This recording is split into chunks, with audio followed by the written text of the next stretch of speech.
Hello, this is Louise Hay, and I'm going to read to you my book, The Power is Within You. There is a great deal of information on this tape.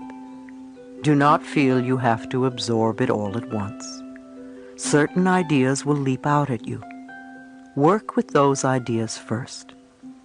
If I say anything that you disagree with, just ignore it. If you can get just one good idea out of this tape and use it to improve the quality of your life, then I feel complete. As you listen, you will become aware that I use many terms, such as power, intelligence, infinite mind, higher power, God, universal power, inner wisdom, and so on. This is done to show you that there is no limitation on what you choose to call that power that runs the universe and is also within you. If any name disturbs you, then substitute another that feels right for you. This book was written as an extension of You Can Heal Your Life. Time has passed since the writing of that book, and many new ideas have revealed themselves to me. Those ideas I wish to share with all of you who have been writing over the years asking for more information. I feel an important thing to be aware of is that the power we are all seeking out there is also within us and readily available to us to use in positive ways. May this tape reveal to you how very powerful you really are. I am not a healer. I do not heal anyone. I think of myself as a stepping stone on a pathway of self-discovery. I create a space where people can learn how incredibly wonderful they are by teaching them how to love themselves. That's all I do. I'm a person who supports people. I help people take charge of their lives. I help them discover their own power and inner wisdom and strengths. I help them get the blocks and the barriers out of the way so they can love themselves no matter what circumstances they happen to be going through. This doesn't mean that we will never have problems, but it is how we react to the problem that makes a tremendous difference. After years of individual counseling with clients and conducting hundreds of workshops and intensive training programs across the country and around the world, I find that there is only one thing that seems to heal every problem, and that is to love yourself. When people start to love themselves more each day, it's amazing how their lives get better. They feel better. They often get the jobs they want. They have the money they need. Their relationships either improve or the negative ones dissolve and new ones begin. It's a very simple premise, loving yourself. I've often been criticized for being too simplistic, and yet I have found that the simple things are usually the most profound. Someone said to me recently, "You gave me the most wonderful gift. You gave me the gift of myself." So many of us hide from ourselves, and we don't even know who we are. We don't know what we feel. We don't know what we want. Life is a voyage of self-discovery. To me, to be enlightened is to go within and to know who and what we really are, and to know that we have the ability to change for the better by loving and taking care of ourselves. It's not selfish to love ourselves. It clears us so that we can love ourselves enough to love other people. We can really help the planet when we come from a space of great love and joy on an individual basis. The power that created this incredible universe has often been referred to as love, and God is love. We have often heard the statement, "Love makes the world go round." It's all true. Love is the binding agent that holds the whole universe together. To me, love is deep appreciation. When I talk about loving ourselves, I mean having a deep appreciation for who we are. We accept all the different parts of ourselves, our little peculiarities, the embarrassments, the things we may not do so well, and all the wonderful qualities too. We accept the whole package with love, unconditionally. Unfortunately, many of us will not love ourselves until we lose the weight, or get the job, or get the raise, or the boyfriend, or whatever. We often put conditions on our love, but we can change. We can love ourselves as we are right now. There is also a lack of love on this planet as a whole. I believe our whole planet has a dis-ease called AIDS, and more people are dying every day. This physical challenge has given us the opportunity to overcome barriers and to go beyond our morality standards and differences of religion and politics, and to open our hearts. The more of us who can do it, the quicker we are going to find the answers. We are in the midst of enormous individual and global change. I believe that all of us who are living at this time chose to be here, to be a part of these changes, to bring about change, and to transform the world from the old way of life to a more loving and peaceful existence. In the Piscean age, we looked out there for our Savior. Save me, please take care of me. Now we are moving into the Aquarian age, and we are learning to go within to find our Savior. We are the power we have been seeking. We are in charge of our lives.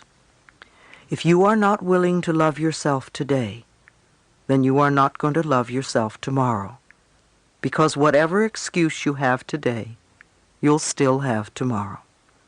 Maybe you'll have the same excuse 20 years from now, and even leave this lifetime holding on to the same excuse. Today is the day you can love yourself totally with no expectations. I want to help create a world where it is safe for us to love each other, where we can express who we are and be loved and accepted by the people around us without judgment, criticism, or prejudice. Loving begins at home. The Bible says, "Love thy neighbor as thyself." Far too often we forget the last couple of words, as thyself. We really can't love anyone out there unless the love starts inside us. Self-love is the most important gift we can give ourselves, because when we love who we are, we will not hurt ourselves, and we will not hurt anyone else. With inner peace, there would be no wars, no gangs, no terrorists, and no homeless. There would be no dis-ease, no AIDS, no cancer, no poverty, and no starvation. So this, to me, is a prescription for world peace, to have peace within ourselves. Peace, understanding, compassion, forgiveness, and most of all, love. We have the power within us to affect these changes. Love is something we can choose, the same way we choose anger or hate or sadness. We can choose love. It's always a choice within us. Let's begin right now in this moment to choose love. It's the most powerful healing force there is. The information on this tape, which has been part of my lectures over the past 5 years, is yet another stepping stone on your pathway to self-discovery. an opportunity to know a little bit more about yourself and to understand the potential that is your birthright. You have an opportunity to love yourself more, so you can be a part of an incredible universe of love. Love begins in our hearts, and it begins with us. Let your love contribute to the healing of our planet.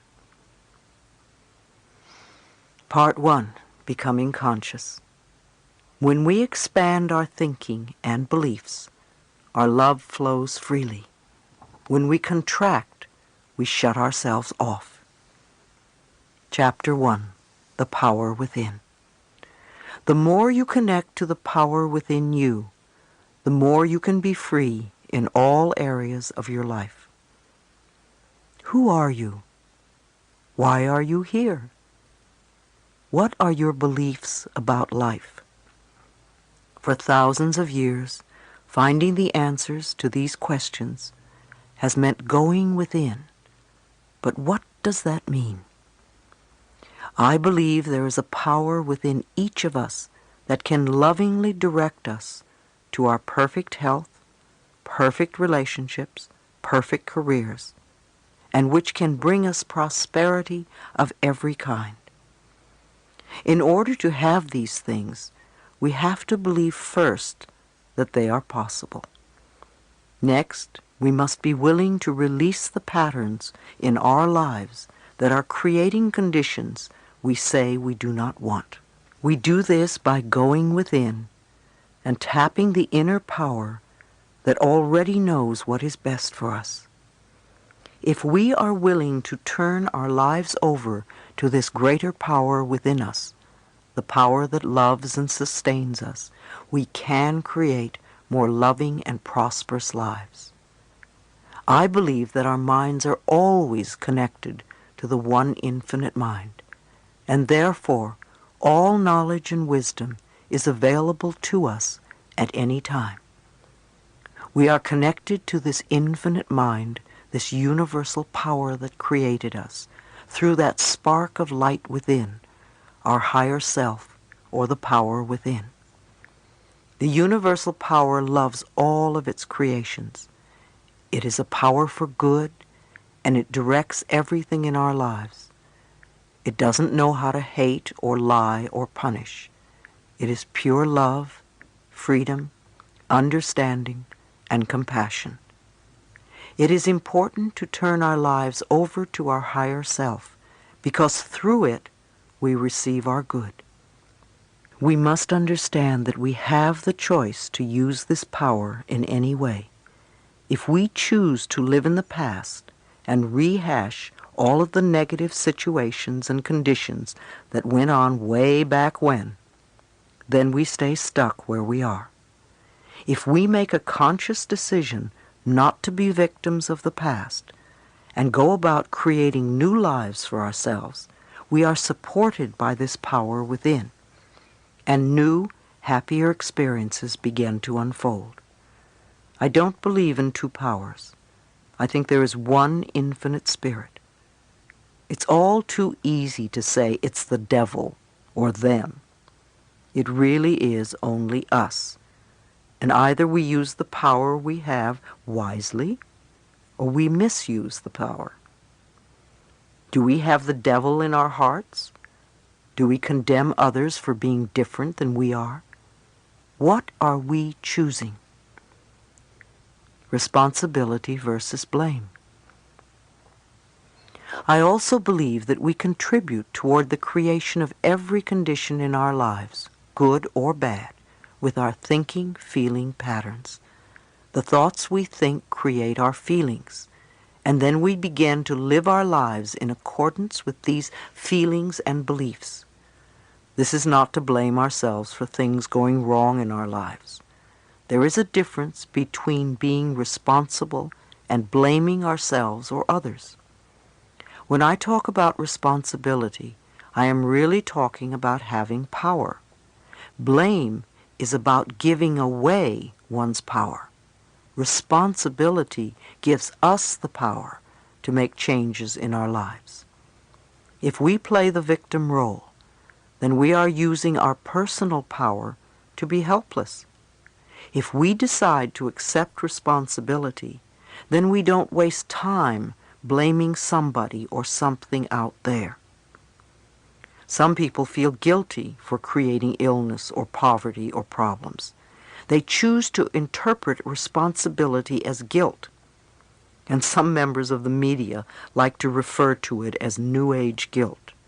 These people often feel guilty because they believe that they have failed in some way. However, they usually accept everything as a guilt trip in one way or another, because it's another way to make themselves wrong, and that is not what I'm talking about. If we can use our problems and illnesses as opportunities to think about how we can change our lives, we have power. Many people who come through catastrophic illnesses say that it was the most wonderful thing that ever happened to them because it gave them a chance to go about their lives differently. A lot of people, on the other hand, go around saying, "I'm a victim, woe is me, please, doctor, fix me."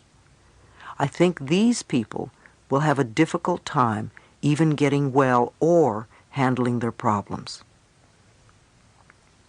Responsibility is our ability to respond to a situation. We always have a choice. It does not mean that we deny who we are and what we have in our lives. It merely means that we can acknowledge that we have contributed to where we are. By taking responsibility, we have the power to change. We can say, "What can I do to make this different?" We need to understand that we all have personal power all the time. It depends on how we use it. Many of us are now realizing that we come from dysfunctional homes. We carry over a lot of negative feelings about who we are and our relationship to life. My childhood was filled with violence, including sexual abuse. I was starved for love and affection and had no self-esteem at all. Even after leaving home at the age of 15, I continued to experience abuse in many forms. I hadn't yet realized that the thinking, feeling patterns I had learned early in life had brought this abuse upon me. Children often respond to the mental atmosphere of the adults around them. So I learned early about fear and abuse and continued to recreate those experiences for myself as I grew up. I certainly didn't understand that I had the power to change all of this. I was unmercifully hard on myself because I interpreted lack of love and affection to mean that I must be a bad person. All of the events you have experienced in your lifetime up to this moment have been created by your thoughts and beliefs from the past. Let's not look back on our lives with shame. Look at the past as part of the richness and fullness of your life. Without this richness and fullness, we would not be here today. There is no reason to beat yourself up because you didn't do better. You did the best you knew how. Release the past in love and be grateful that it has brought you to this new awareness. The past only exists in our minds and in the way we choose to look at it in our minds. This is the moment we are living. This is the moment we are feeling. This is the moment we are experiencing. What we are doing right now is laying the groundwork for tomorrow. So this is the moment to make the decision. We can't do anything tomorrow, and we can't do it yesterday. We can only do it today. What is important is what we are choosing to think, believe, and say right now. When we begin to take conscious charge of our thoughts and words, then we have tools that we can use.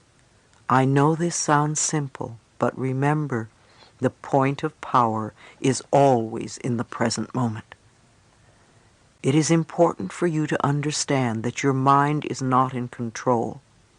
You are in control of your mind. The higher self is in control. You can stop thinking those old thoughts. When your old thinking tries to come back and say, it's so hard to change, take mental command. Say to your mind, I now choose to believe it is becoming easy for me to make changes. You may have this conversation with your mind several times before it acknowledges that you are in charge and that you really mean what you say.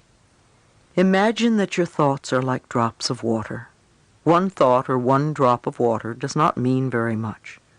As you continue to repeat the same thoughts over and over, you first notice a stain on the carpet, then there's a little puddle, then a pond, and as these thoughts continue, they can become a lake and finally an ocean. What kind of ocean are you creating? One that is polluted and toxic and unfit to swim in? Or one that is crystal clear and blue and invites you to enjoy its refreshing waters? People often tell me, I can't stop thinking a certain thought. I always reply, yes, you can. Remember how often you have refused to think a positive thought? You just want to tell your mind that that is what you are going to do. You want to make up your mind to stop thinking negatively. I'm not saying that you have to fight your thoughts when you want to change things. When the negative thoughts come up, simply say, thank you for sharing. In that way, you are not denying what is there, and you are not giving your power over to the negative thought. Tell yourself that you are not going to buy into the negativity anymore. You want to create another way of thinking. Again, you don't have to fight your thoughts. Acknowledge and go beyond them. Don't drown in a sea of your own negativity when you can float on the ocean of life. You are meant to be a wonderful, loving expression of life. Life is waiting for you to open up to it, to feel worthy of the good it holds for you. The wisdom and intelligence of the universe is yours to use. Life is here to support you. Trust the power within you to be there for you. If you get scared, it is helpful to become aware of your breath as it flows in and out of your body. Your breath, the most precious substance of your life, is freely given to you. You have enough to last for as long as you shall live.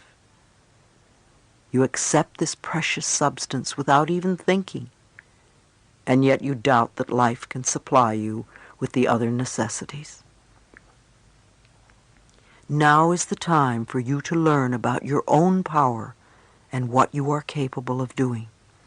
Go within and find out who you are.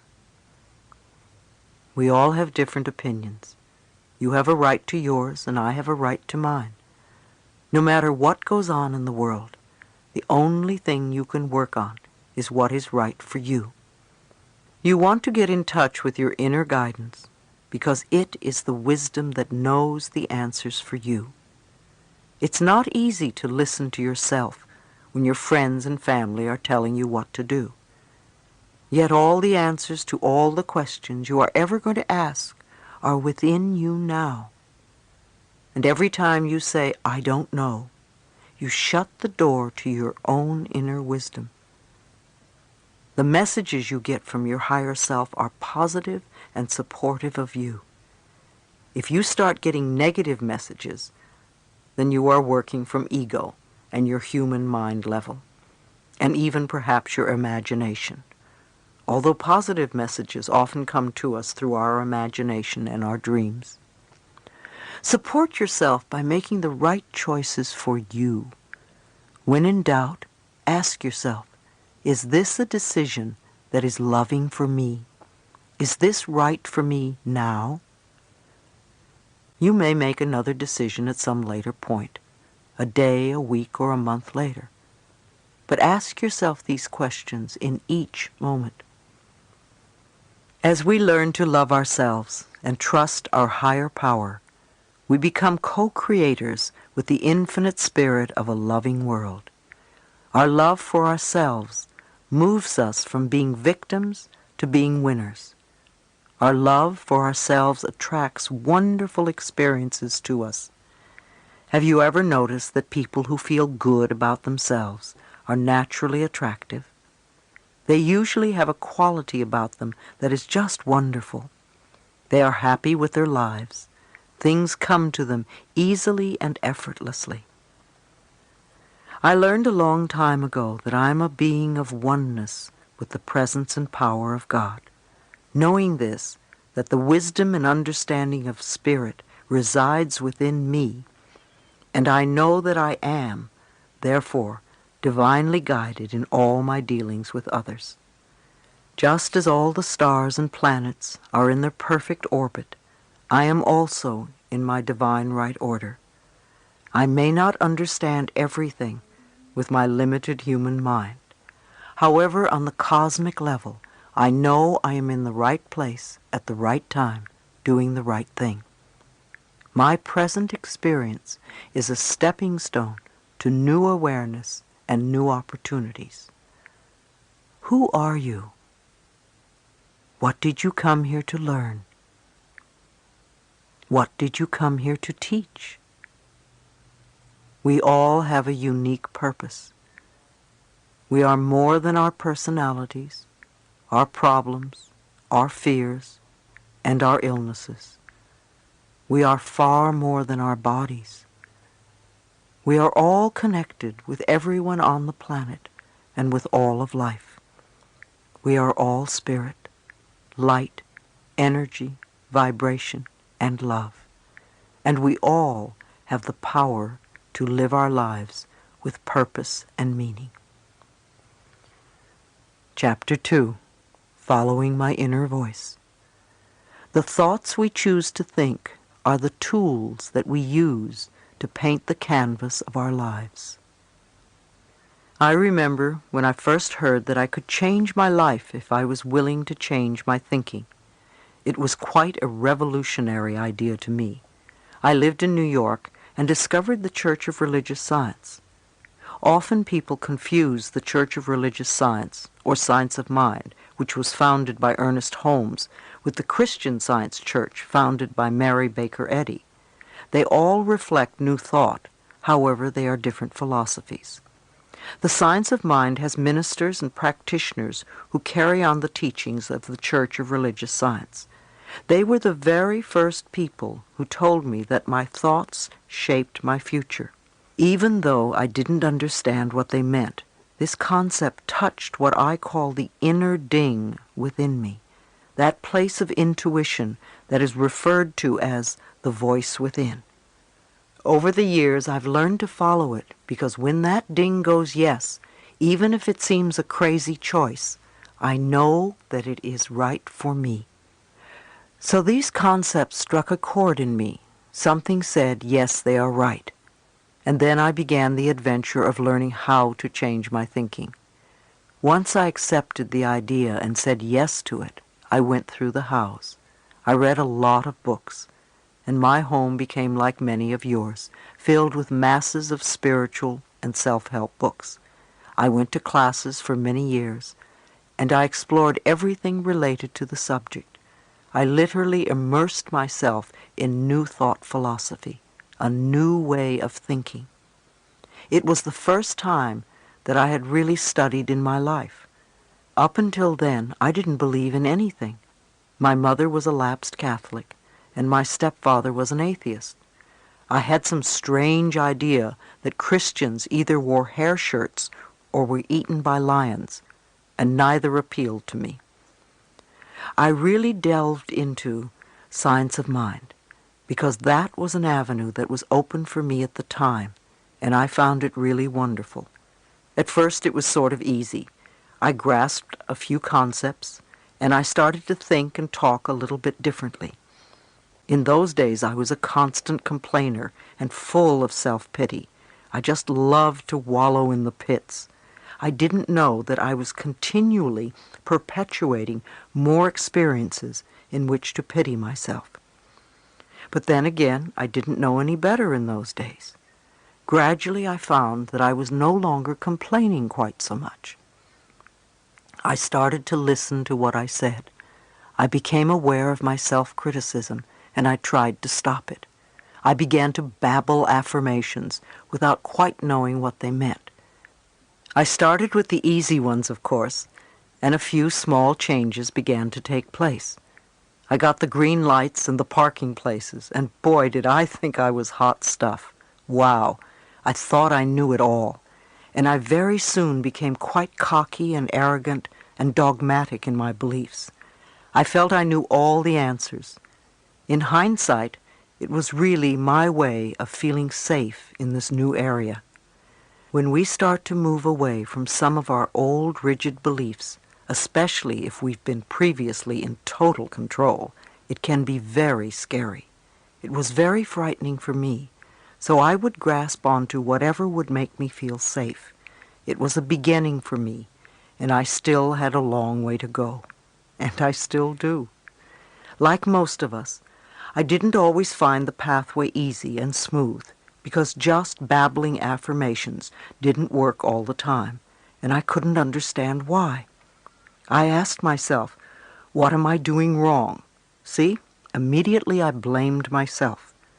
Was this one more example of me not being good enough? That was a favorite old belief of mine. At the time, my teacher, Eric Pace, would look at me and refer to the idea of resentment. I didn't have the faintest idea what he was talking about. Resentment? Me? Surely I didn't have any resentments. After all, I was on my pathway.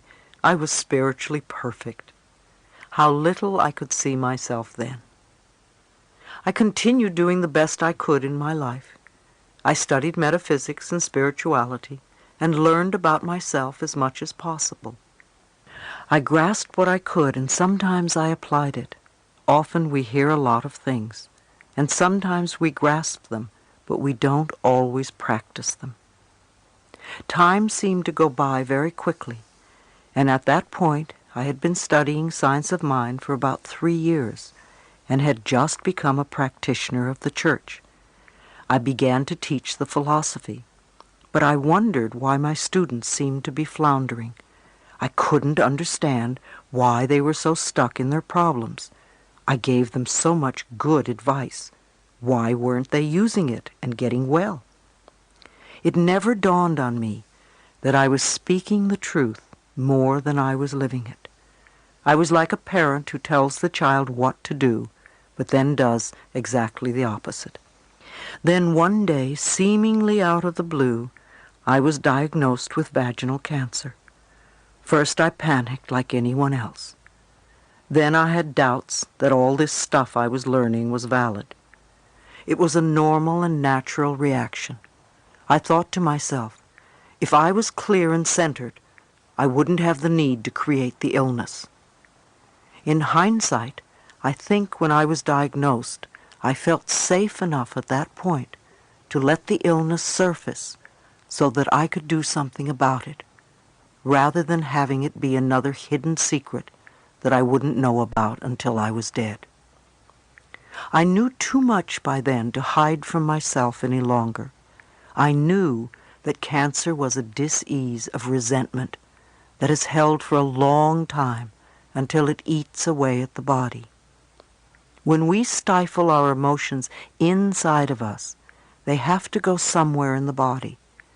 If we spend a lifetime stuffing things down, they will eventually manifest somewhere in the body.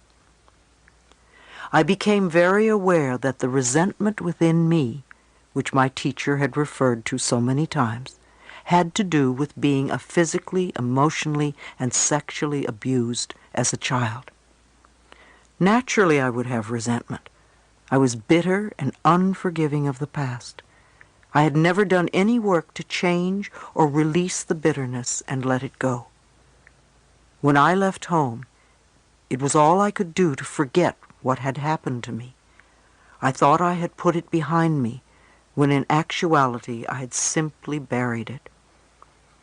When I found my metaphysical pathway, I covered up my feelings with a nice layer of spirituality and hid a lot of garbage inside me.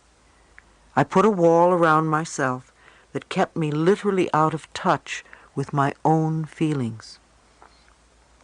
I didn't know who I was or where I was. After my diagnosis, the real inner work of learning to know myself began. Thank God I had tools to use. I knew I needed to go within myself if I was going to make any permanent changes. Yes, the doctor could give me an operation and perhaps take care of my illness for the moment. But if I didn't change the way I was using my thoughts and my words, I'd probably recreate it again. It's always interesting to me to learn where in our bodies we put our cancers, our diseases, on which side of the body, the left or the right. The right side represents the masculine side, from where we give out. The left is the feminine side, the receptive part, from where we take in. Almost all of my life, when anything went wrong, it was always on the right side of my body. It was where I stored all the resentment towards my stepfather and life. I was no longer content to get green lights and parking places. I knew I had to go much, much deeper. I realized that I was not really progressing in my life the way I wanted to because I hadn't really cleared out this old garbage from childhood, and I wasn't living what I was teaching. I had to recognize the inner child inside me and work with her. My inner child needed help because she was still in great pain. I quickly began a self-healing program in earnest. I concentrated totally on me and did little else. I became very committed to getting well. Some of it was a little weird, yet I did it anyway. After all, this was my life on the line. It became almost a 24-hour-a-day job for the next 6 months. I began reading and studying everything I could find out about alternative ways to heal cancer because I truly believed it could be done. I did a nutritional cleansing program that detoxified my body from all the junk foods I had eaten for years. For months, I seemed to be living on sprouts and pureed asparagus. I know I had more to eat, but that is what I remember the most. I worked with my Science of Mind minister and teacher, Eric Pace, to clear the mental patterns so the cancer wouldn't return. I said affirmations and did visualizations, prayers, and spiritual mind treatments. I did daily sessions in front of a mirror. The most difficult words to say were, "I love you. I really love you." It took a lot of tears and a lot of breathing to get through it. When I did, it was as if I took a quantum leap. I also went to a good psychotherapist who was skilled in helping people express and release their anger. I spent a long period of time beating pillows and screaming. It was wonderful. It felt so good because I had never, ever had permission to do that in my life. I don't know which method worked. Maybe a little bit of everything worked. Most of all, I was really consistent with what I did. I practiced during all my waking hours. I thanked myself before I went to sleep for what I had done during the day. I affirmed that my healing process was taking place in my body while I slept, and that I would awaken in the morning bright and refreshed and feeling good. In the morning, I'd awaken and thank myself and my body for the work that was done during the night. I would affirm that I was willing to grow and learn each day and make changes without seeing myself as a bad person. I also worked on understanding and forgiveness. One of the ways was to explore my parents' childhoods as much as I could. I began to understand how they were treated as children, and I realized that because of the way they were brought up, they couldn't really have done anything differently than they did. My stepfather was abused at home, and he continued this abuse with his children. My mother was brought up to believe that the man was always right, and you stood by and let him do what he wanted. No one taught them a different approach. It was their way of life. Step by step, my growing understanding of them enabled me to start the forgiveness process.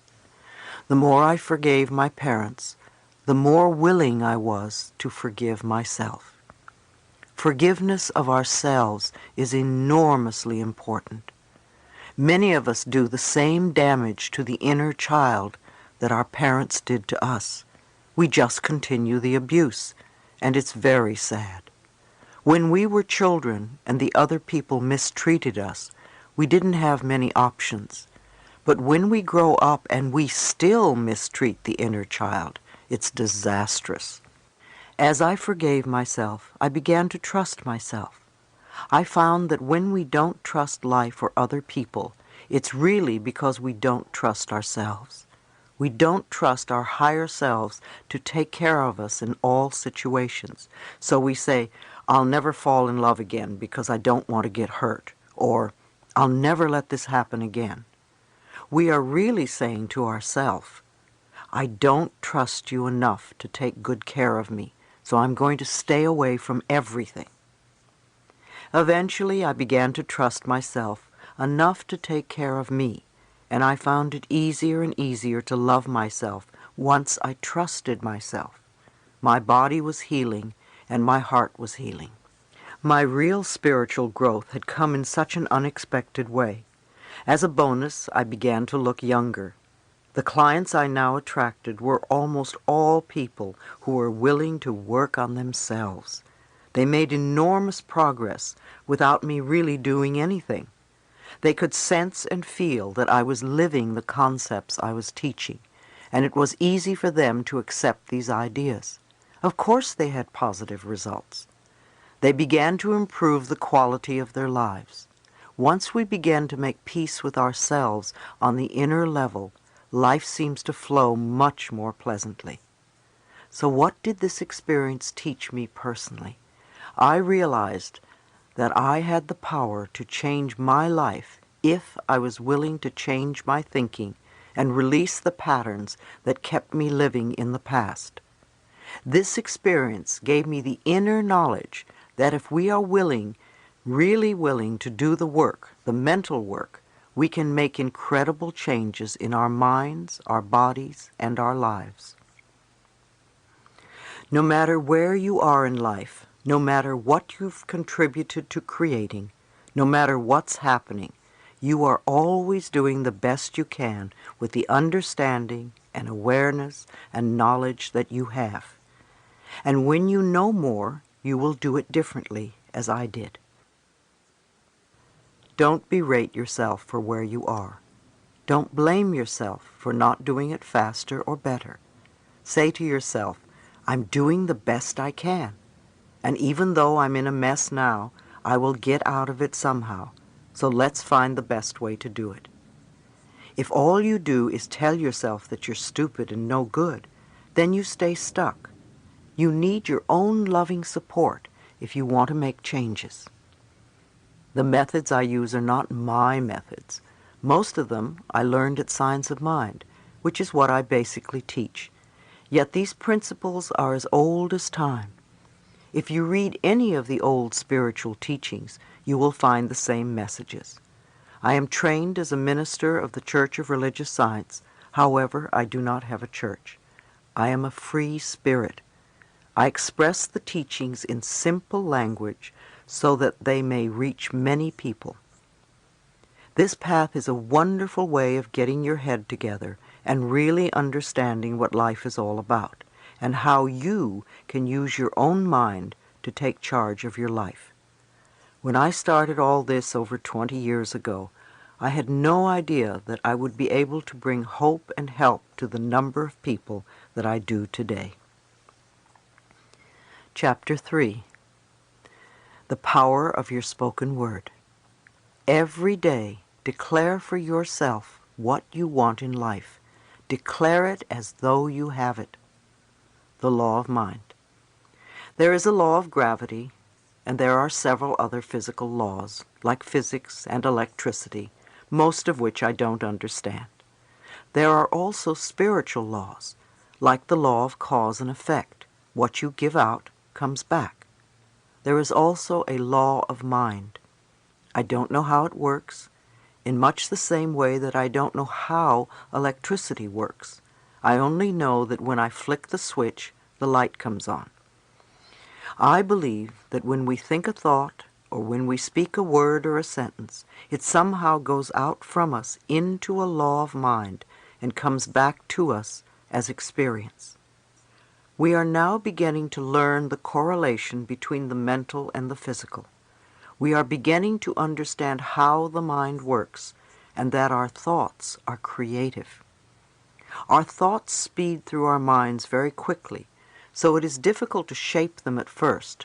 Our mouths, on the other hand, are slower. So if we can start editing our speech by listening to what we say and not letting negative things come out of our mouths, then we can begin to shape and control our thoughts. There is tremendous power in our spoken words, and many of us are not aware just how important they are. Let us consider words as the foundation of what we continually create in our lives. We use words all the time, yet we babble away, seldom thinking about what we are truly saying or how we are saying it. We pay very little attention to the selection of our words. In fact, most of us speak in negatives. As children, we were taught grammar. We were taught to select words according to these rules of grammar. However, I have always found that the rules of grammar continually change, and what was improper at one time is proper at another time, or vice versa. What was slang in the past is considered common usage in the present. However, grammar does not take into consideration the meaning of words and how they affect our lives. On the other hand, I was not taught in school that my choice of words would have anything to do with what I would experience in life. No one taught me that my thoughts were creative, or that they could literally shape my life. Nobody taught me that what I gave out in the form of words would return to me as experiences. The purpose of the Golden Rule was to show us a very basic law of life: do unto others as you would have them do unto you, or what you give out comes back to you. It was never meant to cause guilt. No one ever taught me that I was worth loving or that I deserved good, and nobody taught me that life was here to support me. I remember that as children, we would often call each other cruel and hurtful names and try to belittle one another. But why did we do that? Where did we learn such behavior? Look at what we were taught. Many of us were told repeatedly by our parents or teachers that we were stupid or dumb or lazy. We were a nuisance and not good enough. Sometimes we heard our parents say that they wished we had never been born. Maybe we cringed when we heard these words, but little did we realize how deeply embedded the hurt and pain would become. Changing our self-talk. Too often we accepted the early messages that our parents gave us. We heard, "Eat your spinach, clean your room, or make your bed," in order to be loved. You got the idea that you were only acceptable if you did certain things, that acceptance and love were conditional. However, that was according to somebody's idea of what was worthwhile and had nothing to do with your deep inner self-worth. You got the idea that you could only exist if you did these things to please others. Otherwise, you did not have permission to even exist. These early messages contribute to what I call our self-talk, the way we talk to ourselves. The way we talk to ourselves inwardly is really important because it becomes the basis of our spoken words. It sets up the mental atmosphere in which we operate and which attracts to us our experiences. If we belittle ourselves, life is going to mean very little to us. If we love and appreciate ourselves, then life can be a wonderful, joyous gift. If our lives are unhappy, or if we are feeling unfulfilled, it's very easy to blame our parents or them and say it's all their fault. However, if we do, we stay stuck in our conditions, our problems, and our frustrations. Words of blame will not bring us freedom. Remember, there is a power in our words.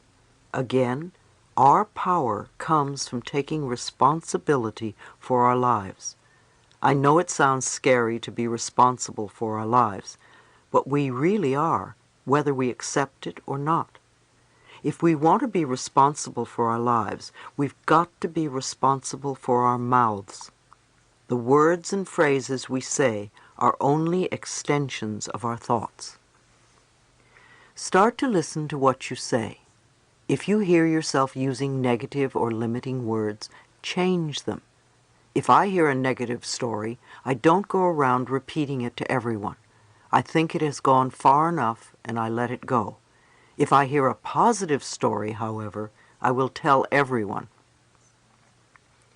When you are out with other people, begin to listen to what they say and how they say it. See if you can connect what they say with what they are experiencing in life. Many, many people live their lives in shoulds. Should is a word that my ear is very attuned to. It is as if a bell goes off every time I hear it. Often I will hear people use a dozen shoulds in a paragraph. These same people wonder why their lives are so rigid or why they can't move out of a situation. They want a lot of control over things that they cannot control. They are either making themselves wrong or making someone else wrong. And then they question why they aren't living lives of freedom. We can also remove the expression have to from our vocabulary and our thinking as well. When we do, we will release a lot of self-imposed pressure on ourselves. We create tremendous pressure by saying, I have to go to work, I have to do this, I have to, I have to. Instead, let's begin to say choose to. I choose to go to work because it pays the rent right now or whatever. Come from choice. Choose to puts a whole different perspective on our lives. Everything we do is by choice, even though it may not seem to be so. A lot of us also use the word but. We make statements, then we say but, which heads us in two different directions. We give conflicting messages to ourselves. Listen to how you use the word but the next time you speak. Another expression we could be mindful of is don't forget. We are so used to saying don't forget this or that, and what happens? We forget. We really want to remember, and instead we forget. So we can begin to use the phrase please remember in place of don't forget, or I will always remember instead of I will never forget. When you wake up in the morning, do you curse the fact that you have to go to work? Do you complain about the weather? Do you grumble that your back or your head hurts? What is the second and third thing you think or say? Do you yell at the children to get up? Most people say more or less the same thing every morning. How does what you say start your day? Is it positive and cheerful and wonderful? Or is it whining and condemning? If you grumble and complain and moan, you're setting yourself up for just such a day. What are your last thoughts before going to bed? Are they powerful, healing thoughts or poverty, worry thoughts? When I speak of poverty thoughts, I don't mean only about the lack of money. It can be a negative way of thinking about anything in your life, any part of your life that is not flowing freely. Do you worry about tomorrow? Usually, I will read something positive before I go to sleep. I am aware that when I sleep, I am doing a lot of clearing that will prepare me for the next day. I find it very helpful to turn over to my dreams any problems or questions I may have. I know my dreams will help me take care of whatever is going on in my life. I am the only person who can think in my mind, just like you are the only person who can think in your mind. Nobody can force us to think in a different way. We choose our thoughts, and these are the basis for our self-talk. As I experienced how this process worked more in my life, I began to live more of what I was teaching others. I really watched my words and my thoughts, and I constantly forgave myself for not being perfect. I allowed myself to be me, rather than struggling to be a super person who may only be acceptable in others' eyes. When I began for the first time to trust life and to see it as a friendly place, I lightened up. My humor became less biting and more truly funny.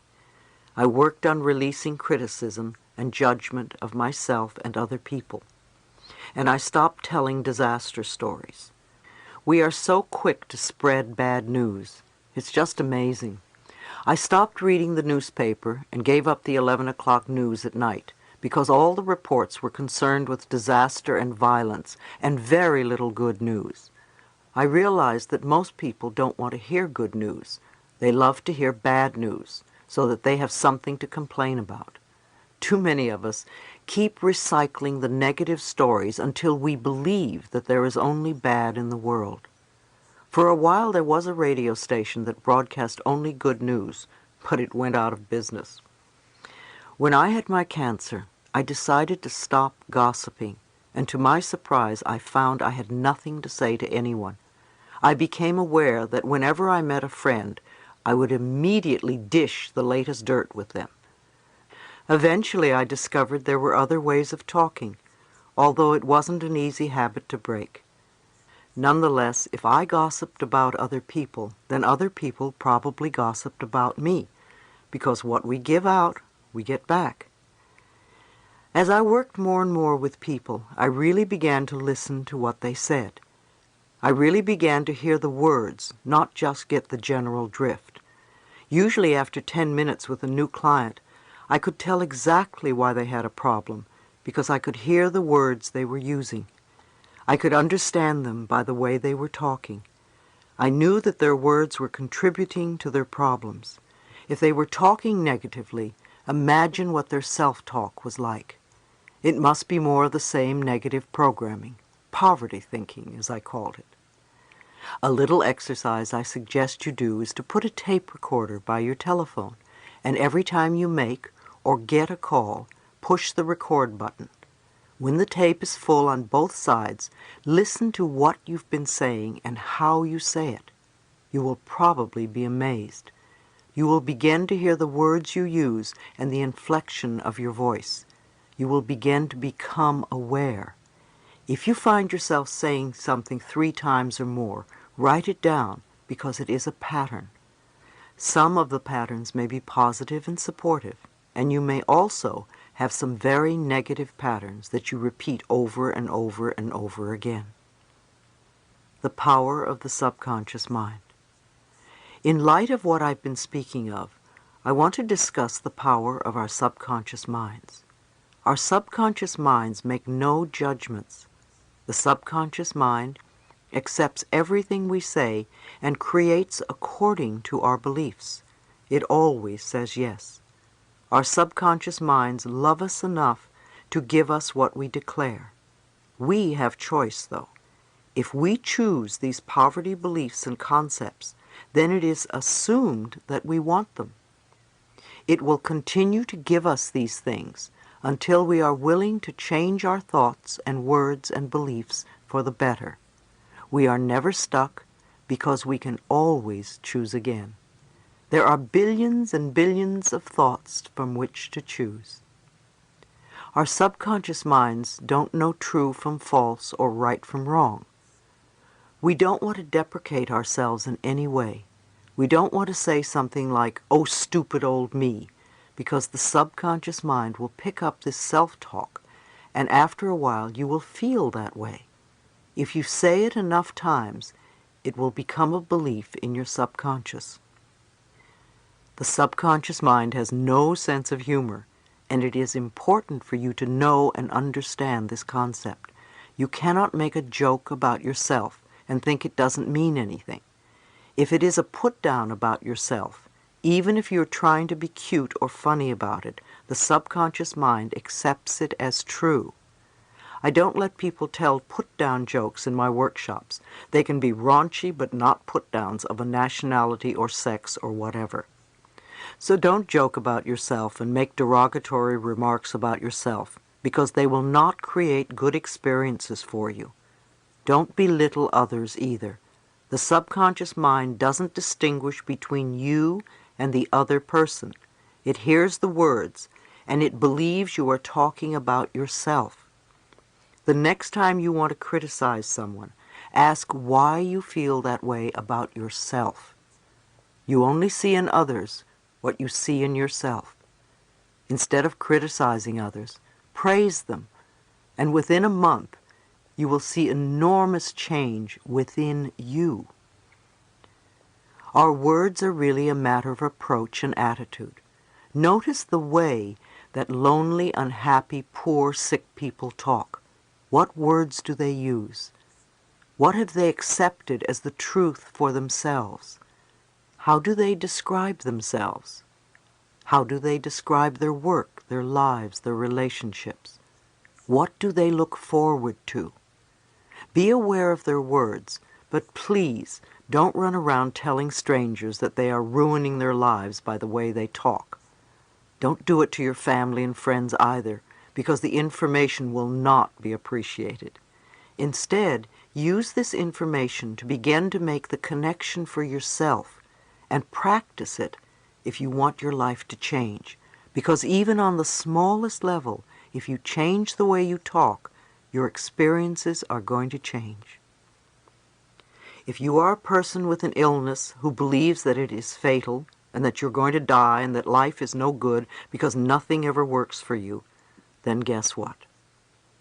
You can choose to release your negative concept of life. Start affirming for yourself that you are a person who is lovable and that you are worth healing and that you attract everything you need on the physical level to contribute to your healing. Know that you are willing to get well and that it is safe for you to get well. Many people only feel safe when they are sick. They are usually the kind that have difficulty saying the word no. The only way they can say no is by saying, "I'm too sick to do it." It's a perfect excuse. I remember a woman at one of my workshops who had 3 cancer operations. She couldn't say no to anybody. Her father was a doctor, and she was Daddy's good little girl, so whatever Daddy told her to do, she did. It was impossible for her to say no. No matter what you asked her, she had to say yes. It took 4 days to get her to literally shriek no at the top of her lungs. I had her do it while shaking her fist, no, no, no, and once she got into it, she loved it. I find that many women with breast cancer can't say no. They nourish everybody except themselves. One of the things I recommend to a woman with breast cancer is that she must learn to say no. No, I don't want to do it. No.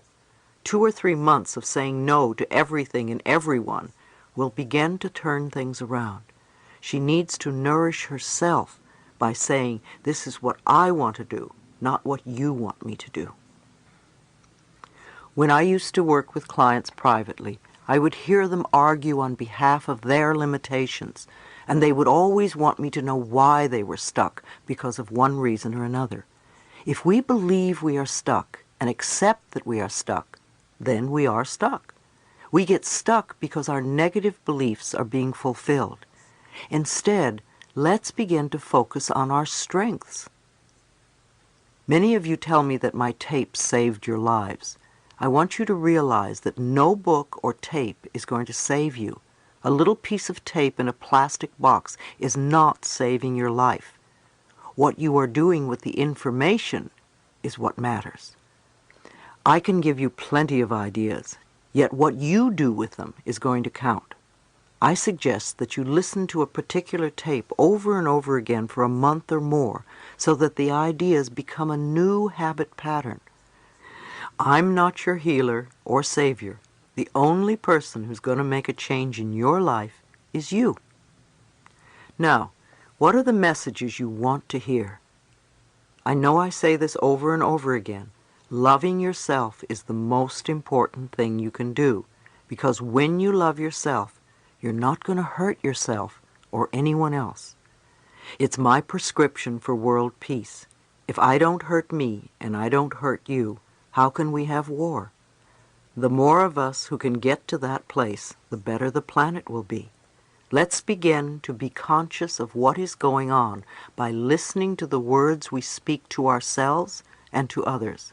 Then we can begin to make the changes that will help heal ourselves as well as the rest of the planet.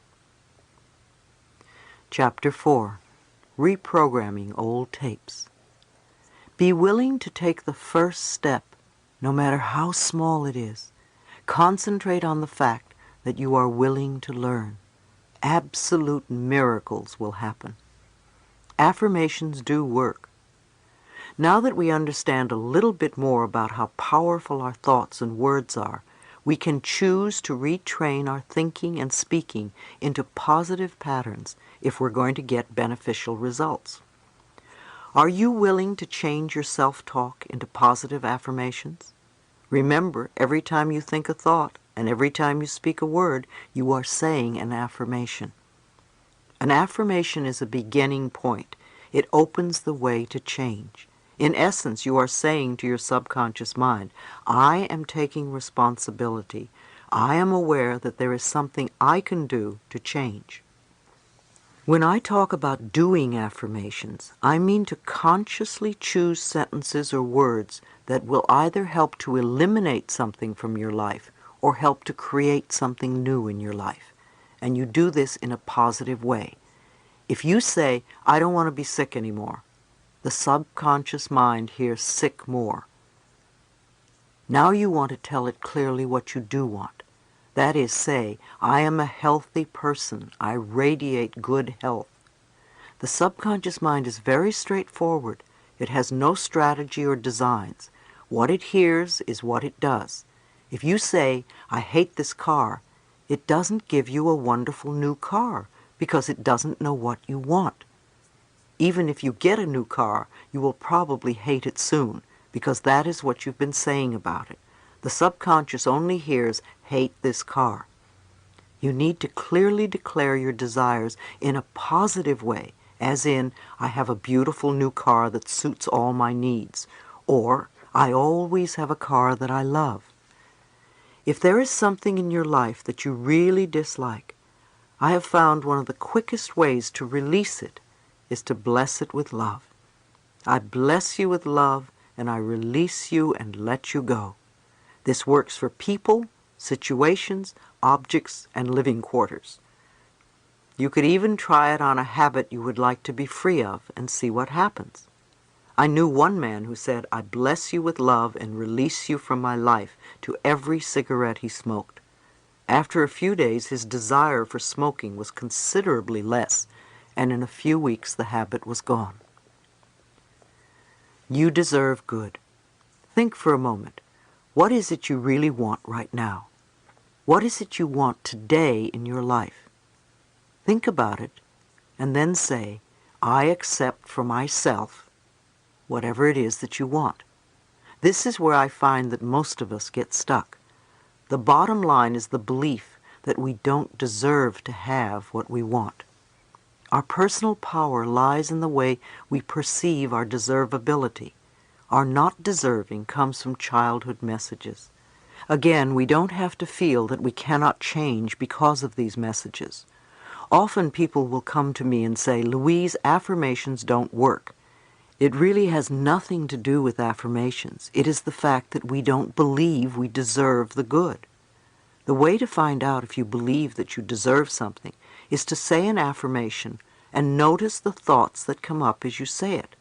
Then write them down, because when you see these thoughts on paper, They will be very clear to you. The only thing that keeps you from deserving or loving yourself or whatever is someone else's belief or opinion that you have accepted as truth. When we don't believe that we deserve good, we will knock the pinnings out from under ourselves, which we can do in a variety of ways. We can create chaos, we can lose things, we can hurt ourselves, or have physical problems like falling, or have accidents. We want to start believing that we deserve all the good that life has to offer. In order to reprogram the false or negative belief, what would be the first thought that you would need to begin to create this new whatever in your life? What would be the building block or the foundation that you would need to stand on? What would be the sort of thing that you would need to know for yourself, to believe, to accept? Some good thoughts to start with could be, I am worthwhile. I am deserving. I love myself. I allow myself to be fulfilled, etc. These concepts form the very basis of beliefs on which you can build. Do your affirmations on top of these building blocks to create what you want. Whenever I speak somewhere, someone will come up to me at the end of the lecture or will write me a letter and tell me that he or she has had a healing take place while they were in the room. Sometimes it's very minor, and sometimes it's quite dramatic. A woman came up to me once and told me that she had had a lump in her breast and it literally disappeared during the lecture. She heard something and she decided to let something go. This is a good example of how powerful we are. When we are not ready to let something go, when we really want to hold on to something because it's serving us in some way, it doesn't matter what we do, it probably won't work. However, when we are ready to let it go, as this woman was, it's amazing how the smallest circumstance can help us release it. If you still have a habit that you haven't released, ask yourself how it serves you. What do you get out of it? If you can't get an answer, ask in a different way. If I no longer had this habit, what would happen? Very often the answer is, my life would be better. So it comes back to the fact that we believe we don't deserve a better life in some way. Ordering from the cosmic kitchen. When you first say an affirmation, it may not seem true. But remember, affirmations are like planting seeds in the ground. When you put a seed in the ground, you don't get a full-grown plant the next day. We need to be patient during the growing season. As you continue to say the affirmation, either you will be ready to release whatever you don't want, and the affirmation will become true, or it will open a new avenue to you, or you may get a brilliant brainstorm, or a friend may call you and say, have you tried this? You will be led to the next step that will help you. Keep your affirmations in the present tense. You can sing them and make a jingle out of them so that they repeat over and over in your head. Remember that you cannot affect a specific person's actions with your affirmations. To affirm that John is now in love with me is a form of manipulation, and it is trying to have control over another person's life. It will usually have a boomerang effect on you. You will become very unhappy when you don't get what you want. You can say, I am now loved by a wonderful man who is, and list the qualities that you want in the relationship. That way you allow the power within you to bring to you the perfect person to fill that bill, who may possibly be John. You don't know what another person's spiritual lesson is, and you don't have a right to interfere in their life process. You certainly wouldn't want someone else doing it to you. If someone is ill, bless them and send them love and peace, but don't demand that they get well. I like to think of doing affirmations as placing our order in the cosmic kitchen. If you go to a restaurant and the waiter or waitress comes and takes your order, you don't follow them into the kitchen to see if the chef got the order or how he's going to prepare the food. You sit and drink water or coffee or tea, or you talk to your friend and maybe eat your roll. You assume that your food is being prepared and will be out when it's ready. It's the same when we begin to do affirmations. When we put our order into the cosmic kitchen, the great chef, our higher power, is working on it. So you go on with your life and know that it is being taken care of. It's on order. It's happening. Now, if the food comes out and it isn't exactly what you ordered, and if you have self-esteem, you will send it back. If not, you will eat it. You also have a right to do that with the cosmic kitchen. If you don't get exactly what you want, you can say, "No, that's not quite it. This is what I want." Perhaps you weren't clear in your ordering. The idea here, too, is to let go. At the end of my treatments and meditations, I use the words, "and so it is." It's a way of saying, higher power, it's in your hands now. I release it to you. Reprogramming the subconscious mind. The thoughts we think accumulate, and when we are unaware, the old thought resurfaces. When we are reprogramming our minds, it is normal and natural that we go a little forward, we come a little back, and we go a little forward again. It's part of practicing. I don't think there is any new skill that you can learn absolutely 100% in the first few minutes. Do you remember when you first learned how to use a computer, how frustrating it was? It took practice. You had to learn how it worked, to learn its laws and systems. I called my first computer my magic lady, for when I mastered her rules, she did indeed deliver what seemed like magic to me. Yet while I was learning, the way she would teach me I was off track or going in the wrong direction was to devour pages of work that I would then have to do all over again. Out of all the mistakes, I learned how to flow with the system. To flow with the system of life, you want to become aware that your subconscious mind is like a computer. Garbage in, garbage out. If you put negative thoughts in, then negative experiences come out. Yes, it takes time and practice to learn the new ways of thinking. Be patient with yourself. When you are learning something new and the old pattern returns, are you going to say, "Oh, I didn't learn anything"? Or are you going to say, "Okay, that's all right, come on, let's do it again the new way"? Or say you cleared an issue and think you'll never have to deal with it again. How do you know if you've really worked it through unless you test yourself? So you bring up the old situation one more time and watch how you react.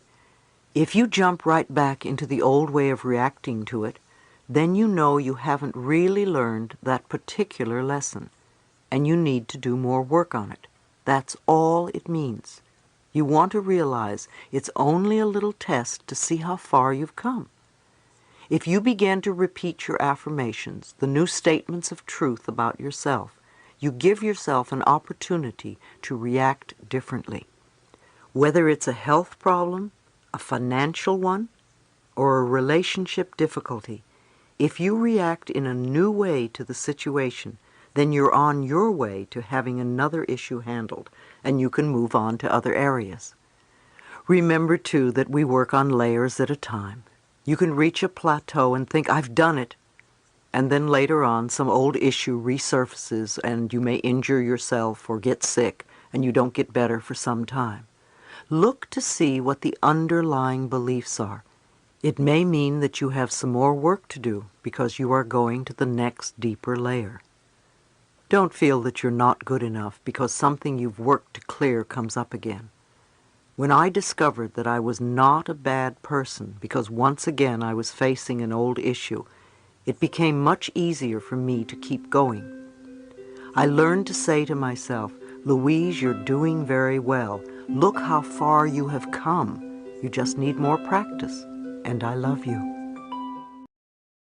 I believe that each one of us decides to incarnate upon this planet at particular points in time and space. We have chosen to come here to learn a particular lesson that will advance us on our spiritual evolutionary pathway. One of the ways to allow the process of life to unfold for you in a positive, healthy way is to declare your own personal truths. Choose to move away from the limiting beliefs that have been denying you the benefits you so desire. Declare that your negative thought patterns will be erased from your mind. Let go of your fears and burdens. For a long time now, I have been believing the following ideas, and they have worked for me. Everything I need to know is revealed to me. Everything I need comes to me in the perfect time-space sequence. Life is a joy and filled with love. I am loving and lovable and loved. I am healthy and filled with energy. I prosper wherever I turn. I am willing to change and to grow, and all is well in my world. I have learned that we don't always stay positive 100% of the time, and I include myself in this knowledge. As much as possible, I see life as a wonderful, joyous experience. I believe that I am safe. I have made it a personal law for me. I believe that everything I need to know is revealed to me, so I need to keep my eyes and ears open. When I had cancer, I remember thinking that a foot reflexologist would be very helpful to me. One evening I went to a lecture of some sort. Usually I sit in the front row because I like being close to the speaker. However, that night I was compelled to sit in the back row, and right after I sat down, a foot reflexologist sat next to me. We began to talk, and I learned that he even made house calls. I didn't have to look for him. He came to me. I also believe that whatever I need comes to me in the perfect time-space sequence. When something goes wrong in my life, I immediately start to think, all is well, it's okay, I know that this is all right. It's a lesson, it's an experience, and I'll pass through it. There is something here that is for my highest good. All is well. Just breathe, it's okay. And I do the best I can to calm myself, so I can think rationally about whatever is going on. And of course, I do work through everything. It may take a little time, but sometimes things that seem to be great disasters really turn out to be quite good in the end, or at least not the disasters that they seem to be in the beginning. Every event is a learning experience. I do a lot of positive self-talk, morning, noon, and night. I come from a loving space of the heart, and I practice loving myself and others as much as I possibly can. My capacity to love expands all the time. What I do today is much more than I was doing 6 months or a year ago. I know a year from now my consciousness and my heart will have expanded, and I'll be doing even more. I know that what I believe about myself becomes true for me. So I choose to believe wonderful things about myself. There was a time when I didn't, so I know I have grown, and I continue to work on myself. I also believe in meditation. To me, meditation is when we sit down and turn off our dialogue long enough to hear our own inner wisdom. When I meditate, I usually close my eyes, take a deep breath, and ask, what is it I need to know? I sit and listen. I might also ask, what is it I need to learn, or what is the lesson in this? Sometimes we think we're supposed to fix everything in our lives, and maybe we're really only supposed to learn something from the situation. I remember when I first began to meditate, I had violent headaches for the first 3 weeks. Meditation was so unfamiliar and against all my usual inner programming. Nevertheless, I hung in there, and the headaches eventually disappeared. If you are constantly coming up with a tremendous amount of negativity when you meditate, it may mean that it needs to come up, and when you quiet yourself, it starts to flow to the surface. Simply see the negativity being released. Try not to fight it. Allow it to continue as long as it needs to. If you fall asleep when you meditate, that's all right too. Let the body do what it needs to do. It will balance out in time. Reprogramming your negative beliefs is very powerful. A good way to do it is by making a tape with your own voice saying your affirmations. Play it as you go to sleep. It will have a great deal of value for you because you will be listening to your own voice. An even more powerful tape would be your mother's voice telling you how wonderful you are and how much she loves you. Once you have the tape, it's good to relax the body before you begin reprogramming. Some people like to start with the tips of their toes and move to the top of their head, tensing and relaxing. However you do it, breathe and release the tension. Let the emotions go. Get to a state of openness and receptivity. The more relaxed you are, the easier it is to receive the new information. Remember, you are always in charge and you are always safe. It's wonderful to listen to tapes or read self-awareness books and do your affirmations. But what are you doing for the other 23 hours or so a day? You see, that is what really matters. If you sit down and meditate and then get up and rush to work and scream at somebody, that counts too. Meditations and affirmations are wonderful, yet what you do at other times are just as important. Treat doubt as a friendly reminder. I'm often asked questions about whether people are doing affirmations correctly or whether they are even working, and about doubt. I'd like you to think of doubt a little differently than you may have been. I believe that the subconscious mind resides in the solar plexus area of the body, where you carry those gut feelings. When something sudden happens, don't you immediately get a strong feeling in your gut? It is where you take everything in and store it. Ever since we were little children, every message we have received, everything we have done, all the experiences we have had, all that we have said, have all gone into the filing cabinets right there in the solar plexus area. I like to think that there are little messengers in there, and when we think thoughts or have experiences, the messages go in, and the messengers file them in the appropriate files. For many of us, we have been building up files labeled, "I'm not good enough, I'll never make it, I don't do it right." We have gotten absolutely buried under these files. Suddenly, we do a few affirmations such as, "I'm wonderful and I love myself." And the messengers pick them up and say, "What's this? Where does it go? We've never seen this one before." So the messengers call doubt. "Doubt, come over here and see what's going on." So doubt picks up the message and asks the conscious mind, "What's this? You've always been saying the other things." And on a conscious level, we can react in two ways. We can say, "Oh, you're right, I'm terrible, I'm no good, I'm sorry, that's not the right message," and go back to our old ways.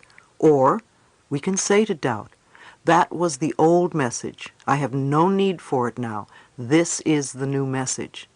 Tell doubt to start a new file, because there will be lots of these loving messages coming through from now on. Learn to treat doubt as a friend, not the enemy, and thank it for questioning you. Use it to strengthen your new beliefs.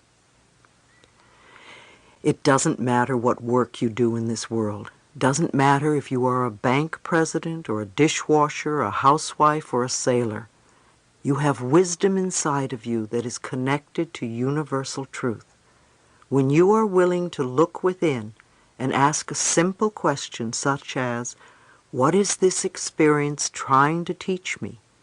And if you are willing to listen, then you will have the answer. Most of us are so busy running around creating the soap opera and drama we call our lives that we don't hear anything. Don't give your power over to other people's pictures of right and wrong. They only have power over us when we give our power to them.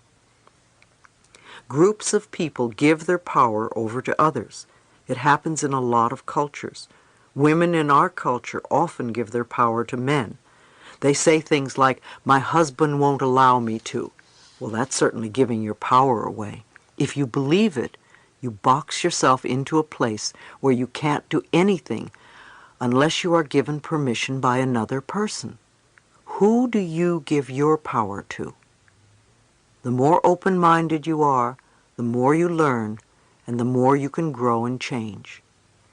A woman once shared with me that when she got married, she was very unassertive because that was the way she was brought up. It took years for her to realize that her conditioning kept her locked in a corner. She blamed everyone, her husband and her in-laws, for her problems. Eventually, she divorced her husband. However, she still blamed him for so many things that were not right in her life. It took her 10 years to relearn her patterns and to take her power back. In hindsight, she realized that she was responsible for not speaking up and for not standing up for herself, not her husband or her in-laws. They were there to reflect back to her what she felt inside, a sense of powerlessness. Don't give your power away based on what you read either. I remember years ago I read some articles in a well-known magazine, and I happened to know something about each subject described in the articles, and in my opinion the information was totally erroneous. The magazine lost all credibility for me, and I didn't read it again for many years. You are the authority in your life, so don't think that because something is in print that it's always the truth. Inspirational speaker Terry Cole Whitaker wrote a wonderful book called What You Think of Me Is None of My Business. It's true. What you think of me is none of my business. It's your business. In the end, what you think of me is going out from you in vibrations and will come back to you. When we have illumination, when we become conscious of what we are doing, we can begin to change our lives. Life is really here for you. You need only ask. Tell life what you want, and then allow the good to happen. Part 2. Dissolving the Barriers. We want to know what is going on inside us, so we can know what to let go. Instead of hiding our pain, we can release it totally. Chapter 5. Understanding the blocks that bind you. Chronic patterns of self-hate, guilt, and self-criticism raise the body's stress levels and weaken the immune system. Now that we understand a little more about the power that we have within us, let's take a look at what keeps us from using it. I think that almost all of us have barriers of some kind or another. Even when we do a lot of work on ourselves and clear out the blocks, new layers of old barriers still keep coming up. Many of us feel so flawed that we believe that we are not good enough and never will be. Again, if we find something wrong with us, then we are going to find something wrong with other people as well. If we are still continuing to say, I can't do this because my mother said, or my father did, then we have not yet grown up. So now you want to let your barriers go, and perhaps learn something different that you didn't know before now. Perhaps one sentence here will trigger a new thought.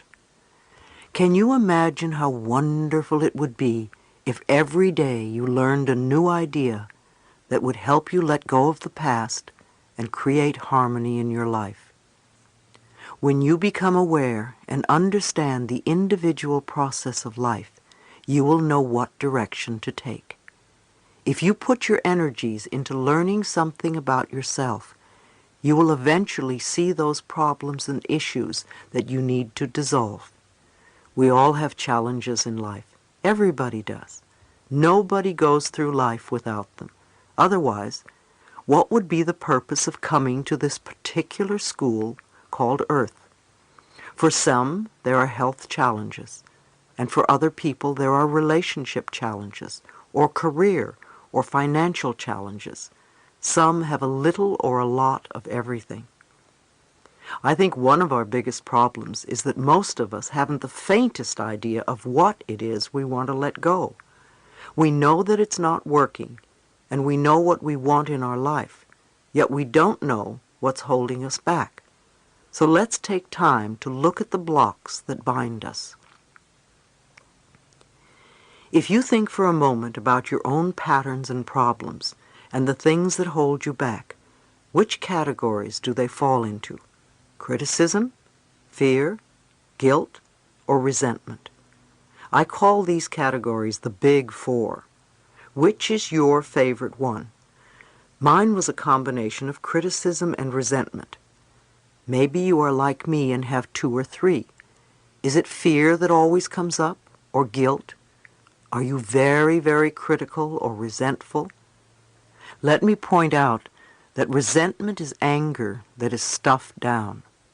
So if you believe you are not allowed to express your anger, then you have stored a lot of resentment. We cannot deny our feelings. We cannot conveniently ignore them. When I had my cancer diagnosis, I had to look very clearly at myself. I had to acknowledge some nonsense that I didn't want to admit about myself. For instance, I was a very resentful person, and I carried a lot of bitterness from the past. I said, "Louise, you have no time to indulge in that anymore.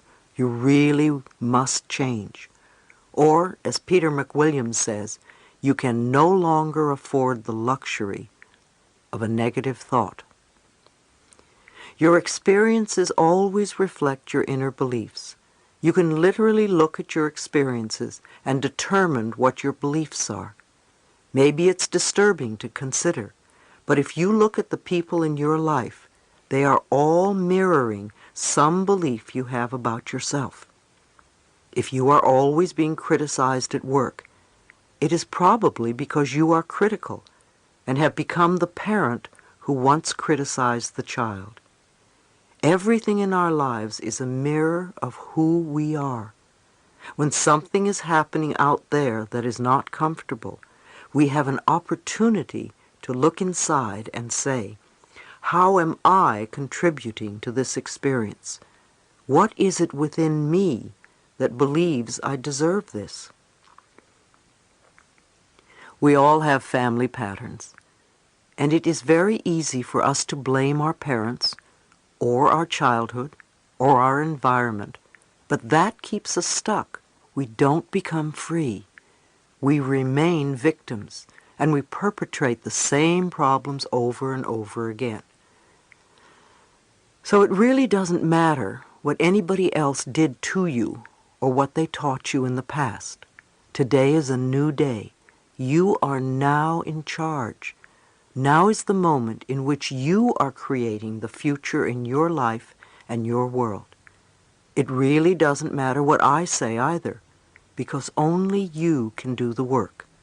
Only you can change the way you think and feel and act. I'm just saying that you can. You definitely can, because you have a higher power within you that can help you break free from these patterns if you allow it. You can remind yourself that when you were a little baby, you loved yourself for who you were.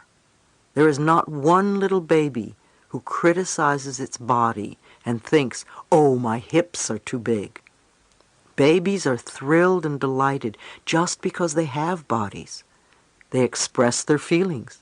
When a baby is happy, you know it. And when a baby is angry, the whole neighborhood knows it.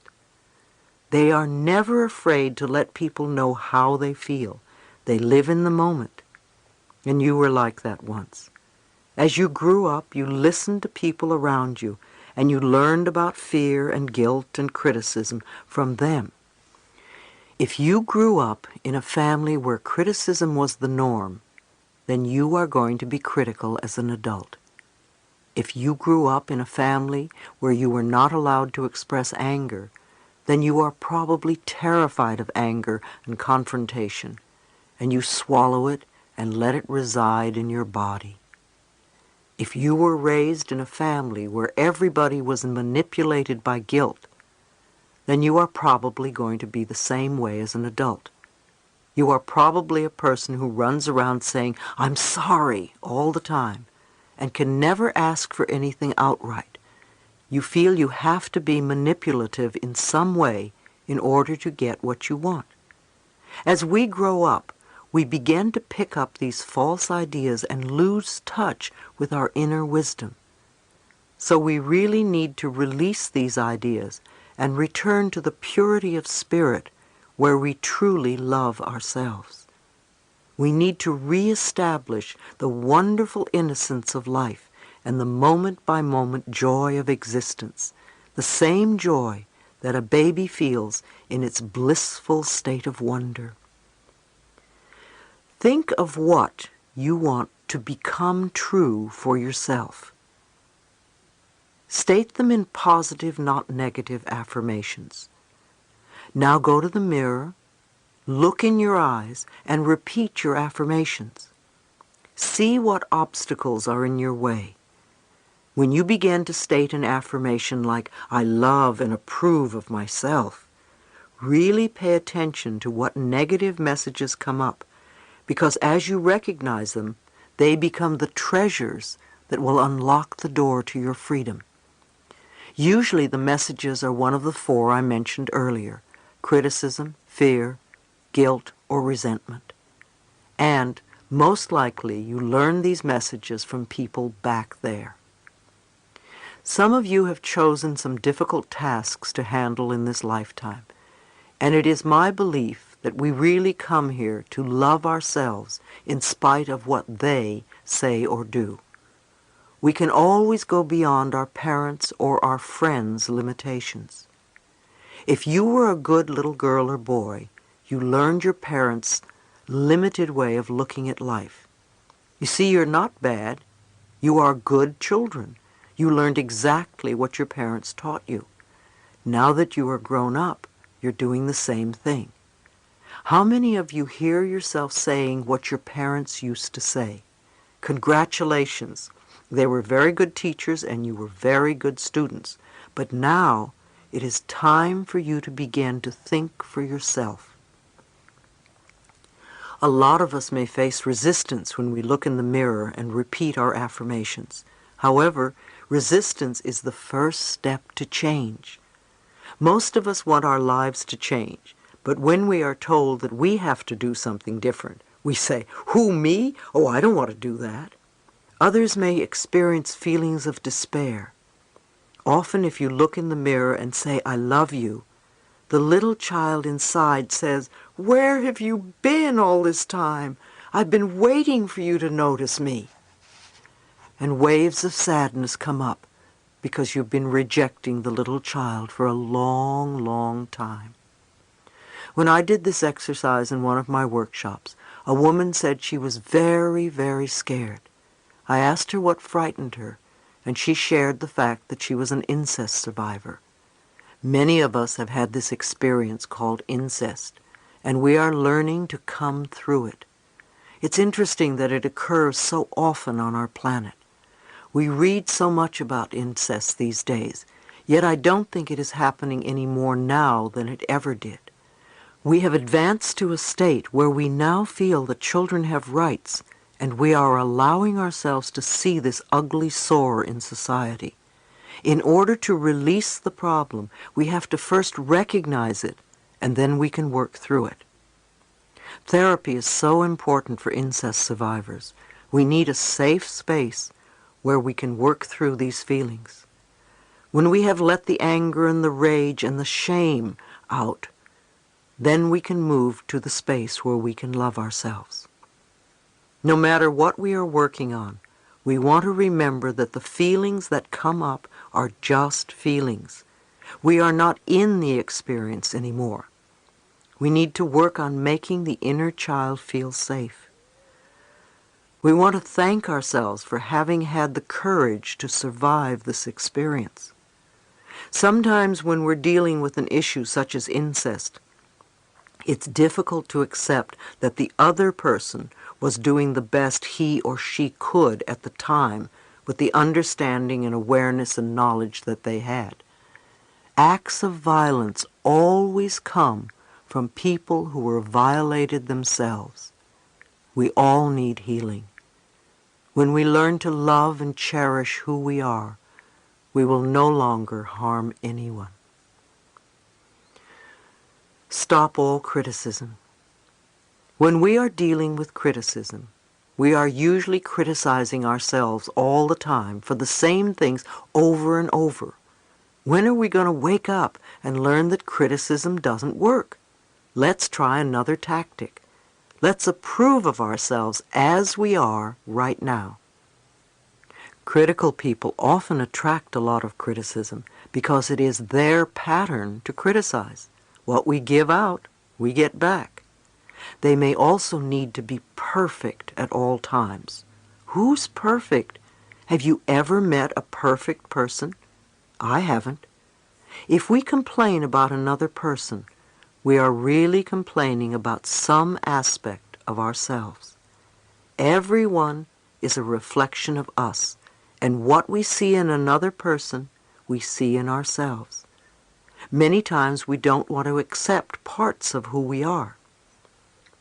We abuse ourselves with alcohol or drugs or cigarettes or overeating or whatever. These are ways of beating up on ourselves for not being perfect. But being perfect for who? Whose early demands and expectations are we still trying to meet? Be willing to let that go. Just be.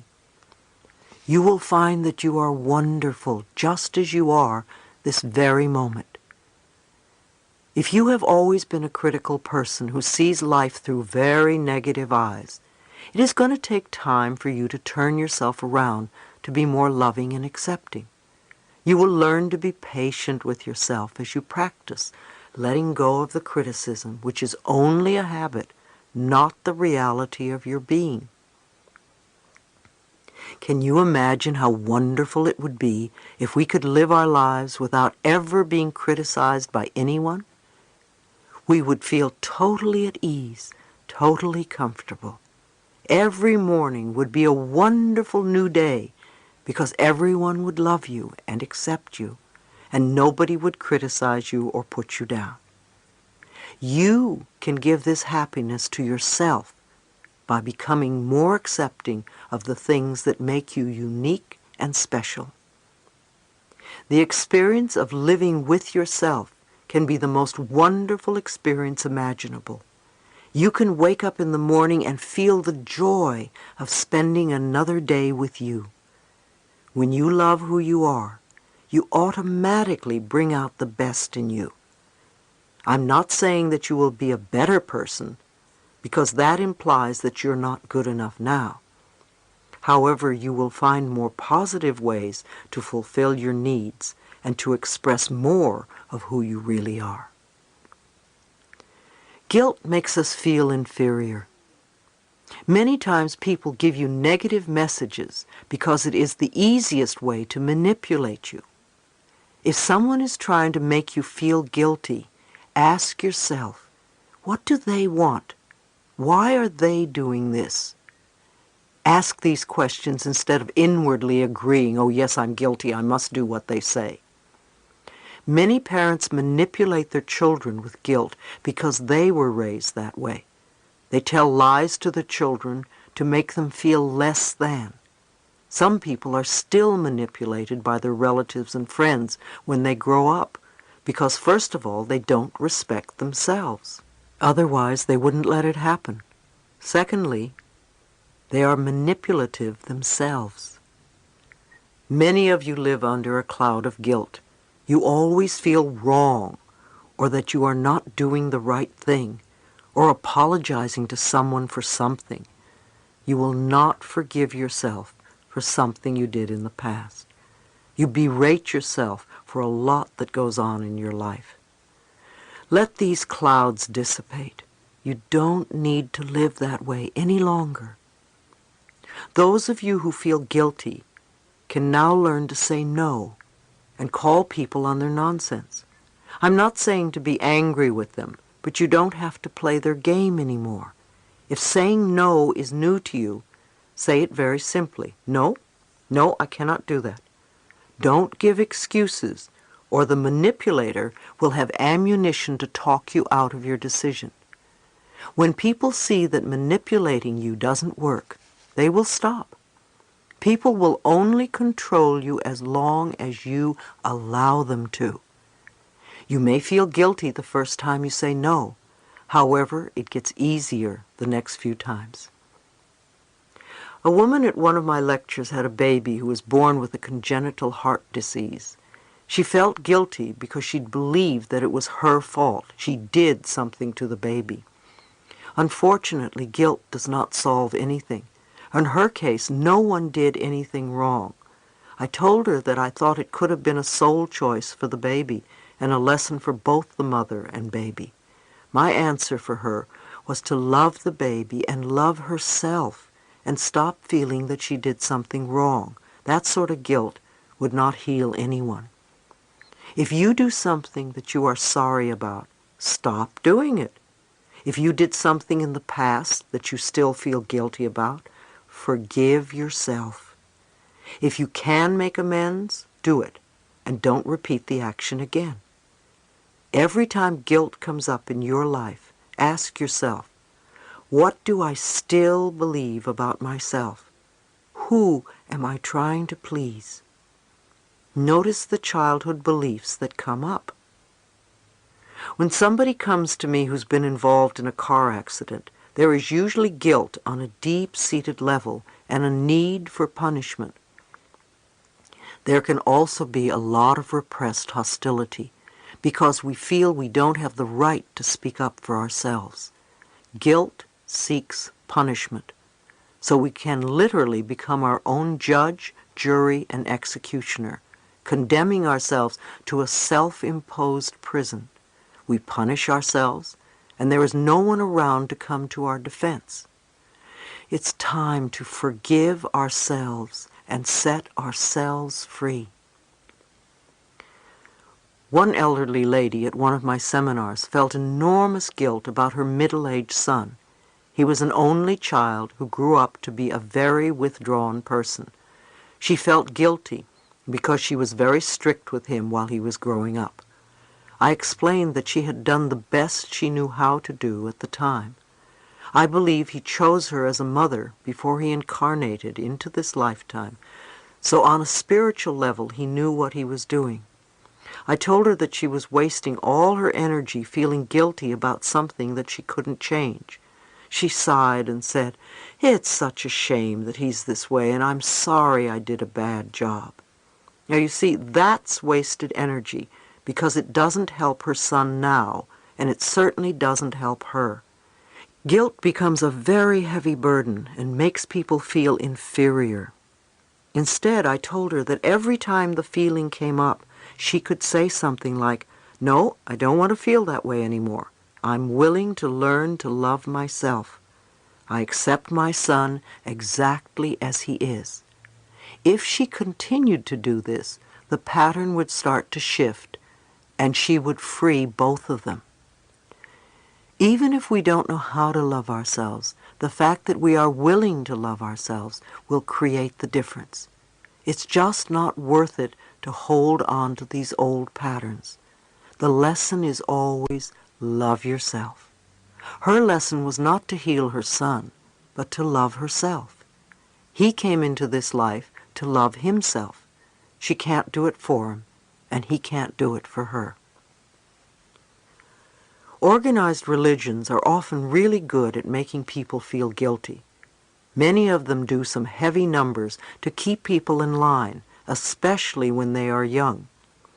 However, we aren't little children anymore, and we don't have to be kept in line. We are adults who can decide what we want to believe. The child in us feels the guilt, but there is also the adult in us who can teach the child otherwise. When you hold your emotions down or hold things in, you create havoc within you. Love yourself enough to allow yourself to feel your emotions. Allow your feelings to come to the surface. At first, you may find yourself crying for days or getting angry a lot. You may have to process quite a bit of old stuff. I suggest you do affirmations that make going through the process easier, smoother, and more comfortable. such as, I now release with ease all old negative beliefs. It is comfortable for me to change. My pathway is now smooth. I am free of the past. Also, don't add judgment to your feelings. That only pushes the feelings down even more. If you are going through incredible dilemmas or crises, affirm that you are safe and that you are willing to feel. Affirming these positive feelings will bring about beneficial changes. Chapter 6. Letting your feelings out. A tragedy can turn out to be our greatest good if we approach it in ways from which we can grow. Releasing anger in positive ways. Everyone deals with anger at one time or another in their lives. Anger is an honest emotion. When it is not expressed or processed outwardly, it will be processed inwardly, in the body, and usually develops into a dis-ease or dysfunction of some sort. Like criticism, we usually get angry about the same things over and over again. When we are angry and we feel we don't have a right to express it, we swallow it down, which causes resentment, bitterness, or depression. So it's good to handle our anger when it comes up. There are several methods to deal with anger in positive ways. One of the best is to talk openly to the person with whom you are angry and to release the pent-up emotions. You can say, I am angry with you because. When we feel like screaming at someone, then the anger has been building up for a long time. Often it is because we feel we cannot speak to the other person. So the second best way to let the anger out is to talk to the person in the mirror. Find yourself a place where you will feel safe and will not be disturbed. Look into your own eyes in the mirror. If you find that you cannot, then concentrate on your mouth or nose. See yourself and/or the person who you believe has done something wrong to you. Remember the moment when you became angry and let yourself feel the anger come through you. Begin to tell this person exactly what you are so angry about. Show all the anger you feel. You could say something like, I am angry at you because, or I am hurt because you did, or I am so afraid because you. Just get all your feelings out. If you feel like expressing yourself physically, then get some pillows and start hitting them, or twist a towel. Don't be afraid to let your anger take its natural course. You have already kept your feelings bottled up too long. There is no need to feel any guilt or shame. Remember, our feelings are thoughts in action. They serve a purpose, and when you let them loose from your mind and body, you allow space inside for other, more positive experiences. When you have finished expressing your anger to the other person or persons, do your best to forgive them. Forgiveness is an act of freedom for yourself, because you are the one who will benefit from it. If you can't forgive someone, then the exercise is just a negative affirmation and is not healing for you. There is a difference between releasing and just rehashing old angers. You may want to say something like, okay, that situation is over. That is in the past now. I don't approve of your action, and yet I understand that you were doing the best you could with the knowledge and understanding you had at the time. I am done with this. I release you and let you go. You are free, and I am free. You may want to do this exercise several times before you truly feel that you have gotten rid of all your anger. You may also want to work on one anger issue or several. Do what feels right for you. There are other methods we can use to release the anger. We can scream into a pillow. We can kick pillows. We can beat the bed or a punching bag. We can write a hate letter and then burn it. We can scream in our cars with the windows rolled up. We can play tennis or go to the golf range and just hit balls one after another. We can exercise, swim, or run around the block several times, or just punch the air. We can write or draw our feelings using our non-dominant hand. The creative process is a natural release for emotions. One man at my seminar said he used an egg timer as he began screaming into a pillow.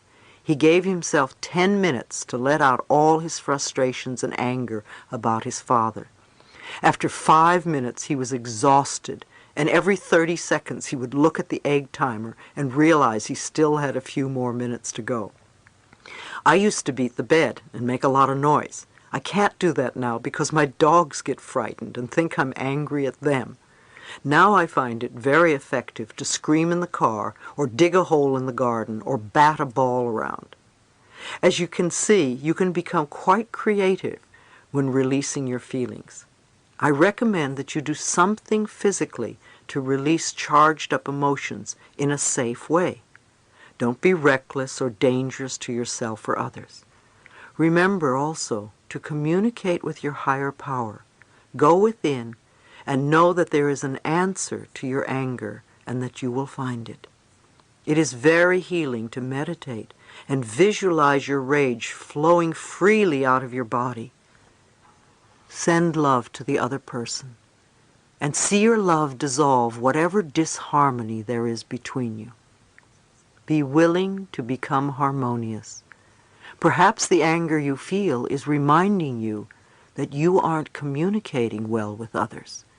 By recognizing it, you can correct it.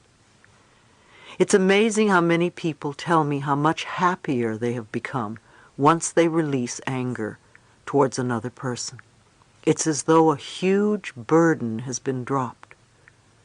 One of my students had a difficult time letting her anger out. Intellectually, she understood her feelings, yet she couldn't express them outwardly. Once she allowed herself this expression, she kicked and screamed and called her mother and her alcoholic daughter all sorts of names. She felt a tremendous weight lift from her.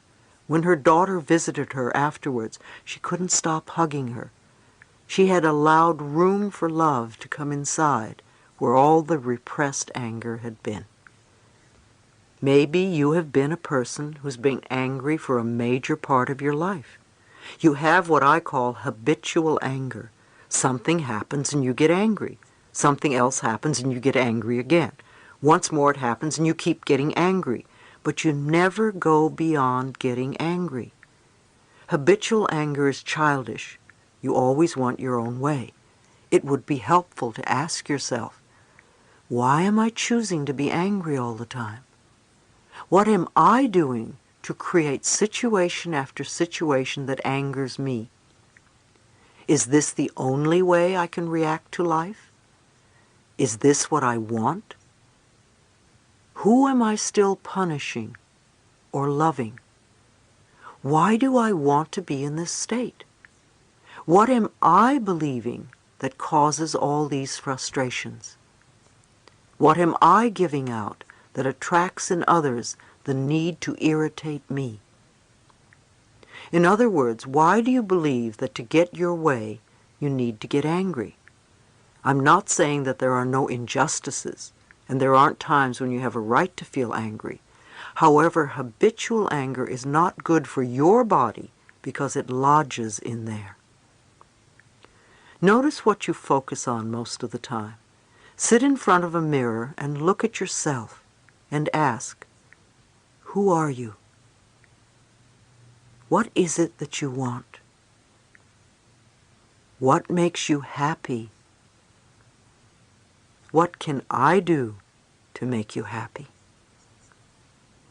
Now is the time to do something else. Create a new space inside yourself for loving, optimistic, and cheerful patterns. People often get angry while they're driving their cars. People often express their frustrations about the other lousy drivers on the road. Long ago, I got over the fact that I was going to be upset because of someone else's inability to follow the rules of the road. So the way I handle driving my car is, first, I put love into the car when I get in. Next, I know and affirm that I'm always surrounded by wonderful, competent, happy drivers. Everyone around me is a good driver. Because of my beliefs and affirmations, whenever I'm on the road, I have very few poor drivers around me.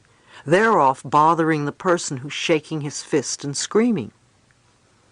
You know, your car is an extension of you, just like everything and everyone are extensions of you. So put some love into your car, and then send love out to everyone around you on the streets and highways. I believe that the parts of your car are similar to the parts of your body. For instance, one of my workers felt that she had no vision, that she could not see where her life was going or where she wanted it to go. One morning she woke up and found her windshield smashed.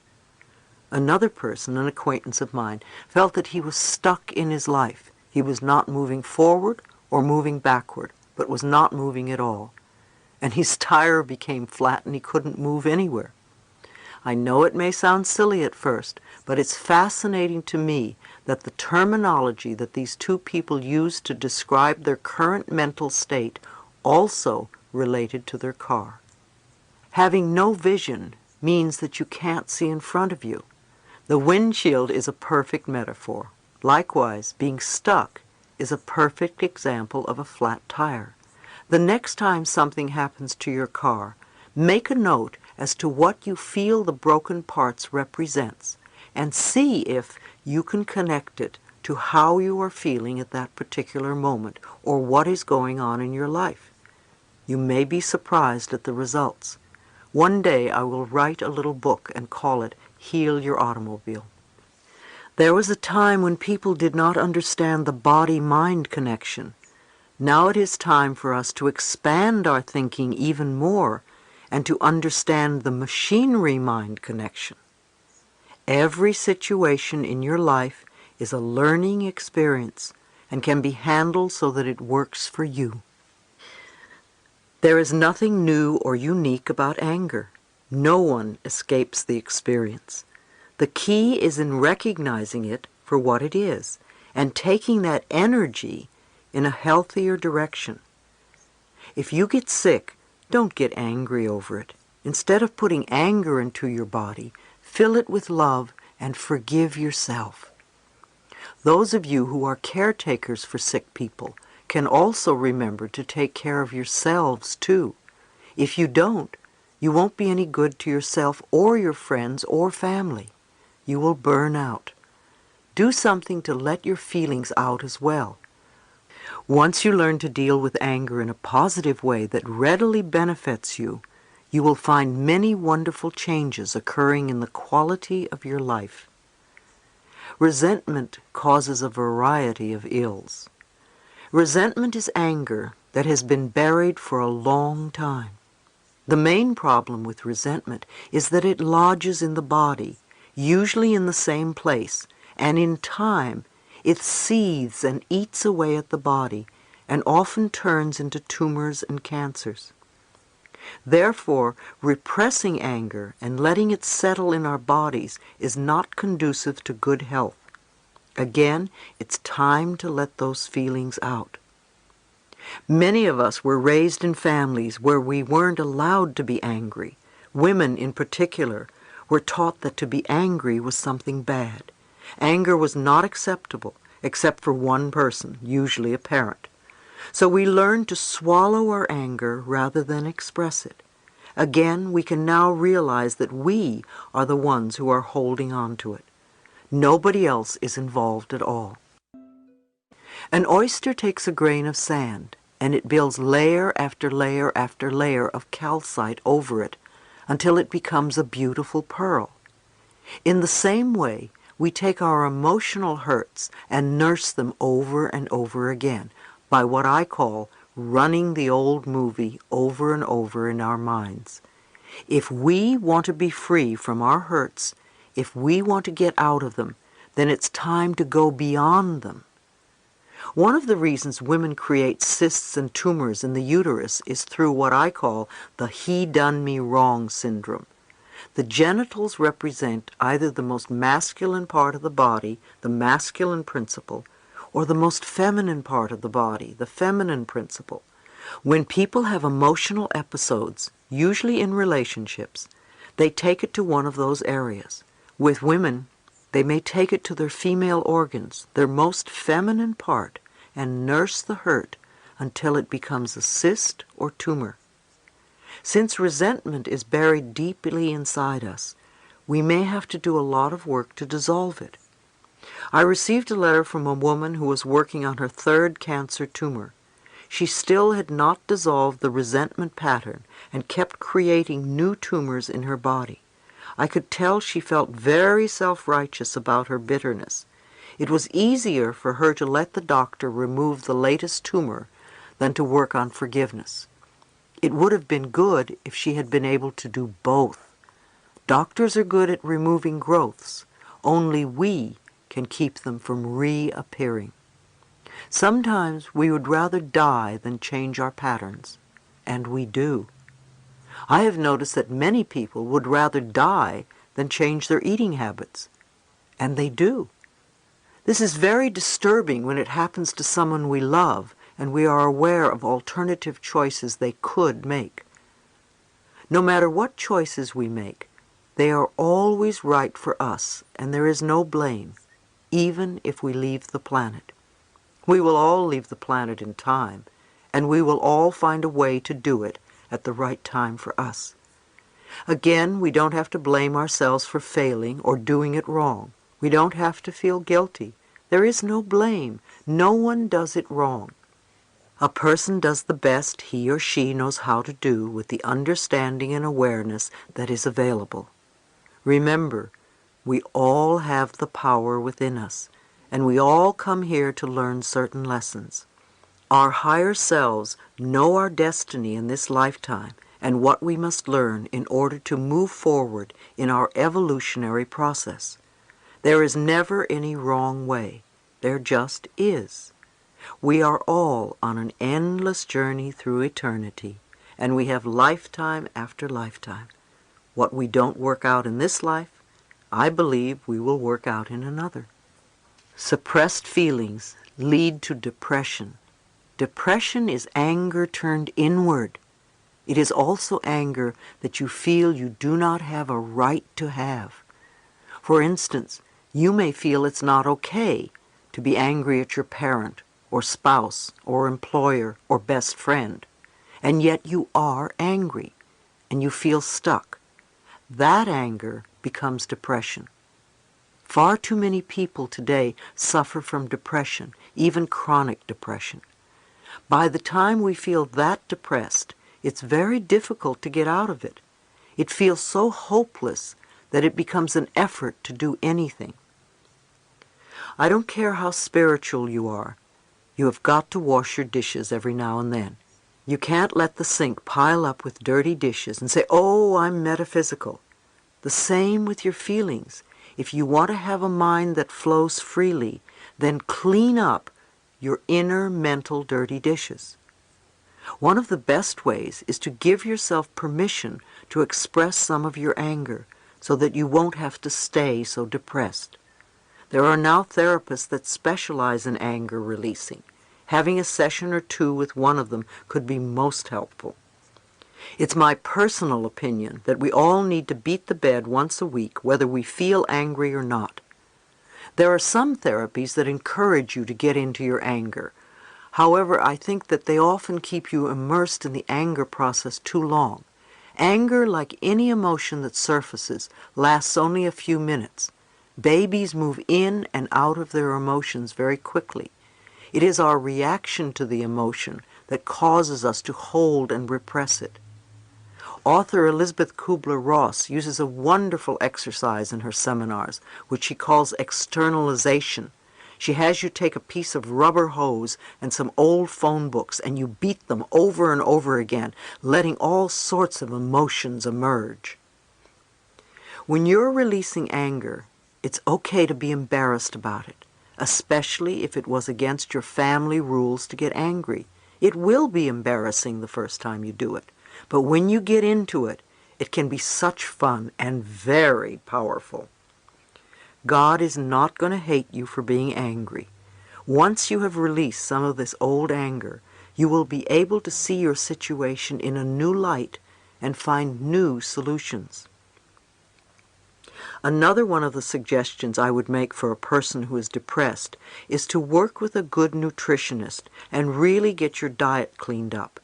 It's amazing how that can help the mind. People who are depressed often eat very poorly, which adds to the problem.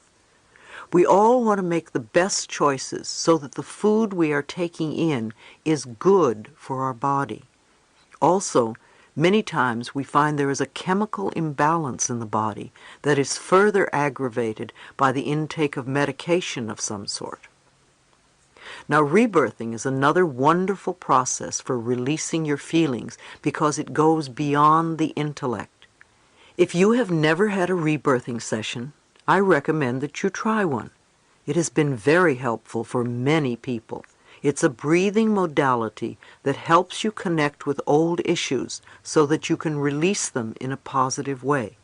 Some rebirthers have you repeat your affirmations as you're going through the process. Then there is body work, such as Rolfing, a process of deep connective tissue manipulation developed by Ida Rolf, or Heller work, or Traeger work. They are all excellent ways to release restrictive patterns in the body. Different processes work differently for each person. One process may be good for one, yet not for another. We can only find what is best for us by trying different avenues. Self-help sections in bookstores are excellent places to read about different alternatives. Health food stores often have bulletin boards that list meetings and classes. When the student is ready, the teacher appears. Fear is not having trust. Fear is rampant on the planet. You can see and hear about it in the news every day in the form of wars and murders and greed and more. Fear is a lack of trust in ourselves. Because of that, we don't trust life. We don't trust that we are being taken care of on a higher level, so we feel we must control everything from the physical level. Obviously, we're going to feel fear because we can't control everything in our lives. Trust is what we learn when we want to overcome our fears. It's called taking the leap of faith. Trust in the power within that is connected to universal intelligence. Trust in that which is invisible instead of trusting only in the physical material world. I'm not saying that we do nothing, yet if we have trust, we can go through life much easier. If you recall what I said earlier, I believe that everything I need to know is revealed to me. I trust that I'm being taken care of, even though I am not physically in control of everything that's happening around me. When a fearful thought comes up, it is really trying to protect you. I suggest you say to the fear, I know you want to protect me. I appreciate that you want to help me, and I thank you. Acknowledge the fearful thought. It's there to take care of you. When you become physically frightened, your adrenaline pumps through your body to protect you from danger. It's the same with the fear you manufacture in your mind. Observe your fears and recognize that you are not them. Think of fear the way you view images on a movie screen. What you see on the screen is really not there. The moving pictures are just frames of celluloid, and they change and disappear very rapidly.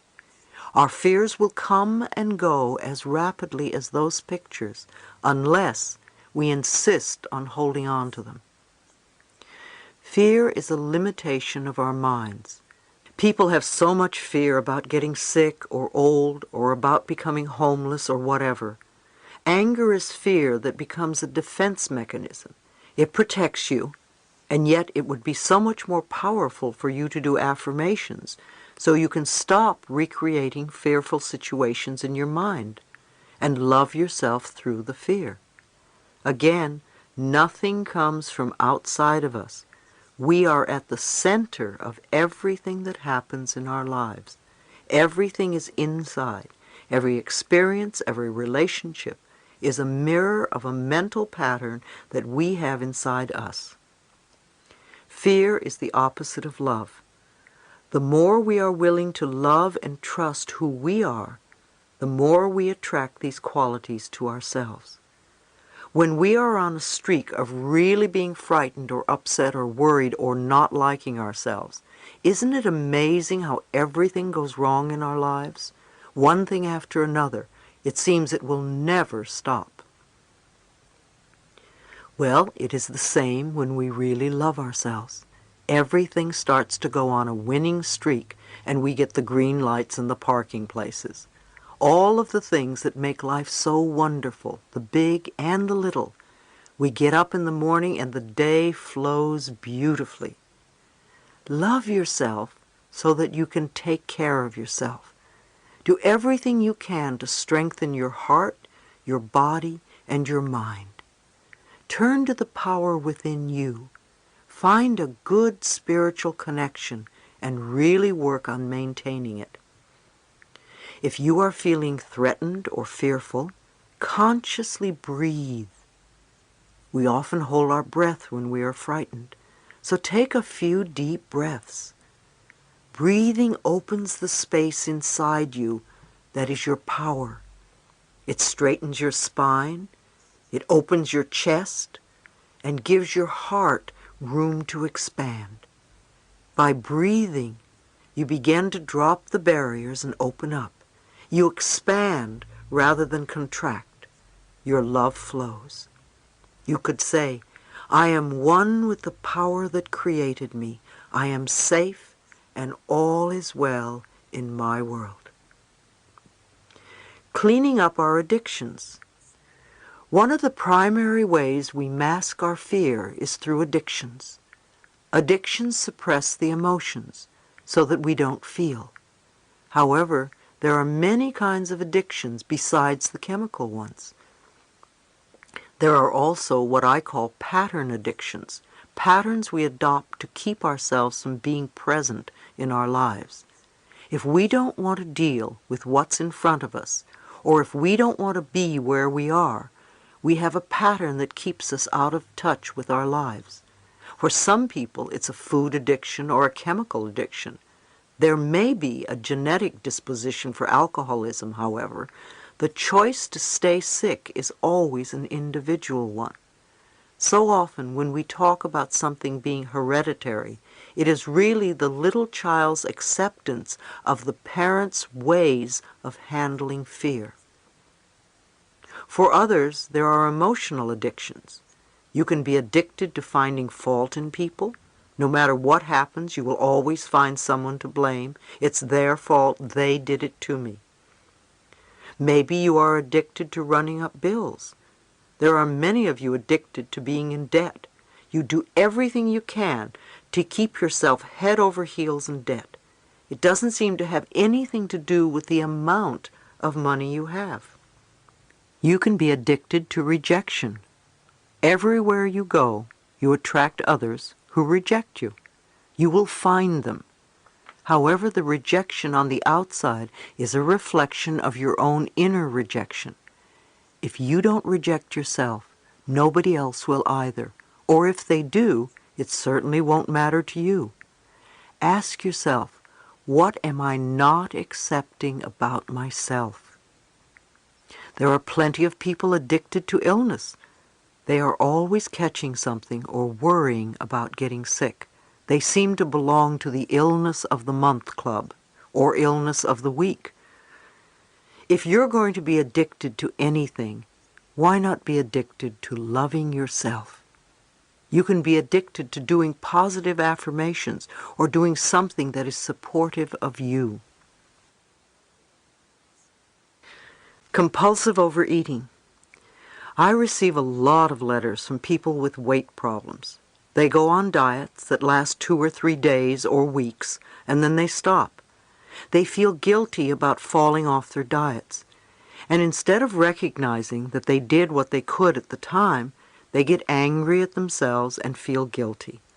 Then to punish themselves, because guilt always seeks punishment, they go out and eat foods that are not good for their bodies. If they could acknowledge that for the 2 weeks that they followed a particular regime, they were doing something wonderful for their bodies, and stop laying guilt trips on themselves, they would begin to break the pattern. They could also begin to say, I used to have a problem with weight. Now I allow myself to be the perfect weight for me, and the pattern would start to shift inside. Yet we don't want to concentrate on the food issue too much, for that is not where the problem lies. Overeating has always meant a need for protection. When you feel insecure or frightened, you pad yourself with a layer of safety. Weight has nothing to do with food. Most of you spend a lifetime being angry at yourself for being fat. What a waste of energy. Instead, realize there is something going on in your life that is making you feel unsafe and insecure. It could be your work, your spouse, your sexuality, or your life in general, or early belief patterns. If you are overweight, put the food weight issue aside and work on the pattern that says, I need protection because I'm insecure. It's amazing how our cells respond to our mental patterns. When the need for protection is gone, or when we start feeling secure, the fat will melt off. I have noticed in my own life that when I'm not feeling safe, I will gain some weight. When my life is going so fast and I'm doing so much and I'm spreading myself all over the place, I feel a need for protection, a need for security. So I say, okay, Louise, it's time to work on safety. I want you to really know that you are safe and it's okay and you can do all this stuff and you can be at all these places and you can have all that's happening right now and you are safe and I love you. When I feel secure again, the weight melts away. Weight is only the outer effect of a fear that is inside you. When you look in the mirror and see the fat person staring back, remember that you are looking at the result of your old thinking. When you start to change your thinking, you are planting a seed for what will become true for you. What you choose to think today will create your new figure tomorrow. One of the best books on releasing excess weight is The Only Diet There Is by Sandra Ray. It's all about dieting from negative thinking, and she shows you step by step how to do it. Self-help groups. Self-help groups have become the new social form. I see this as a very positive move. These programs do tremendous good. People with similar problems getting together, not to whine and complain, but to find ways to work through these issues and improve the quality of their lives. There is now a group for almost every problem you can think of. Many of them are listed in the phone book under Community Services in the front of your yellow pages. I know you can find one that is right for you. Many churches now hold group meetings. You could even go to the local health food store, one of my favorites, and see what is listed on their bulletin board. If you are serious about changing your life, you will find the way. The 12-step programs are everywhere. 12-step programs have been around for some time, and they have developed a format that really works and brings about wonderful results. Their Al-Anon program for people who live with or were raised by addicted people is one of the best groups for all sorts of people. Feelings are our inner gauge. When growing up in a troubled or dysfunctional family, we learn to avoid conflict whenever possible, and this results in the denial of our feelings. We often do not trust others to meet our needs, so we don't even ask for help. We are convinced that we must be strong enough to handle things ourselves. The only problem is that we fail to be in touch with our own feelings. Feelings are our most helpful link to our relationship with ourselves, others, and the world around us, and they are an indication of what's working or not working in our lives. Shutting them off only leads to more complex problems and physical illnesses. What you can feel, you can heal. If you don't allow yourself to feel what is going on inside of you, you won't know where to begin the healing process.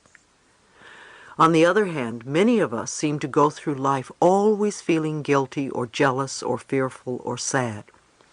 We develop habit patterns that keep repeating the same experiences that we say we don't want to have. If you keep feeling angry or sad or fearful or jealous and don't get in touch with the underlying cause, you will continue to create more anger, sad, fear, etc. When we stop feeling like victims, we are able to take our power back. We must be willing to learn the lesson so the problem can disappear. When we trust the process of life and our spiritual connection with the universe, we can dissolve our angers and fears as soon as they appear. We can trust in life and know that everything is happening in divine right order and in the perfect time-space sequence. Chapter 7. Moving Beyond the Pain. We are far more than our bodies and personalities. The inner spirit is always beautiful and lovable, no matter how our outer appearances may change. The pain of death. It's wonderful to be positive. It's also wonderful to acknowledge what you are feeling. Nature has given you feelings to get you through certain experiences, and to deny them causes more pain. Remember, death is not a failure. Everyone dies. It's part of the process of life. When someone you love dies, the mourning process takes at least a year. So give yourself that space. It's difficult to have to go through all the holidays and seasons, Valentine's Day, your birthday, your anniversary, Christmas, etc. So be very gentle with yourself and let yourself grieve. There are no rules, so don't make any for yourself. It's also okay to get angry and have hysterics when someone dies. You can't pretend it doesn't hurt. You want to give your feelings an outlet. Let yourself cry. Look in the mirror and scream, "It isn't fair," or whatever you feel inside. Again, let it out. Otherwise, you will create problems for your body. You want to take care of yourself the best you can, and I know it's not always easy. Those of us who have been working with people with AIDS find that the grieving process becomes ongoing. It's the same as the grieving process in wartime. There are too many onslaughts to the emotional nervous system to handle. Many times I reach out to special friends and dissolve into hysterics when it all becomes too much. It was much easier when my mother died. I felt the natural completion of her 91-year cycle. Though I grieved, I had no anger or rage at injustice or untimeliness. Wars and epidemics bring up tremendous frustration at the seeming unfairness of it all. Although grieving takes time, sometimes you feel like you're in a bottomless pit. If you are still grieving after a few years, then you are wallowing in it. It becomes an addiction. You need to forgive and release the other person and yourself. Remember, we don't lose anyone when they die because we never owned them in the first place. If you are having a difficult time letting go, there are several things you can do. First of all, I suggest you do some meditations with the person who is gone. No matter what he or she thought or did while they were alive, when they leave the planet, a veil lifts and they see life very clearly. so they no longer have the fears and the limiting beliefs that they had when they were here. If you are grieving a lot, they would probably tell you not to worry because all is well. In your meditations, ask the person for help to get you through this period and tell them that you love them. Don't judge yourself for not being with the person or doing enough for the person while they were alive. That's just adding guilt to your grief. Some of you use this time as an excuse for not getting on with your own life. Some of you would like to leave the planet too. Or, for some of you, the death of someone you know and love brings up your own fear of death. Use this time to do inner work on yourself so you can release some of your own stuff. A lot of sadness comes to the surface upon the death of a loved one. Let yourself feel the sadness. You need to get to a point where you feel safe enough to let the old pains come up.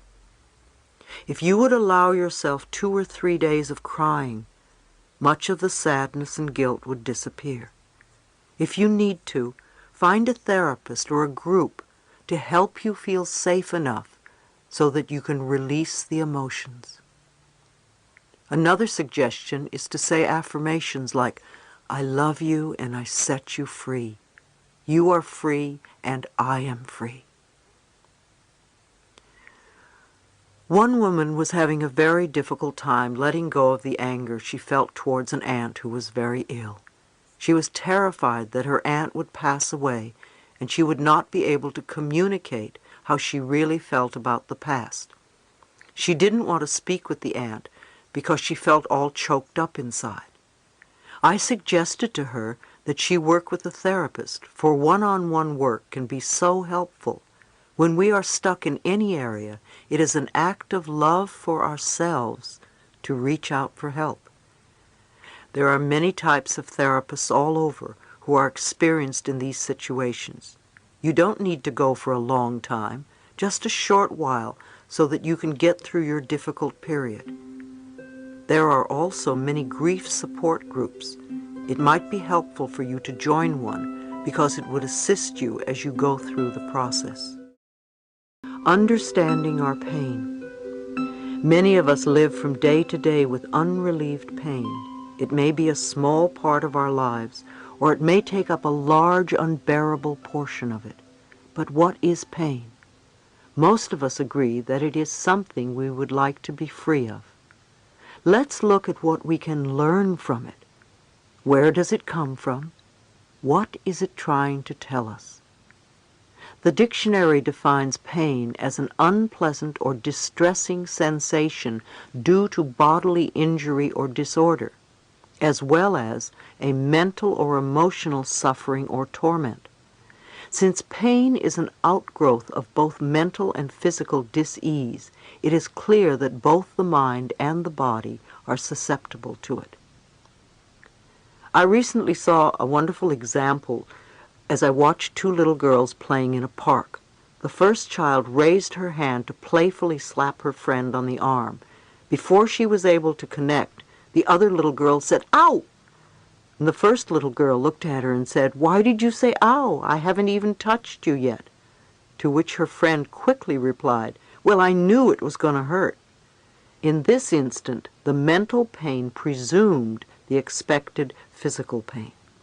Pain comes to us in many forms: a scratch, a bump, a bruise, dis-ease, uneasy sleep, a threat, a knotty feeling in your stomach, a numbing sensation in your arm or leg. Sometimes it hurts a lot, sometimes only a little, but we know it's there. In most cases, it's trying to tell us something. At times, the message is obvious. A sour stomach experienced during the work week, but not on the weekend, may indicate a need for an attitude change or for a job change. And many of us know the significance of the pain that occurs after a night of excessive drinking. Whatever the message, we must remember that the human body is a wonderfully constructed piece of machinery. It tells us if there are problems, but only if we are willing to listen.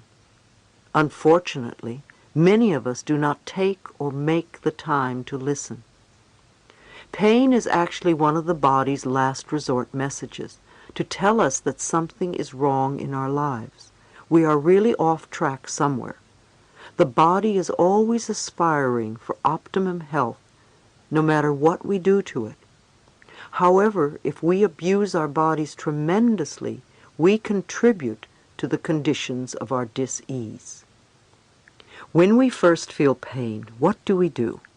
We usually run to the medicine cabinet or to the drugstore, and we take a pill. In effect, we say to the body, "Shut up, I don't want to hear you." The body will quiet down for a little bit. Then the whisperings return, and this time a little louder. Maybe we go to the doctor for an injection or a prescription, or we do something else. But at some point we have to pay attention to what is going on, because we may have a full-blown dis-ease of some sort. Even at that point, some people still want to play victim and still don't listen. Others awaken to what's going on and are willing to make changes. It's okay. We all learn in different ways. The answers may be as simple as getting a good night's sleep, or not going out 7 nights a week, or not pushing yourself at work. Allow yourself to listen to your body, because it does want to get well. Your body wants to be healthy, and you can cooperate with it. When I first feel pain or discomfort, I quiet myself. I trust that my higher power will let me know what needs to be changed in my life, so that I can be free from this dis-ease. In these quiet times, I visualize the most perfect natural setting, with my favorite flowers growing in abundance all around me. I can feel and smell the sweet warm air as it blows gently across my face, and I concentrate on relaxing every muscle in my body. When I feel that I have reached a state of complete relaxation, I simply ask my inner wisdom, how am I contributing to this problem? What is it that I need to know? What areas of my life are in need of change? Then I breathe and let the answers pour over me. The answers may not come at that moment, but I know that they will be revealed to me soon. I know that whatever changes are needed are the right ones for me, and that I will be completely safe no matter what unfolds before me. Sometimes you wonder how you can accomplish such changes. How will I live? What about the children? How will I pay my bills? Again, trust your higher power to show you the means to live a plentiful, pain-free life. I also suggest that you make changes one step at a time. Lao Tse said, "The journey of 1,000 miles begins with one step." One small step added to another can create significant major advancements. Once you go about making your changes, please remember that the pain does not necessarily disappear overnight, and yet it may. It has taken time for pain to surface. Therefore, it may take some time to recognize that it is no longer needed. Be gentle with yourself. Don't gauge your progress by someone else's. You are unique and have your own way of handling your life. Put your trust in your higher self in order to free yourself of all physical and emotional pain. Forgiveness is the key to freedom. I often ask clients, would you rather be right or would you rather be happy? We all have opinions on who was right and who was wrong according to our own perceptions, and we can all find ways to justify our feelings. We want to punish others for what they did to us. However, we are the ones running the story over and over in our own minds. It is foolish for us to punish ourselves in the present because someone hurt us in the past. To release the past, We want to be willing to forgive, even if we don't know how. Forgiveness means giving up our hurtful feelings and just letting the whole thing go. A state of non-forgiveness actually destroys something within ourselves. No matter what avenue of spirituality you follow, you will usually find that forgiveness is an enormous issue at any time, but most particularly when there is an illness. When we are ill, we really need to look around and see who it is we need to forgive. And usually the very person who we think we will never forgive is the one we need to forgive the most. Not forgiving someone else doesn't harm the other person in the slightest, but it plays havoc with us. The issues aren't theirs, the issues are ours. The grudges and hurts you feel have to do with forgiving yourself, not someone else. Affirm that you are totally willing to forgive everyone. I am willing to free myself from the past. I am willing to forgive all those who may ever have harmed me, and I forgive myself for having harmed others. If you think of anyone who may have harmed you in any way at any point in your life, bless that person with love and release them, and then dismiss the thought. I wouldn't be where I am today if I hadn't forgiven the people who have hurt me. I would not want to punish myself today for what they did to me in the past. I'm not saying that it would be easy. It's just that now I can look back at that stuff and say, oh yes, that's something that happened. However, I don't live there anymore. And it is not the same as condoning their behavior. If you feel ripped off by another, know that nobody can take anything from you that is rightfully yours. If it belongs to you, it will return to you at the right time. If something doesn't come back to you, it wasn't meant to. You need to accept that and go on with your life. To become free, you need to get out of your self-righteous resentment and off your pity pot. I love this expression, which originated with Alcoholics Anonymous, because it is such a wonderful, accurate description. When you are sitting on your pity pot, you are this helpless person who has no power at all. In order to have power, you want to stand on your own 2 feet and take responsibility. Take a moment and close your eyes, if you can, and imagine a beautiful stream of water in front of you. Take the old painful experience, the hurt, and the unforgiveness, and put the whole incident in the stream. See it begin to dissolve and drift downstream until it totally dissipates and disappears. You can do this as often as you want. This is a time for compassion and healing. Go within and connect with that part of yourself that knows how to heal. You are incredibly capable. Be willing to go to new levels to find capabilities of which you were not aware, not just to cure dis-ease, but to truly heal yourself on all possible levels. To make yourself whole in the deepest sense of the word, to accept every part of yourself and every experience you have ever had, and to know that it is all part of the tapestry of your life this time around. I love Emmanuel's book. There is a passage in it which has a good message. The question to Emmanuel is, how do we experience painful circumstances without becoming embittered by them? And Emmanuel's reply is, by seeing them as lessons and not as retribution. Trust life, my friends. However far afield life seems to take you, this trip is necessary.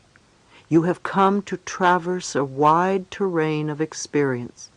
in order to verify where truth lies and where your distortion is in that terrain. You will then be able to return to your home center, your soul self, refreshed and wiser. If only we could understand that all of our so-called problems are just opportunities for us to grow and to change, and that most of them come from the vibrations that we have been giving off. All we really need to do is change the way we think, be willing to dissolve the resentment, and be willing to forgive. Part 3. Loving yourself. Can you remember the last time you were in love? Your heart went, ah! It was such a wonderful feeling. It's the same thing with loving yourself, except that you will never leave. Once you have your love for yourself, it's with you for the rest of your life, so you want to make it the best relationship you can have. Chapter 8. How to Love Yourself. When you forgive and let go, not only does a huge weight drop off your shoulders, but the doorway to your own self-love opens. For many of you who have been working on loving yourselves, and for those of you who are just beginning, I'm going to explore some ways to help you learn how to love yourselves. I call it my 10 steps, and I have sent thousands of people this list over the years. Loving yourself is a wonderful adventure. It's like learning to fly. Imagine if we all had the power to fly at will. How exciting it would be. Let's begin to love ourselves right now. Many of us seem to suffer from a lack of self-esteem at one level or another. It's very difficult for us to love ourselves because we have all these so-called faults inside us that we feel make it impossible to love ourselves exactly as we are. Usually, we make loving ourselves conditional, and then when we are involved in relationships, we make loving the other person conditional also. We've all heard that we really can't love someone else until we love ourselves. So now that we have seen the barriers we have set up for ourselves, how do we catapult to the next step? 1. Probably the most important key is to stop criticizing yourself. I've talked about criticism before. If we tell ourselves that we are okay, no matter what is going on, we can make changes in our lives easily. It is when we make ourselves bad that we have great difficulty. We all change, everyone. Every day is a new day, and we do things a little differently than we did the day before. Our ability to adapt and flow with the process of life is part of our power. Those who have come from dysfunctional homes often become super responsible and have gotten in the habit of judging themselves unmercifully. They have grown up with tension and anxiety. The message they get as children of dysfunctional homes is, there must be something wrong with me. Think for a moment about the words you use when scolding yourself. Some of the phrases people tell me are stupid, bad boy, bad girl, useless, careless, dumb, ugly, worthless, sloppy, dirty, etc. Are these the same words you use now when you're describing yourself? There is a tremendous need to build self-worth and value in ourselves, because when we feel not good enough, we find ways to keep ourselves miserable. We create illness or pain in our bodies. We procrastinate about things that would benefit us. We mistreat our bodies with food, alcohol, and drugs. We are all insecure in some ways because we are human. Let us learn not to pretend that we are perfect. Having to be perfect only puts immense pressure on ourselves, and it prevents us from looking at areas of our lives that need healing. Instead, we could discover our creative distinctions, our individualities, and appreciate ourselves for the qualities that set us apart from others. Each one of us has a unique role to play on this earth, and when we are critical of ourselves, we obscure it. 2. We want to stop scaring ourselves. Many of us terrorize ourselves with frightful thoughts and make situations worse than they are. We take a small problem and make it into a big monster. It's a terrible way to live, always expecting the worst out of life. How many of you go to bed at night creating the worst possible scenario of a problem? That's like a little child who imagines monsters under the bed and then gets terrified. It's no wonder you can't sleep. As a child, you needed your parent to come and soothe you. Now, as an adult, you know you have the ability to soothe yourself. People who are ill do this a lot. Often they visualize the worst, or they are immediately planning their funerals. They may give their power to the media and see themselves as statistics. You may also do this in relationships. Someone doesn't call you and immediately you decide that you are totally unlovable and that you'll never have another relationship again. You feel abandoned and rejected. You do the same thing with your job. Someone makes a remark at work and you begin to think you're going to be fired. You build these paralyzing thoughts in your mind. Remember, these frightening thoughts are negative affirmations. If you find yourself habitually reviewing a negative thought or situation in your mind, find an image of something you really would like to replace it with. It could be a beautiful view, or a sunset, flowers, a sport, or anything you love. Use that image as your switch to image every time you find that you are scaring yourself. You could say to yourself, "No, I'm not going to think about that anymore. I'm going to think about sunsets, or roses, or Paris, or yachts, or waterfalls, or whatever your image is." If you keep doing this, you will eventually break the habit. Again, it takes practice. 3. Another way is to be gentle and kind and patient with yourself. I've heard, "Dear God, I pray for patience and I want it right now." But patience is a very powerful tool.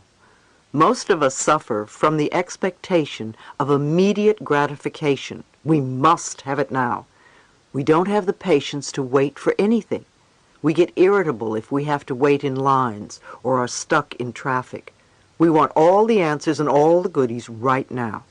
Too often, we make other people's lives miserable by our own impatience. But impatience is a resistance to learning. Impatience is resistance to learning. We want the answers without learning the lesson or doing the steps that are necessary for our growth. You could think of your mind as if it were a garden. To begin with, a garden is a patch of dirt. You may have a lot of brambles of self-hatred and rocks of despair, anger and worry. An old tree called fear needs pruning. Once you get some of these things out of the way and the soil is in good shape, you add some little seeds or plants of joy and prosperity. The sun shines down on it, and you water it and give it nutrients and loving attention. At first, not much seems to be happening, but you don't stop. You keep taking care of your garden. If you are patient, the garden will grow and blossom. The same with your mind. You select the thoughts that will be nurtured, and with patience they grow and contribute to creating the garden of experiences you want. We all make mistakes. It's okay to make mistakes while you are learning. As I said, so many of you are cursed with perfectionism. You won't give yourself a chance to really learn anything new because if you don't do it perfectly in the first 3 minutes, you assume you are not good enough. Anything you're going to learn takes time. When you first begin doing something, it usually doesn't feel right. To show you what I mean, take a moment right now and clasp your hands together. There's no right or wrong way to do this. Clasp your hands and notice which thumb is on top. Now open your hands and then clasp your hands again with the other thumb on top. It probably feels strange, odd, maybe even wrong. Clasp them again the first way, then the second, and the first again, and the second way, and hold it. How does it feel now? Not so odd, not so bad. You're getting used to it. Maybe you can even learn to do it both ways. It's the same thing when we are doing something a new way. It may feel different, and we immediately judge it. Yet with a little bit of practice, it can become normal and natural. We're not going to love ourselves totally in one day, but we can love ourselves a little bit more every day. Each day, we give ourselves a little bit more love, and in 2 or 3 months, we will have come so much further in loving ourselves. So mistakes are your stepping stones. They are valuable because they're your teachers. Don't punish yourself for making a mistake. If you are willing to learn and grow from the mistake, then it serves as a step towards fulfillment in your life. Some of us have been working on ourselves for a very long time and wonder why we still have issues that come up for us. We need to keep reinforcing what we know, not resisting by throwing up our hands in the air and saying, "What's the use?"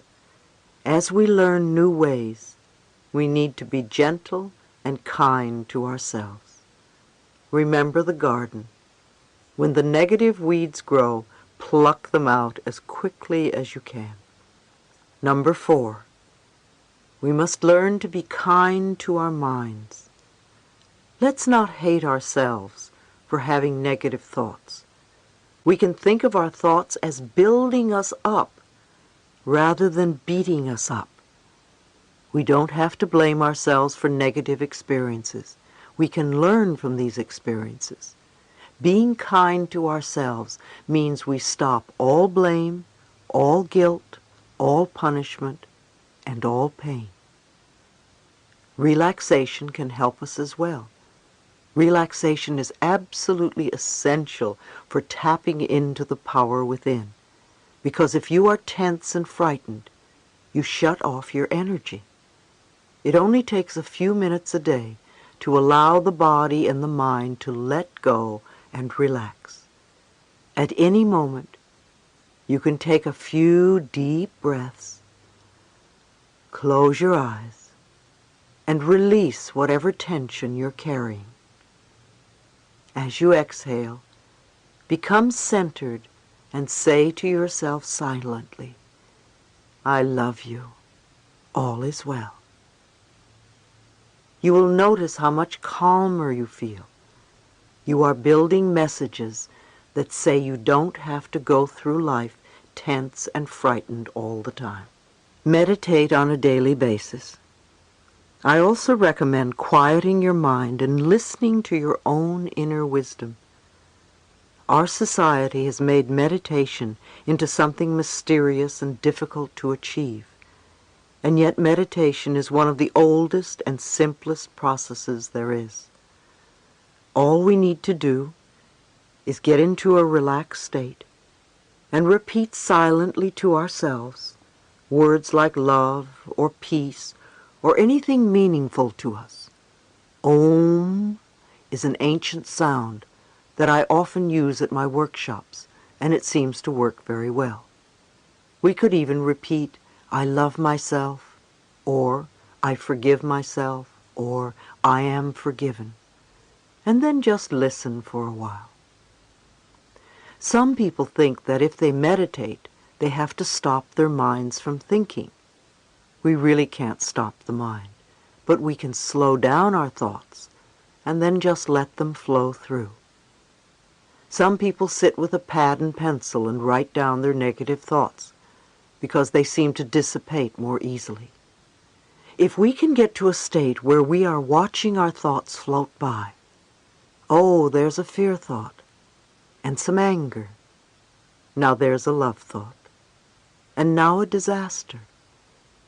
There's an abandonment thought, a joy thought. And don't give these thoughts importance. Then we begin to use our tremendous power wisely. You can begin meditation anywhere and allow it to become a habit. Think of meditation as focusing on your higher power. You become connected with yourself and your inner wisdom. You can do it in whatever form you like. Some people go into a kind of meditation while they're jogging or walking. Again, don't make yourself wrong for doing it differently. I love to get on my knees in the garden and dig in the dirt. It's a great meditation for me. An excellent, easy-to-understand book on meditation is Minding the Body, Mending the Mind by Joan Borisenko. Visualize optimistic outcomes. Visualization is also very important, and there are many techniques you can use. Dr. Carl Symington, in his book Getting Well Again, recommends a lot of visualization techniques for people with cancer, and they often yield excellent results. With visualization, you create a clear, positive image that enhances your affirmation. Many of you have written to me about the kinds of visualizations you do along with your affirmations. The important thing to remember about visualizations is that they must be compatible with the kind of person you are. Otherwise, your visualizations will not work. For instance, a woman with cancer pictured the good killer cells in her body attacking the cancer and killing it. At the end of the visualization, she doubted whether she had done it correctly and didn't feel that it was working for her. So I asked her, "Are you a killer person?" And she answered, "I personally don't feel good about creating a war in my body." So I suggested that she change her visualization to one that was a little more gentle. I think it's better to use images like the sun melting the sick cells, or a magician transforming them with his magic wand.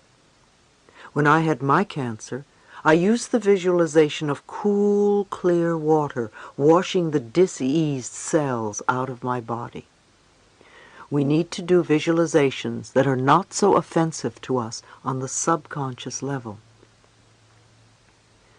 Those of us who have family or friends who are sick do them an injustice by continually seeing them sick. Visualize them well. Send them good vibrations. However, remember that getting well is really up to them. There are many good audio tapes with guided visualizations and meditations that you can give them to help them through this process, if they are open. If not, just send them love. Everyone can visualize. Describing your home, having a sexual fantasy, imagining what you would do to a person who hurt you, are all visualizations. It's amazing what the mind can do. Number 5. The next step is to praise yourself. Criticism breaks down the inner spirit, and praise builds it up. Acknowledge your power, your God self. We are all expressions of the infinite intelligence. When you berate yourself, you belittle the power that created you. Begin with the little things. Tell yourself that you are wonderful. If you do it once and then stop, it doesn't work. Keep at it, even if it's 1 minute at a time. And believe me, it does get easier. The next time you do something new or different, or something you are just learning and you're not too adept at, be there for yourself. It was a big thrill the first time I spoke at the Church of Religious Science in New York. I remember it very well. It was a Friday noon meeting. People wrote questions and put them in a basket for me, the speaker. I brought the basket to the podium and answered the questions and did a small treatment after each one. After I finished, I walked away from the podium and said to myself, Louise, you were fantastic, considering this was the first time out. By the time you do this 6 times, you're going to be a pro. I didn't berate myself and say, oh, you forgot to say this or that. I didn't want to have the second time be something that would frighten me. If I beat myself up the first time, I would beat myself up the second time, and I would dread speaking in the end. And after a couple of hours, I thought of what I could change to improve. I never made myself wrong. I was very careful to praise myself and congratulate myself for being wonderful. And by the time I had conducted 6 meetings, I was a pro. I think we can apply this method in all areas of our lives. I continued speaking at the meetings for quite some time. It was wonderful training because it taught me how to think on my feet. Allow yourself to accept good, whether you think you deserve it or not. I've discussed how believing that we are not deserving is our unwillingness to accept good in our lives. It's what stops us from having what we want. How could we create anything good for ourselves if we think we don't deserve to have good? Think about the laws of deserving in your home. Did you feel good enough, smart enough, tall enough, pretty enough, whatever? And what do you have to live for? You know you are here for a reason, and it's not just to buy a new car every few years. What are you willing to do to fulfill yourself? Are you willing to do affirmations, visualizations, treatments? Are you willing to forgive? Are you willing to meditate? How much mental effort are you willing to exert to change your life and make it the life you want? Number 6, loving yourself means supporting yourself. Reach out to friends and allow them to help you. You really are being strong when you ask for help when you need it. So many of you have learned to be so self-reliant and self-sufficient. You can't ask for help because your ego won't let you. Instead of trying to do it all yourself and then getting angry at yourself because you can't make it, try asking for help next time. There are support groups in every city. There are 12-step programs for almost every problem. And in some areas, there are healing circles and church-affiliated organizations. If you can't find what you want, you can start your own group. It's not as scary as you might think. Gather together 2 or 3 friends who have the same issues that you have, and set up a few guidelines to follow. Have a book to study or tapes to listen to. If you do it with love in your heart, your little group will grow. People will be attracted like a magnet. Don't worry if it starts to grow and your meeting space gets too small. The universe always provides. If you don't know what to do, write my office, and we'll send you guidelines on how to conduct a little group. You really can be there for each other. I started the hayride in Los Angeles in 1985 with 6 men with AIDS in my living room. We didn't know what we were going to do about this intense crisis. I told them we weren't going to sit around playing Ain't It Awful, because we already knew that. We did what we could on a positive level to support each other. We're still meeting today, and we have about 200 people coming every Wednesday night to West Hollywood Park. It's an extraordinary group for people with AIDS, and everybody is welcome. People come from all over the world to see how this group functions and because they feel supported. It's not only me, it's the group. Everyone contributes to making it effective. We meditate and do visualizations, we network and share information about alternative therapies and the latest medical methods. There are energy tables at one end of the room where people can lie down and others share healing energies by laying on hands or praying for them. We have Signs of Mind practitioners they can talk to. At the end, we sing and hug one another. We want people to go out feeling better than when they came in. And sometimes people receive a positive lift that lasts for several days. Support groups have become the new social form, and they are very effectual tools in this complex day and age. Many New Thought churches, such as Unity and Religious Science, have ongoing weekly support groups. Many groups are listed in New Age magazines and newspapers. Networking is so important. It sparks you and gets you going. I suggest that people who have similar ideas share time with one another on a regular basis. When people work together on a common goal, they bring their pain, confusion, anger, or whatever, and come together, not to moan, but to find a way to go beyond, to rise above, and to grow up in a way. If you are very dedicated, very self-disciplined, and very spiritual, you can do a lot of work by yourself on yourself. When you are with a group of people doing the same thing, you can make quantum leaps because you learn from one another. Every single person in the group is a teacher.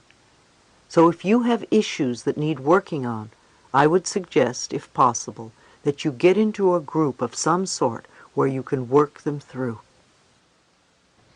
Number 7, love your negatives. They are all part of your creation, just as we are all part of God's creation. The intelligence that created us doesn't hate us because we make mistakes or get angry at our children.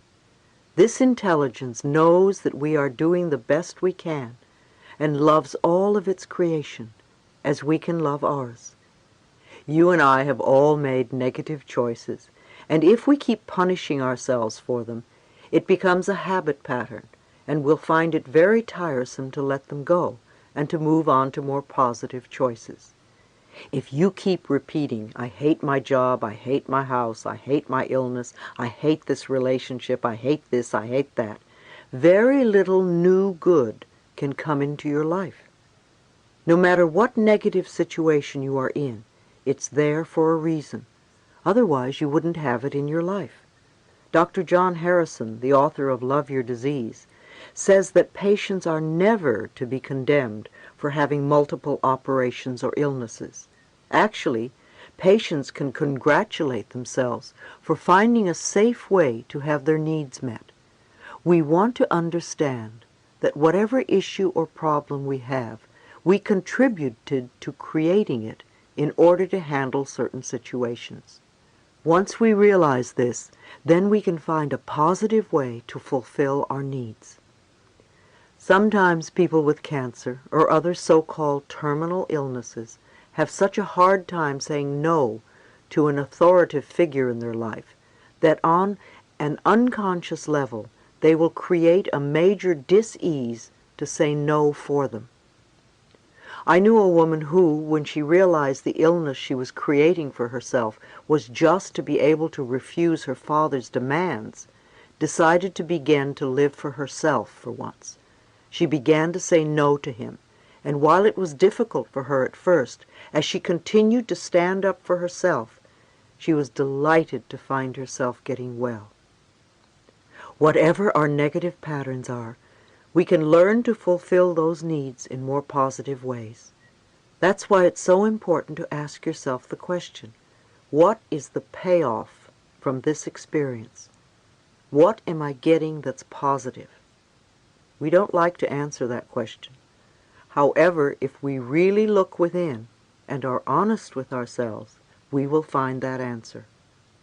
Perhaps your answer would be, it's the only time I get loving attention from my spouse. Once realized, you can begin to look for more positive ways to achieve this. Humor is another potent tool. It helps us release and lighten up during stressful experiences. At the hayride, we set time aside for jokes.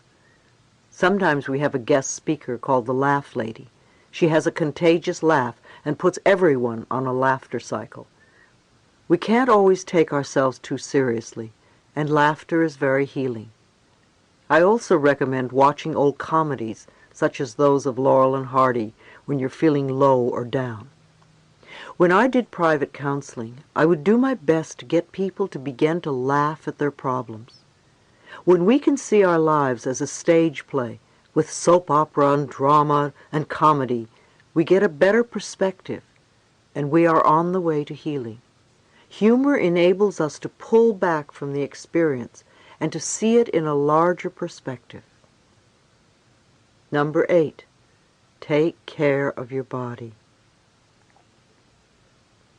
Think of your body as this marvelous house in which you live for a while.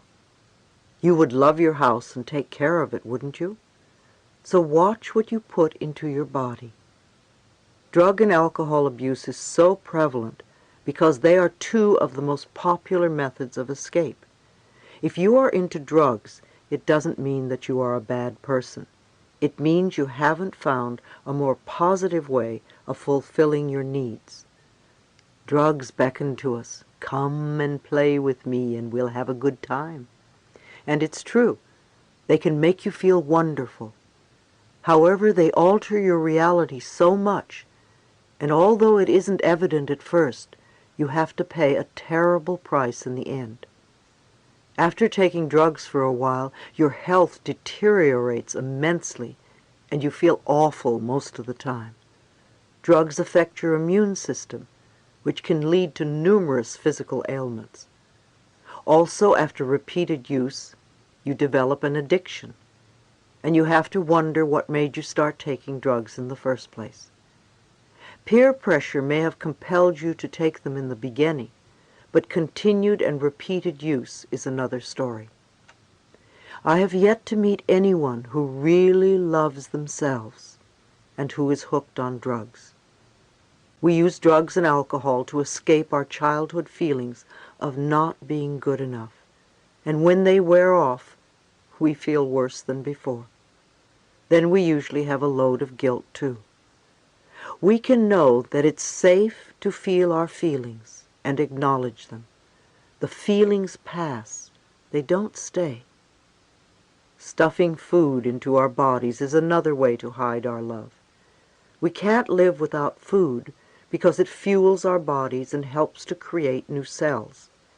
Even though we may know the basics of good nutrition, often we still use food and diets to punish ourselves and to create obesity. We've become a nation of junk food addicts. We have been on what I call the Great American Diet for decades, filling ourselves with processed foods of every sort. We've allowed the food companies and their advertising gimmicks to influence our eating habits. Doctors aren't even taught nutrition in medical schools unless they take it as an extracurricular subject. Most of what we consider conventional medicine at the moment concentrates on drugs and surgery. So if we really want to learn about nutrition, it's an issue that we must take into our own hands. It's an act of loving ourselves to become aware of what we put into our mouths and how it makes us feel. If you eat lunch and an hour later you start feeling sleepy, you might ask yourself, what did I eat? You may have consumed something that isn't good for your body at that particular time. Start noticing what gives you energy and what depletes you and brings you down. You can do this by trial and error, or you could find a good nutritionist who can answer some of your questions. Remember that what's right for one person isn't necessarily right for another. Our bodies are different. A macrobiotic diet is wonderful for many people. So is Harvey and Marilyn Diamond's Fit for Life method. They are totally different concepts, and yet they both work. Every body is different from every other body, so we can't say that only one method works. You have to find out which way works best for you. Then find exercise that you enjoy, that is fun to do. Create a positive mental attitude about your exercise. Often you create obstacles in your bodies primarily as a result of what you absorb from other people. Again, you need to forgive yourself and stop putting anger and resentment into your body if you want to create changes. Combining affirmations with your exercise is a way to reprogram negative concepts about your body and its shape. We are in a time now where new technologies for help are multiplying, and we are learning to combine some ancient healing methods, such as Ayurvedic medicine, with sound wave technology. I have been studying how sound can stimulate our brain waves and accelerate our learning and healing. There is research that shows that we can cure illness by mentally changing our DNA structure. I think that between now and the end of the century, we are going to explore a range of possibilities that will be enormously beneficial to much of the population. Number 9. Mirror work.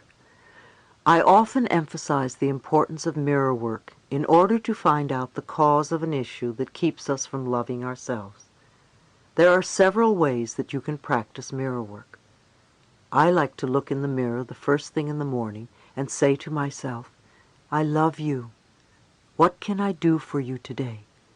How can I make you happy? Listen to your inner voice and start following through with what you hear. You may not get any messages to begin with because you're so used to scolding yourself and you don't know how to respond with a kind, loving thought. If something unpleasant happens to you during the day, go to the mirror and say, I love you anyway. Because events come and go, but the love that you have for yourself can be constant. And it is the most important quality you possess in your life. If something wonderful happens, go to the mirror and say thank you. Acknowledge yourself for creating this wonderful experience. You can forgive in the mirror too. Forgive yourself and forgive others. You can talk to other people in the mirror, especially when you're afraid to talk to them in person. You can clean up old issues with people, parents, bosses, doctors, children, lovers. You can say all sorts of things that you would be afraid to say otherwise. And remember to end by asking them for their love and approval, because that is what you really want. People who have problems loving themselves are almost always people who are not willing to forgive, because not forgiving shuts the door to the heart. When we forgive and let go, not only does a huge weight drop off our shoulders, but the doorway to our own self-love opens up. People will say, oh, such a load has dropped off. Well, of course it has, because we've been carrying this burden forever. Dr. John Harrison states that forgiveness of both the self and the parents, coupled with the release of past hurts, cures more illness than any antibiotic ever could. It takes a lot to make children stop loving their parents, but when they do, it takes even more for them to forgive them. When we won't forgive, when we won't let go, we're binding ourselves to the past. And when we are stuck in the past, we cannot live in present time. And if we are not living in the present, how can we create our glorious future? Old garbage from the past just creates more garbage for the future. Affirmations performed in front of a mirror are advantageous because you learn the truth of your existence. When you do an affirmation and you immediately hear a negative response such as, who are you kidding, or it can't be true, or you don't deserve that, then you have received a gift to use.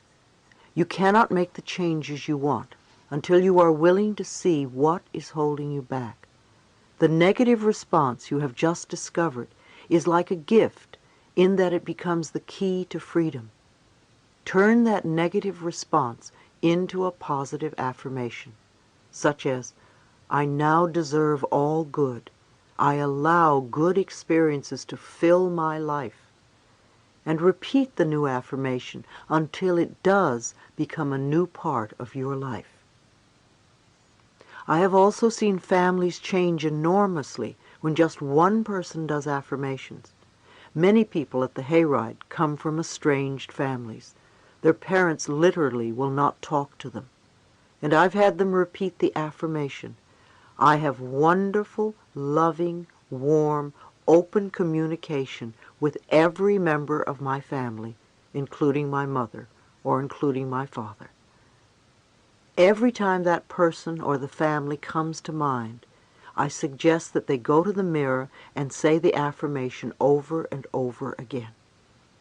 It's often amazing to see the parents actually show up at the meeting 3 or 6 or 9 months later. Number 10, love yourself now. Don't wait until you get it right. Dissatisfaction with yourself is a habit pattern. If you can be satisfied with yourself now, if you can love and approve of yourself now, then when good comes into your life, you will be able to enjoy it. Once you learn to love yourself, you can begin to love and accept other people. We can't change other people, so leave them alone. We spend a lot of energy trying to make others different. If we used half that energy on ourselves, we could make ourselves different. And when we are different, others respond differently to us. You can't learn life for another person. Everyone has to learn his or her particular lessons. All you can do is learn for yourself, and loving yourself is the first step. So you are not brought down by other people's destructive behaviors. If you are in a situation where you are with a really negative person who doesn't want to change, you need to love yourself enough to move away from that. One woman told me that her husband was very negative and that she didn't want him to be a bad influence on her 2 little children. I suggested that she start affirming that her husband was a wonderful, supportive man who really is working on himself and is bringing out his best qualities. I told her to affirm what she would like to have happen, and every time he was negative, simply run the affirmation through her mind. However, if the relationship continued to be negative, no matter what affirmation she was saying, then that might be the answer. The relationship simply wouldn't work anymore. Because of the increasing divorce rate in our country, I think a question that many women need to ask themselves before they have children is, am I willing to support these children totally on my own? Being a single parent has become more and more the norm, and it's almost always the woman who acquires the added responsibility of raising children by herself.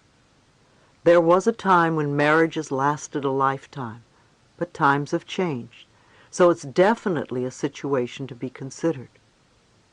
Far too often we stay in abusive relationships and allow ourselves to be put down. What we are saying to ourselves is, I'm not worth loving, so I will stay here and accept this behavior because I must deserve it, and I'm sure nobody else would want me. I know that I sound simplistic and repeat the same expressions over and over again, but I truly do believe that the quickest way to change any problem is to love who we are. It's amazing how the loving vibrations we send out will attract to us people who are loving. Unconditional love is the goal I think we have come here to attain. It begins with self-acceptance and self-love.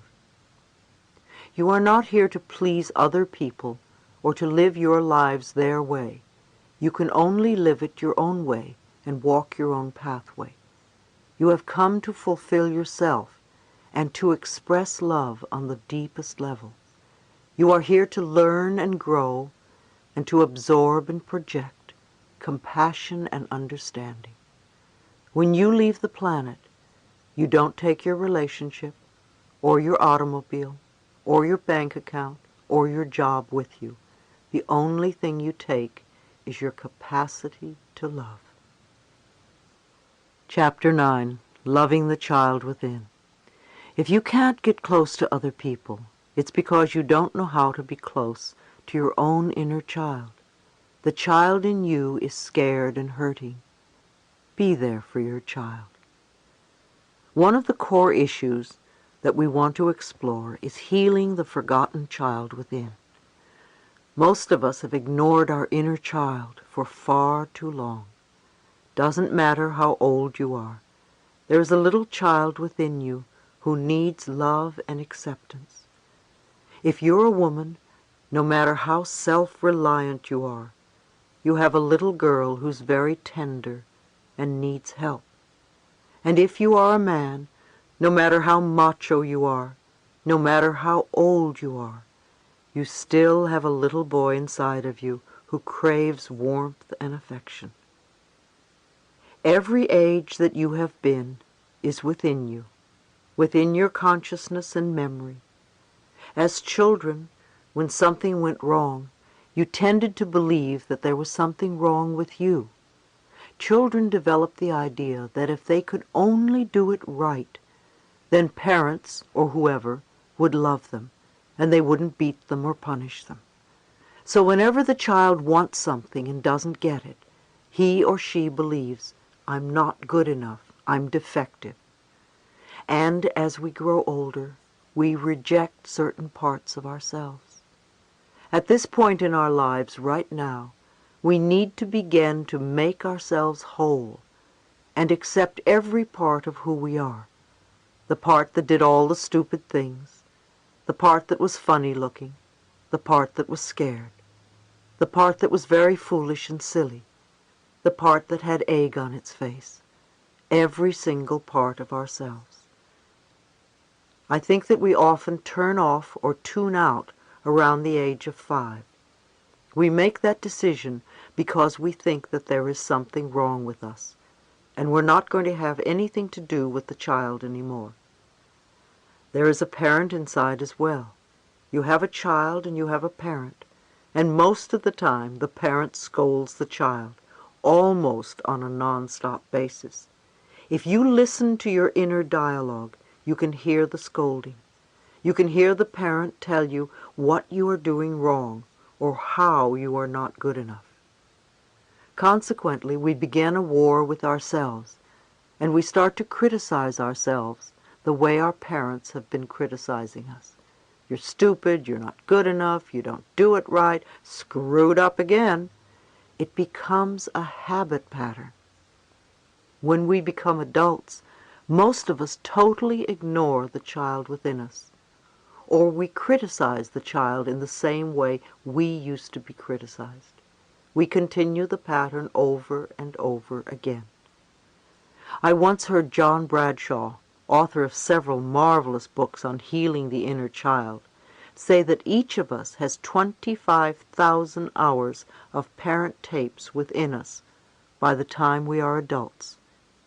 How many hours of those tapes do you think are telling you how wonderful you are? How much says that you are loved, or that you are bright and intelligent, or that you could do anything you wanted to, and would grow up to be the greatest person? In reality, how many hours of those tapes are saying no, no, no in all its many forms? It's no wonder we say no to ourselves, or should, all the time. We are responding to those old tapes. However, they are only tapes and are not the reality of your being. They are not the truth of your existence. They are just tapes you carry within, and they can be erased or re-recorded. Every time you say that you are scared, realize it is the child in you who's scared. The grown-up really isn't afraid, yet the adult isn't being there for the child. The adult and the child need to develop a loving relationship with each other. Talk to each other about everything you do. I know it may sound silly, but it works. Let the child know that no matter what happens, you will never turn away or run away. You will always be there for it and love it. For instance, if, when you were very young, you had a bad experience with a dog, that is, maybe it scared you or even bit you, the little child inside could still be frightened of dogs, even though now you are a great big adult. You may see a dog on the street that is tiny, but the little child inside you reacts in a total panic. It says, "Dog! I'm going to be hurt. This is a wonderful opportunity for the adult inside of you to say to the child, it's okay, I'm grown up now, I will take care of you. I won't let that dog hurt you.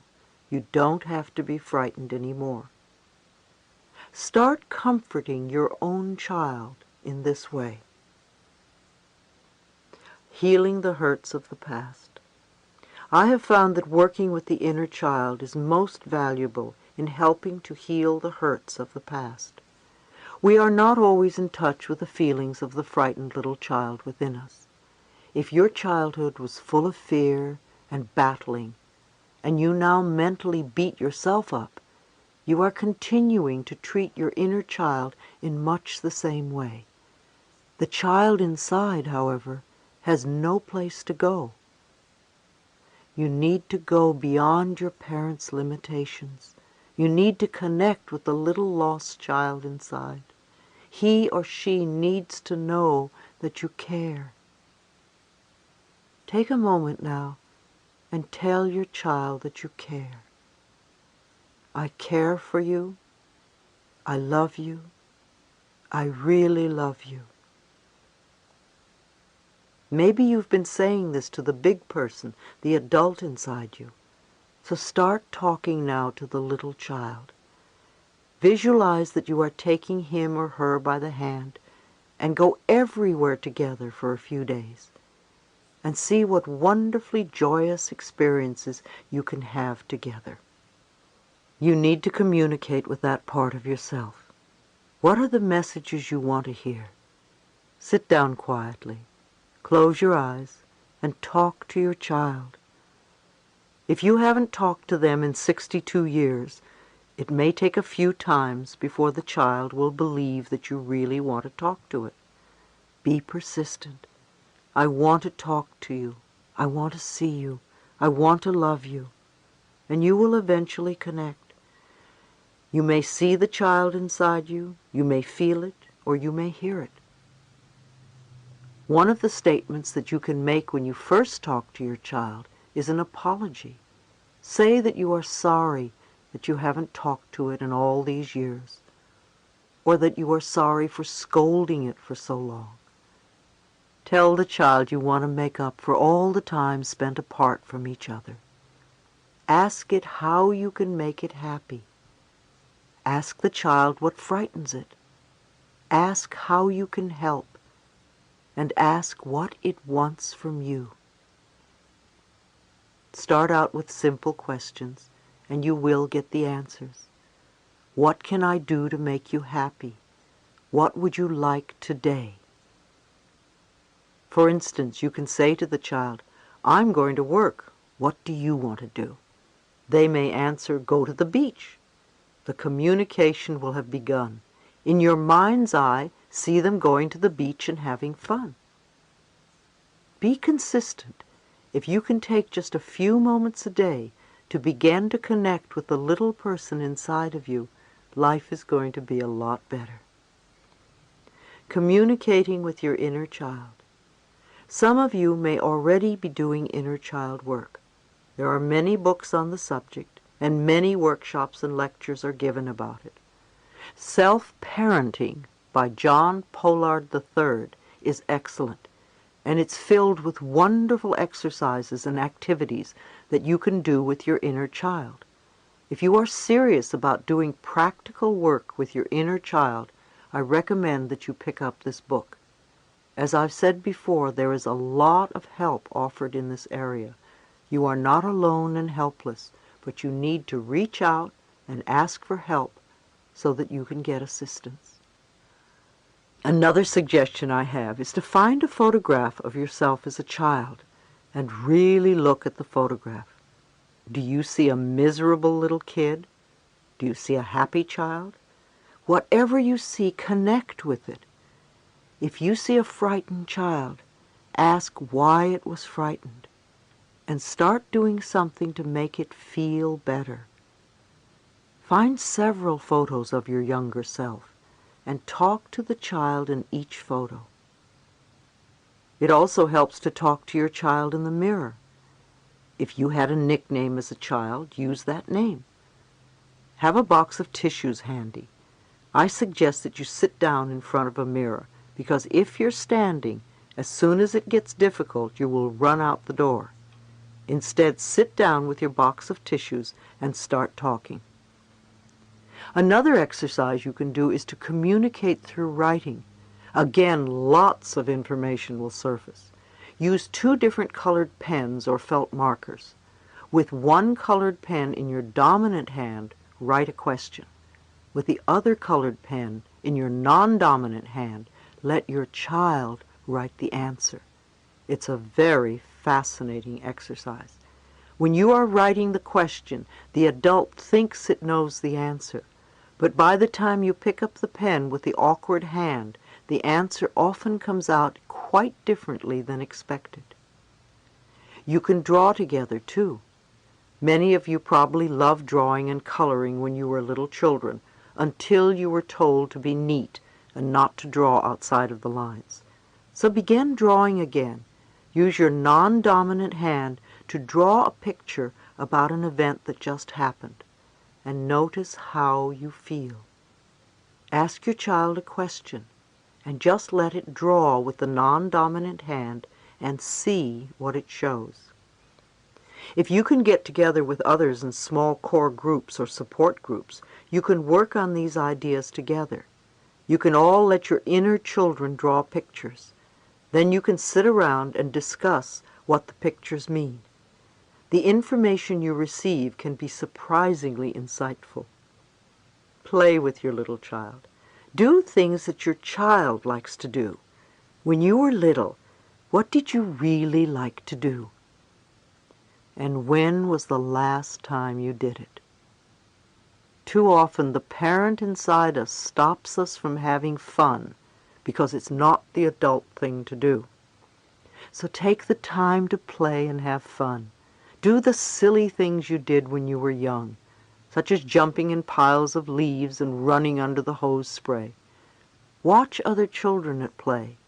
It will bring back memories of the games you played. If you want more fun in your life, make the connection with your inner child and come from that space of spontaneity and joy. I promise that you will start having more fun in your life. Were you welcomed as a child? Were your parents really glad you were born? Were they delighted with your sexuality? Or did they want the opposite sex? Did you feel you were wanted as a child? Was there a celebration when you arrived? Whatever the responses were then, welcome your child now. Create a celebration. Tell it all the wonderful things you would tell a little baby who was welcomed into its new life. What is it you always wanted your parents to tell you when you were a child? What was it they never said that you wanted to hear? All right, tell your child that very thing. Tell it to your child every day for a month while looking in the mirror, and see what happens. If you had alcoholic or abusive parents as a child, you can meditate and visualize them as sober, gentle people. Give your child what it wants. It has probably been deprived for too long. Start visualizing the sort of life you would like to have with this child. When the child feels safe and happy, it can trust you. Ask, what do I need to do so that you can trust me? Again, you will be amazed at some of the answers. If you had parents who are not loving at all, and it's really hard for you to relate to them, find a picture of what you think a loving father or a loving mother looks like. Put the pictures of the loving parents around the photo of yourself as a child. Create some new images. Rewrite your childhood if you must. The beliefs that you learned when you were little are still inside the child. If your parents had rigid ideas, and you're very hard on yourself, or tend to build walls, your child is probably still following your parents' rules. If you continue to pick on yourself for every mistake, it must be very scary for your inner child to wake up in the morning. What are you going to yell at me about today? What our parents did to us in the past was their consciousness. We are the parents now. We are using our consciousness. If you are still refusing to take care of the little child, you are stuck in self-righteous resentment. Invariably, it means there is still someone to forgive. So what is it you haven't forgiven yourself for? What do you need to let go of? Well, whatever it is, just let it go. If we are not giving the child praise and attention now, our parents aren't the blame. They were doing what they thought was right in that particular space and time. However, now in the present moment, we know what we can do to nourish the child within us. Those of you who have had or have a pet know what it's like to come home and have the pet greet you at the door. It doesn't care what you're wearing. It doesn't care how old you are, or if you have wrinkles, or how much money you made today. The animal only cares that you're there. It loves you unconditionally. Do that for yourself. Be thrilled that you are alive and that you are here. You are the one person you are going to live with forever. Until you are willing to love your inner child, it's very hard for other people to love you. Accept yourself unconditionally and open-heartedly. I find that it is often very helpful to create a meditation to help your child feel safe. Since I was a child of incest, I invented a wonderful imagery for my little girl. First of all, she has a fairy godmother who looks just like Billy Burke in The Wizard of Oz, because that's what really appeals to her. I know that when I'm not with her, she is with her fairy godmother, and she is always safe. She also lives in a penthouse way high up, with a doorman and 2 large dogs, so she knows that no one will ever hurt her again. When I can make her feel absolutely safe, then I, as the adult, can help her to release the old painful experiences. There was a time recently when I got off-center and cried for 2 hours. I realized that the little child in me suddenly felt very hurt and unprotected.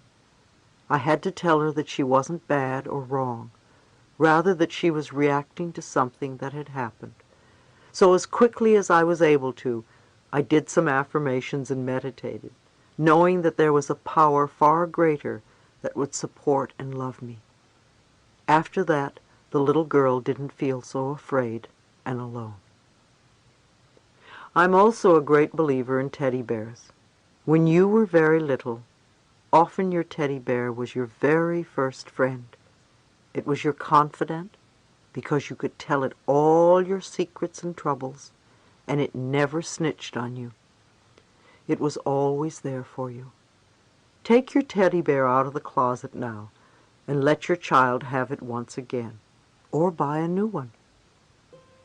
I think it would also be marvelous for hospitals to supply teddy bears in all the beds, so that when the little child in us feels alone and frightened in the middle of the night, they could have a teddy bear to hug.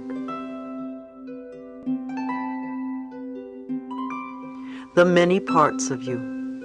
Relationships are wonderful, marriages are wonderful, but the reality is they are all temporary. However, your relationship with you is eternal. It goes on forever. Love the family within you, the child, the parent, the teenager, and your own adult. Remember, there is a teenager inside you too. Welcome that teenager. Work with the teen as you work with the little child. What were all the difficulties that you went through as a teenager? Ask your teen the question that you ask your child. Help the teenager through the intimidating episodes and apprehensive moments of puberty and beyond. Make these times okay. Learn to love your teenager as you learn to love your child and yourself. We can't love and accept each other until we love and accept that lost child within us. How old is the little lost child within you? 3, 4, 5? Usually the child is less than 5 years old, because that is generally when the child shuts down out of the need to survive. Take your child by the hand and love it. Create a wonderful life for you and your child. Say to yourself, I'm willing to learn to love my child. I am willing. The universe will respond. You will find ways to heal your child and yourself. If we want to heal, we must be willing to feel our feelings and move through them to the other side for the healing. Remember, our higher power is always available to support us in our efforts. No matter what your early childhood was like, the best or the worst, you and only you are in charge of your life now. You can spend your time blaming your parents or your early environment, but all that accomplishes is to keep you stuck in victim patterns. It never helps you get the good you say you want. Love is the biggest eraser I know. Love erases even the deepest and most painful memories, because love goes deeper than anything else. If your mental images of the past are very strong, and you keep affirming it's all their fault, you stay stuck. Do you want a life of pain or one of joy? The choice and power are always within you. Look into your eyes and love you and the little child within. Chapter 10. Growing Up and Getting Old. Be as understanding with your parents as you want them to be with you. Communicating with our parents. When I was growing up, my teenage years were the most difficult of all. I had so many questions, but I did not want to listen to those who thought they had the answers, especially adults. I wanted to learn everything by myself, because I did not trust the information that grown-ups gave me. I felt particular animosity towards my parents because I was an abused child. I could not understand how my stepfather could treat me the way he did, nor could I understand how my mother could simply ignore what he was doing to me. I felt cheated and misunderstood, and I was certain that my family specifically and the world in general were against me. Through my many years spent in the counseling of others, particularly young people, I have found that many people share the same feelings about their parents that I had about mine. Some of the words I hear teenagers use to describe how they feel are trapped, judged, watched, and misunderstood. Of course, it would be great to have parents who would be accommodating in any given situation. However, in most cases, that is not possible. Although our parents are merely human beings like the rest of us, we often feel that they are being unfair and unreasonable and have no understanding of what we are going through. One young man I counseled had a very difficult time relating to his father. He felt that they had nothing in common, and when his father spoke to him, it was simply to utter some negative or belittling comment. I asked the young man if he knew how his grandfather had treated his father, and he admitted that he didn't. His grandfather had died before the young man was born. I suggested that he ask his father about his own childhood and how it affected him. At first the young man was hesitant because it was uncomfortable to talk to his father without feeling he would be ridiculed or judged. However, he took the plunge and agreed to approach his father. The next time I saw him, the young man seemed more at ease. "Wow," he exclaimed, "I didn't realize what kind of a childhood my own father had. Apparently his grandfather had insisted that all of his children address him as sir, and they lived by the old standard that children were to be seen but not heard. If they dared to utter one contrary word, they were severely beaten. No wonder his father was critical. When we grow up, many of us have the good intentions of treating our children differently than the way we were treated. However, we learn from the world around us, and sooner or later, we begin to sound and act just like our parents. In the case of this young man, his father inflicted the same kind of verbal abuse on his son that his own father had heaped on him. He may not have intended to do so. He was merely acting in a way consistent with his own upbringing. However, the young man came to understand a little more about his father, and as a result, they were able to communicate more freely. Although it would take some effort and patience on both their parts before their level of communication would be ideal, at least they were moving in the right direction. I strongly believe that it is very important for all of us to take the time to find out more about our parents' childhoods. If your parents are still alive, you can ask them, what was it like when you were growing up? What was love like in your family? How did your parents punish you? What kind of peer pressure did you have to face in those days? Did your parents like your friends? Did you have a job while you were growing up? By learning more about our parents, we can see the patterns that have shaped who they are, and in turn, see why they treat us as they do. As we learn to empathize with our parents, we will see them in a new, more loving light. You may be able to open doors to a more communicative, loving relationship, one that has mutual respect and trust. If you have difficulty even talking with your parents, first start in your mind or in front of the mirror. Imagine yourself telling them, "There's something I want to speak to you about. I want you to know who I am." Go through this process several days in a row. It will help you decide what you want to say and how to say it. Or do a meditation and in your mind talk to each of your parents and clean up your old issues. Forgive them and forgive yourself. Tell them you love them. Then prepare to tell them the same things in person. At one of my groups, a young man told me he had a lot of anger and that he didn't trust others. He recycled this pattern of distrust over and over again in all his relationships. When we got to the root of the problem, he told me that he was so angry with his father for not being the person he wanted him to be.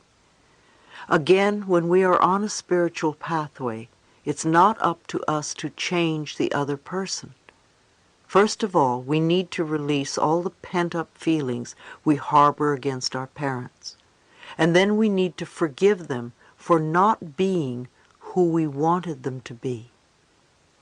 We always want everyone else to be like us, to think like us, to dress like us, to do what we do. However, as you know, we are all so very different. In order to have the space to be ourselves, we need to give that space to others. By forcing our parents to be something that they are not, we cut off our own love. We judge our parents just the way that they judge us. If we want to share with our parents, we need to begin by erasing our own preconceived judgments of them. Many of you continue to have power struggle games with your parents as you grow older. Parents push a lot of buttons. So if you want to stop playing the game, you are going to have to stop taking a part in it. It's time for you to grow up and decide what you want. You can begin by calling your parents by their first names. Calling them Mommy and Daddy when you are in your 40s only keeps you stuck in the little child role. Start becoming two adults instead of parent and child. Another suggestion is to write an affirmative treatment that details the kind of relationship you want with your mother and or father. Begin declaring these words for yourself. After a while, you can tell him or her face to face. If your mother or father is still pushing your buttons, you are not letting either of them know how you really feel. You have a right to have the life you want. You have a right to be an adult. It may not be easy, I know. First decide what it is that you need, and then tell your mother or father what that is. Don't make them wrong. Ask, how can we work this out? Remember, with understanding comes forgiveness, and with forgiveness comes love. When we progress to the point where we can love and forgive our parents, we will be well on our way to being able to enjoy fulfilling relationships with everyone in our lives. Teens need self-esteem. It alarms me that the rate of suicide among our teenagers is so on the rise. It seems that more and more young people feel overwhelmed by the responsibilities of life and would just as soon give up rather than to persevere and experience the multitude of adventures that life has to offer. Much of this problem has to do with the way we, as adults, expect them to respond to life situations. Do we want them to react as we would? Do we bombard them with negativity? The period between 10 and 15 can be a very critical time. Children in that age group have the tendency to conform, and they will do anything to be accepted by their peers. In their need for acceptance, they often hide their true feelings for fear they will not be accepted and loved for whom they really are. The peer pressure and societal stress that I experienced when I was young pale in comparison to that which today's young people must endure. And yet, when I was 15, due to physical and mental abuse, I left home and school to be on my own. Think how jarring it must be for the child of today to have to deal with drug abuse, physical abuse, sexually transmitted diseases, peer pressure and gangs, family problems, and on a global level, threat of nuclear war, environmental upheavals, crime, and so much more. As a parent, you can discuss the differences between negative and positive peer pressure with your teen. Peer pressure is all around us from the moment we're born until the day we leave the planet. We must learn how to deal with it and not let it control us. Similarly, it is important for us to gain some knowledge and understanding of why our children are shy, mischievous, sad, slow in school, destructive, etc. Children are strongly influenced by the thinking, feeling patterns established in the home, and he or she makes daily choices and decisions from that belief system. If the home environment is not conducive to trusting and loving, the child will seek trust, love, and compassion elsewhere. Many gangs are a place where children feel safe. They form a family bond, no matter how dysfunctional it is. I truly believe that a lot of hardships could be avoided if we could only get young people to ask themselves one important question before they act. Will this make me feel better about myself? We can help our teenagers see their choices in each situation. Choice and responsibility put power back into their hands. It enables them to do something without feeling like victims of the system. If we can teach children that they are not victims, and that it is possible for them to change their experiences by taking responsibility for their own lives, we will begin to see major breakthroughs. It is vitally important to keep the lines of communication open with children, especially when they're in their teen years. Usually what happens when children start to talk about their likes and dislikes is that they are told over and over again, don't say that, don't do that, don't feel that, don't be that way, don't express that, don't. And eventually the children stop communicating and sometimes leave home. If you want to have your children around as you grow older, keep the lines of communication open when they are younger. Applaud your child's uniqueness. Allow your teenagers to express themselves in their own style, even if you think it's just a fad. Don't make them wrong or tear them down. Goodness knows I've been through many, many fads in my lifetime, and so will you and your teenagers. What Do You Really Want for Your Children is an excellent book by Wayne Dyer. Children learn from our actions. Children never do what we tell them to do. They do what we do. We can't say don't smoke or don't drink or don't do drugs if we do them. We have to serve as examples and live the sort of life we want our children to express. When parents are willing to work on loving themselves, it's amazing to see the harmony that is achieved within the family. Children respond with a new sense of self-esteem and start to value and respect who they are. An exercise in self-esteem that you and your children can do together is to make a list of some of the goals you would like to achieve. Ask your children to write down how they see themselves in 10 years, in 1 year, in 3 months. What kind of lives do they want to have? What kind of friends would be most beneficial?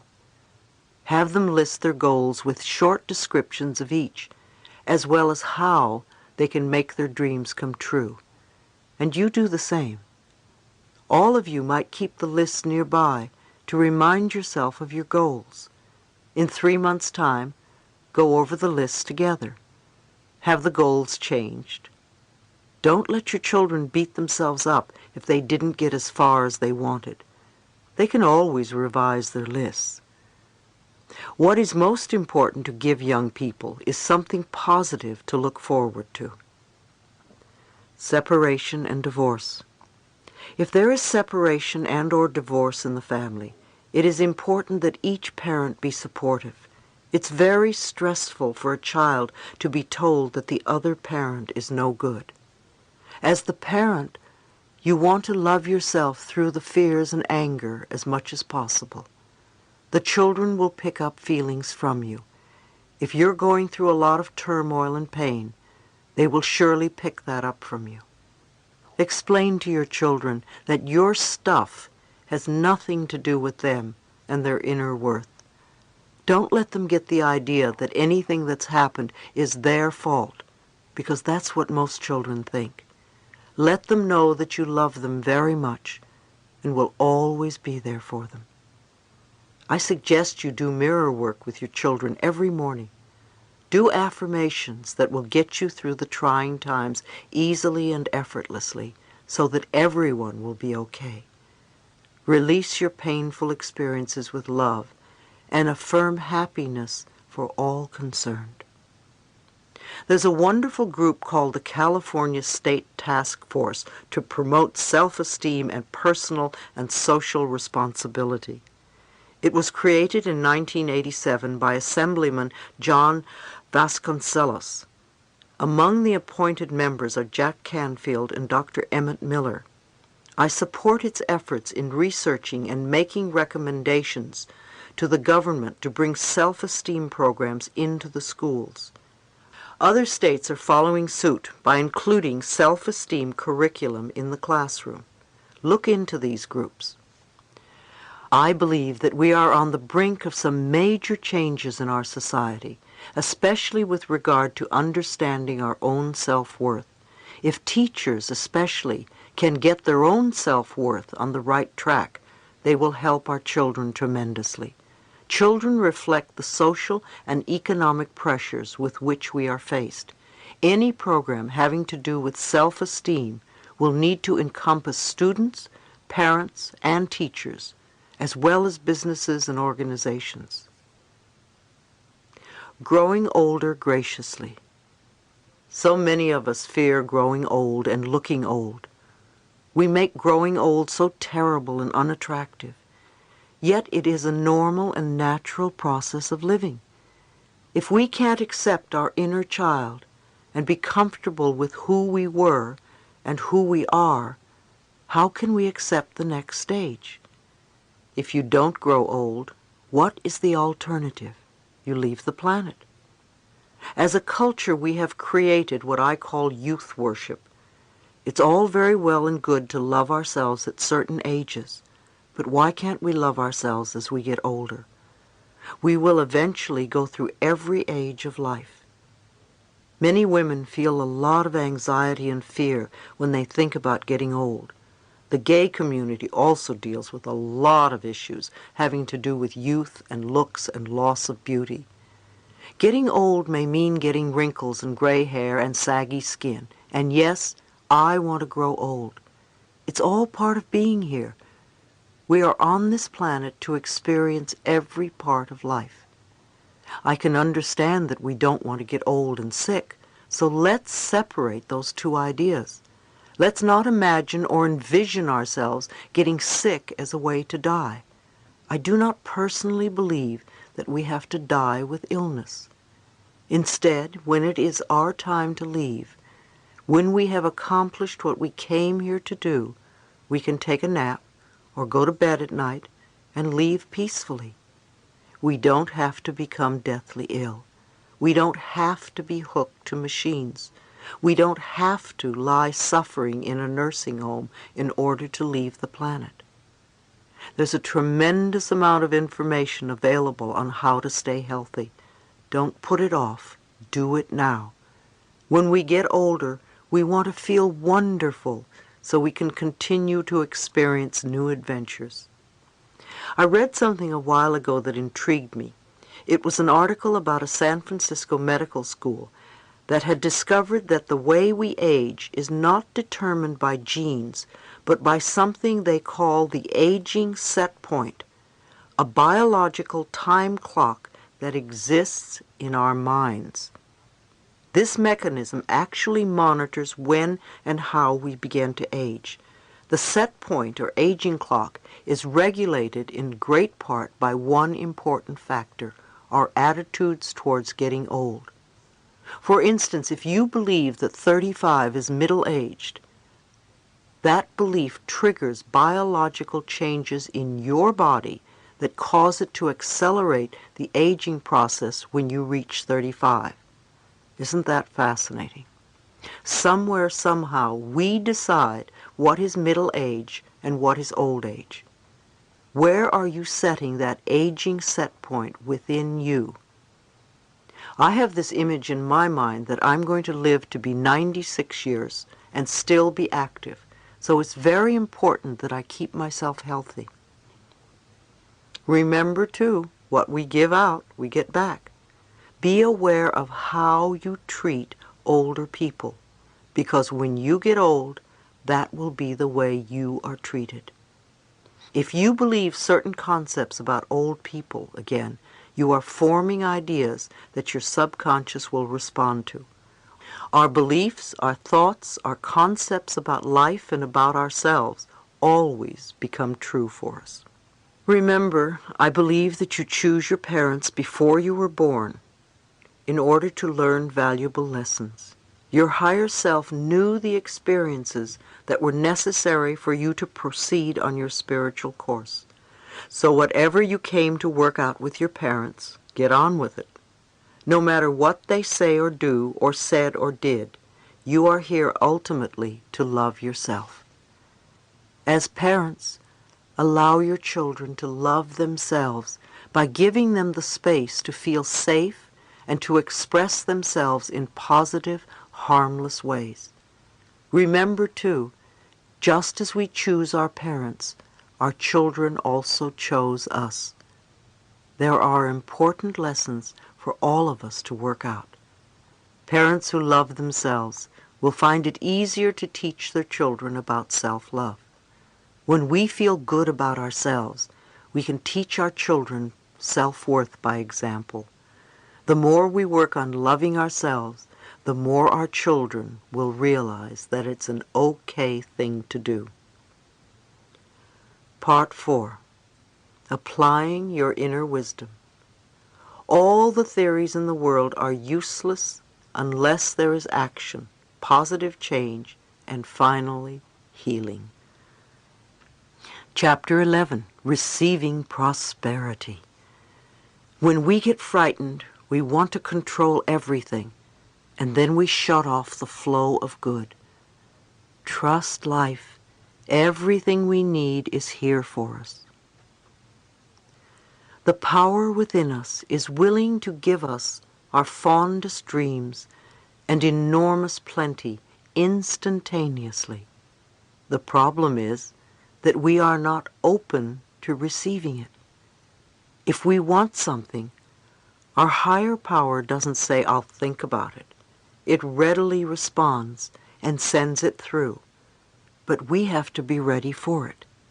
If not, it goes back into the storehouse of unfulfilled desires. Many people come to my lectures and sit with their arms folded across their bodies. And I think, how are they going to let anything in? It's a wonderful symbolic gesture to open our arms wide so the universe notices and responds. For many it's very scary, because if they open themselves up, they will think they may get terrible things, and they probably will, until they change whatever it is inside them that believes they will attract doom and gloom. When we use the term prosperity, a lot of people immediately think of money. However, there are many other concepts that come under the auspices of prosperity, such as time, love, success, comfort, beauty, knowledge, relationships, health, and of course money. If you are always feeling rushed because there isn't enough time to do everything you want, then you have a lack of time. You are poor in time. If you feel that success is beyond your reach, then you are not going to get it. If you feel life is burdensome and strenuous, then you will always feel uncomfortable. If you think you don't know very much and you're too dumb to figure things out, you will never feel connected to the wisdom of the universe. If you feel a lack of love and have poor relationships, then it will be difficult for you to attract love into your life. What about beauty? There is beauty all around us. Do you experience the beauty that is abundant on the planet? Or do you see everything as ugly and wasteful and dirty? How is your health? Are you sick all the time? Do you catch colds easily? Do you get many aches and pains? And then there is money. Many of you tell me there is never enough money in your lives. What do you let yourself have? Or perhaps you feel you are on a fixed income. Who fixed it? None of the above has anything to do with receiving. People always think, oh, I want to get this and that and whatever. However, abundance and prosperity is about allowing yourself to accept. When you are not getting what you want, on some level, you are not allowing yourself to accept. If we are stingy with life, then life will be stingy with us. If we steal from life, life will steal from us. Being honest with ourselves. Honesty is a word we use a lot, not always understanding the true significance of what it means to be honest. It has nothing to do with morality or being a goody-goody. Being honest really has little to do with getting caught or going to jail. It is an act of love for ourselves. The main value of honesty is that whatever we give out in life, we will get back. The law of cause and effect is always operating on all levels. If we belittle or judge others, then we too are judged. If we are always angry, then we encounter anger wherever we go. The love we have for ourselves keeps us in tune with the love life has for us. For instance, imagine that your apartment has just been burglarized. Do you immediately think that you're a victim? My apartment was just ripped off. Who did this to me? It is a devastating feeling when something like that happens. However, do you stop to think of how and why you attracted the experience?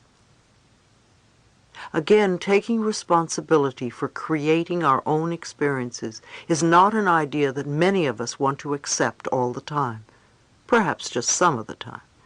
It is so much easier to blame something outside of ourselves. Yet our spiritual growth cannot occur until we recognize that there is little of value outside of us. Everything comes from within. When I hear that someone has just been robbed or experienced some kind of loss, the first question I ask is, whom did you steal from lately? If a curious look comes over their face, I know I have touched a tender spot. If we think back to a time when we took something, and then think of what we lost shortly thereafter, the connection between the two experiences can be an eye-opener. When we take something that isn't ours, we almost always lose something of greater value. We might take money or some object, and then we might lose a relationship. If we steal a relationship, we might lose a job.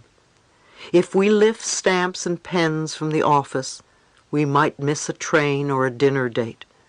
The losses almost always hurt us in some important area of our lives.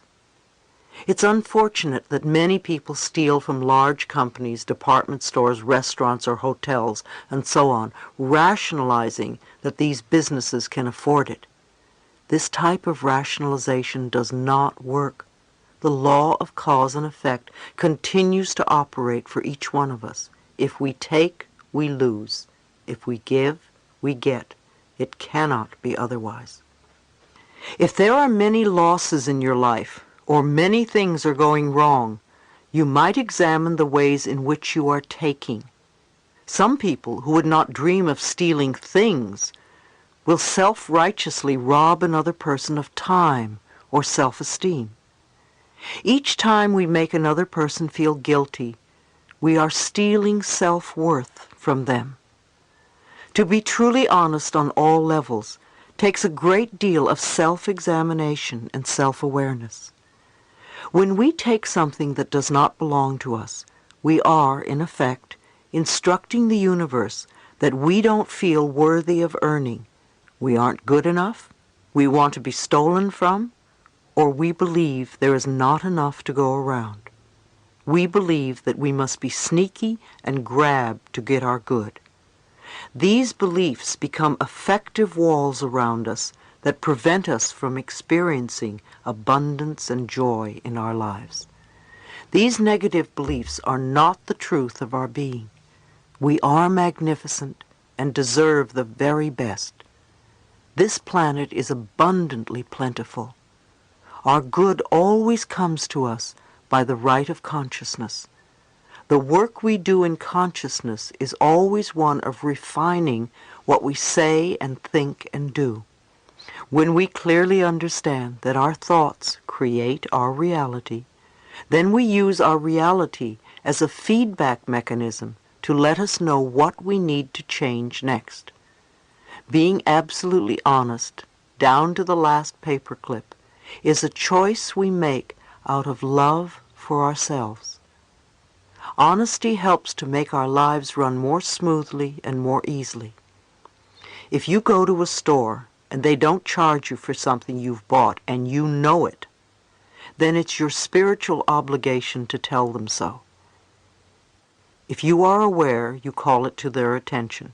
If you don't know it, or only realize it when you get home or 2 days later, then that's something different.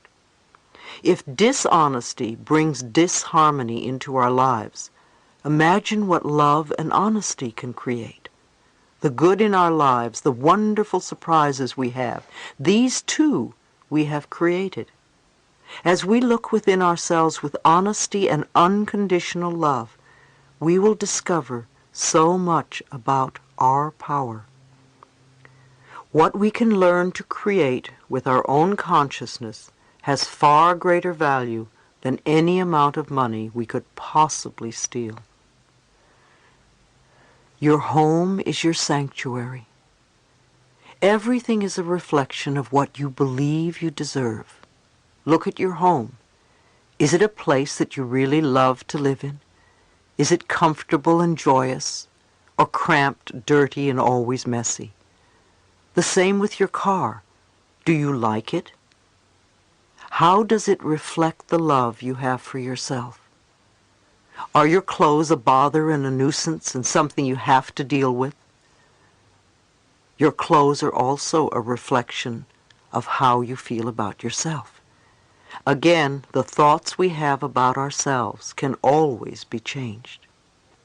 If you want to find a new home, begin by opening yourself up to finding the right place and affirm that it is waiting for you. When I was looking for a new home in Los Angeles, I couldn't believe that I would only find appalling places. I kept thinking that this is Los Angeles, and it's filled with wonderful apartments, so where are they?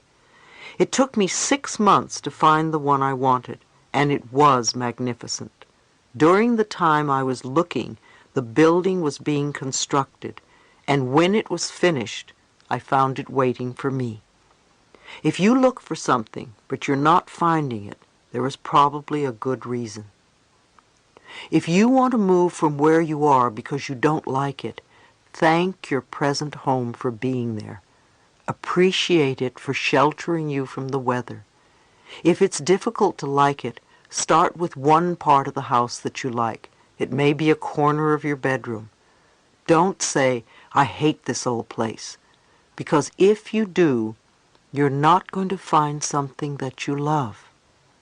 Love where you are, so you can be open to receiving a wonderful new home. If your home is messy and cluttered, then start cleaning it up. Your home is a reflection of your mind. Loving relationships. I'm a great admirer of Dr. Bernie Siegel, the Connecticut surgeon, who has written Love, Medicine, and Miracles. Dr. Siegel has learned much from his cancer patients, and I would like to share what he says about unconditional love. Many people, especially cancer patients, grow up believing that there is some terrible flaw at the center of their being, a defect they must hide if they are to have any chance for love. Feeling unloved and unlovable and condemned to loneliness if their true selves became known. Such individuals set up defenses against sharing their innermost feelings with anyone. Because such people feel a profound emptiness inside, they come to see all relationships and transactions in terms of getting something to fulfill the vaguely understood void within. They give love only on condition that they get something for it. And this leads to an ever deeper sense of emptiness which keeps the vicious cycle going. Whenever I give a lecture and allow my audience the opportunity to ask questions, I can always count on being asked one thing in particular: how can I create healthy, lasting relationships? All relationships are important because they reflect how you feel about yourself.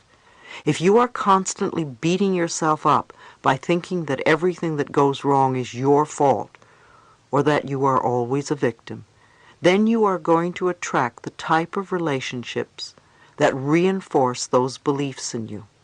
One woman told me that she was in a relationship with a very caring and loving man, yet she had a need to test his love.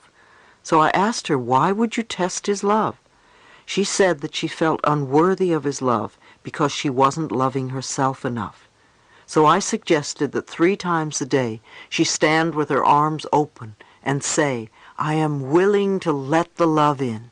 It's safe to let the love in." Then I told her to look into her own eyes and say, "I deserve and I am willing to have, even if I don't deserve." Too often you deny your good because you don't believe you can have it.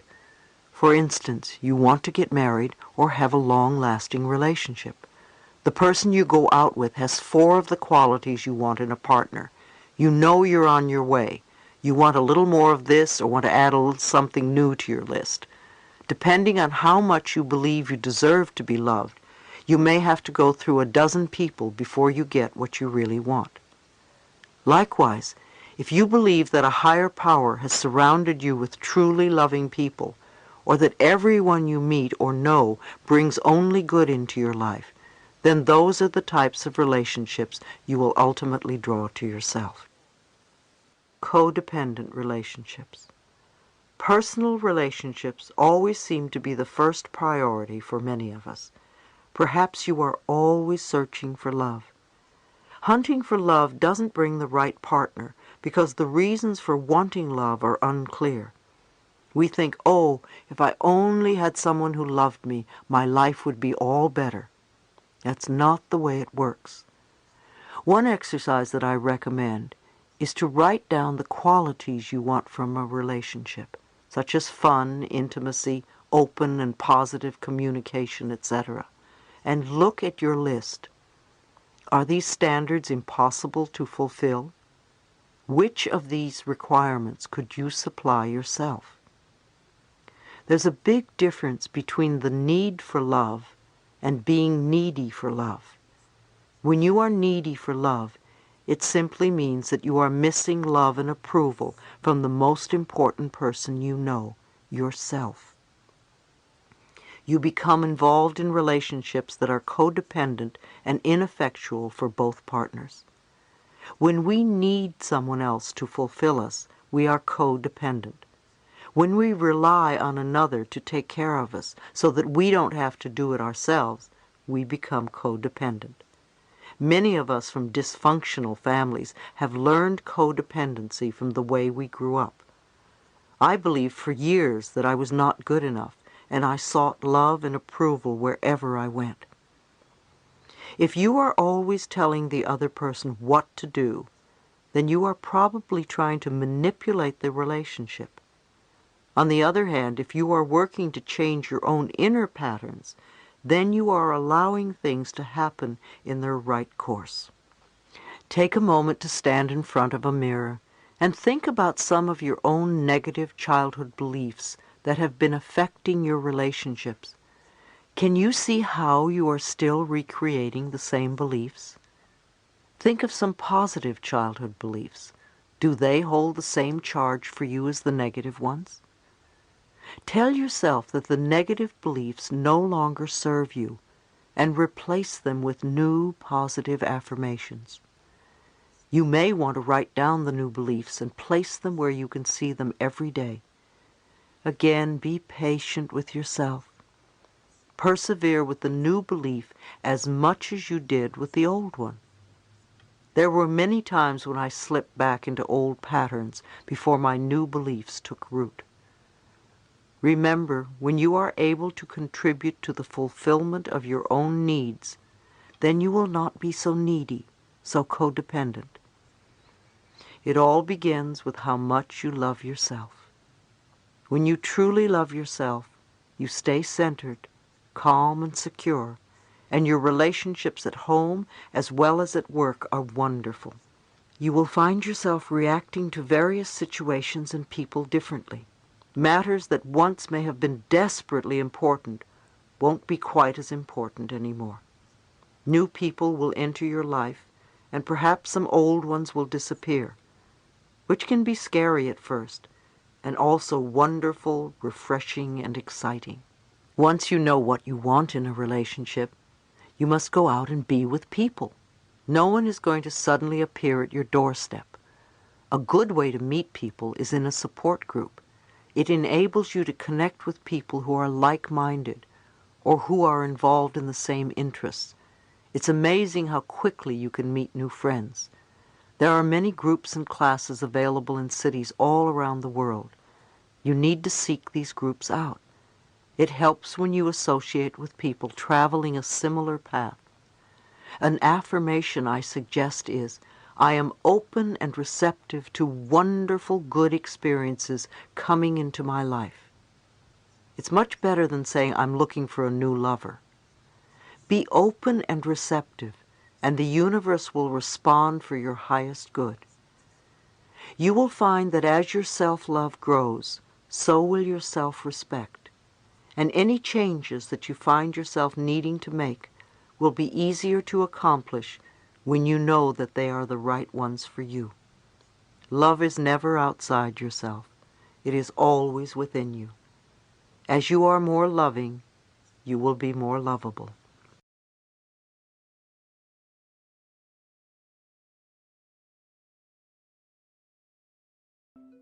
Beliefs about money.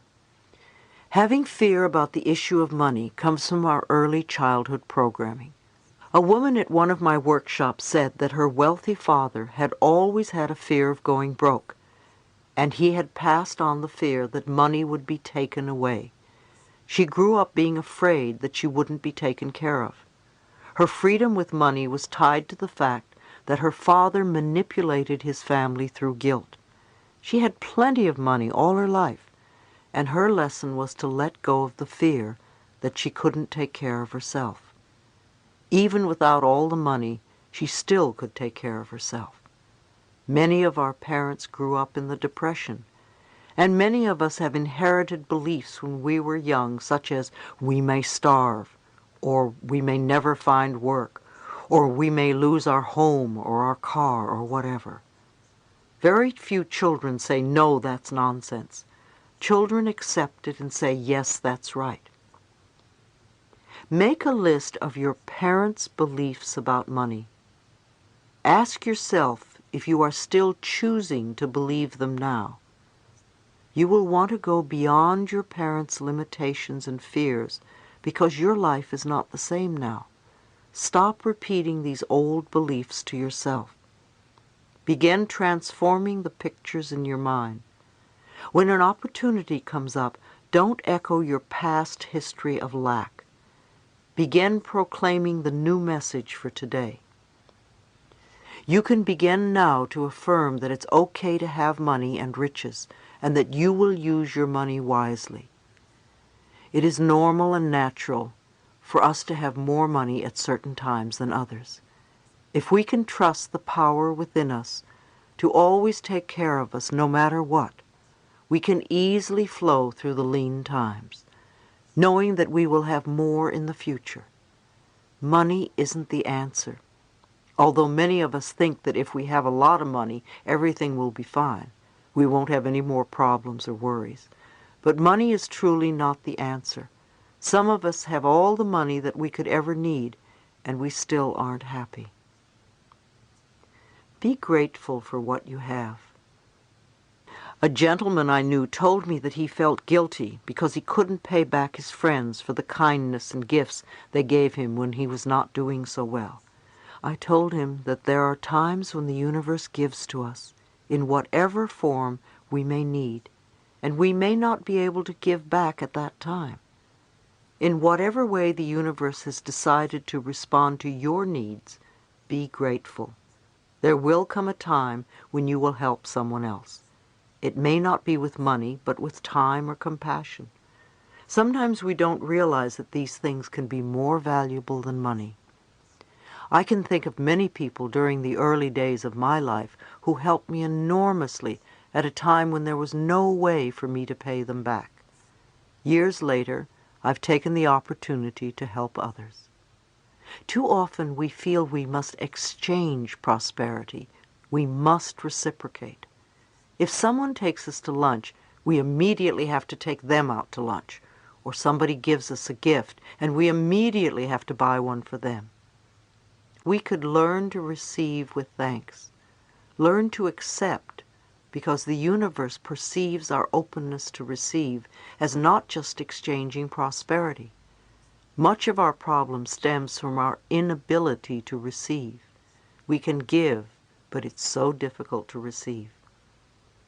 When someone gives you a gift, smile and say thank you. If you say to that person, oh, it's the wrong size or the wrong color, I guarantee the person won't ever give you another gift. Accept graciously. And if it really isn't right for you, give it to someone else who can use it. We want to be grateful for what we do have.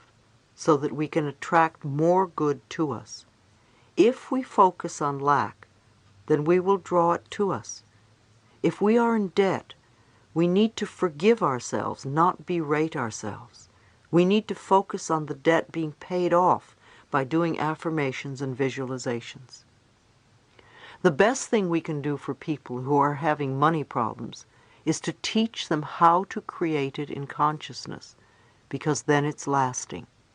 It's much more lasting than handing them some money.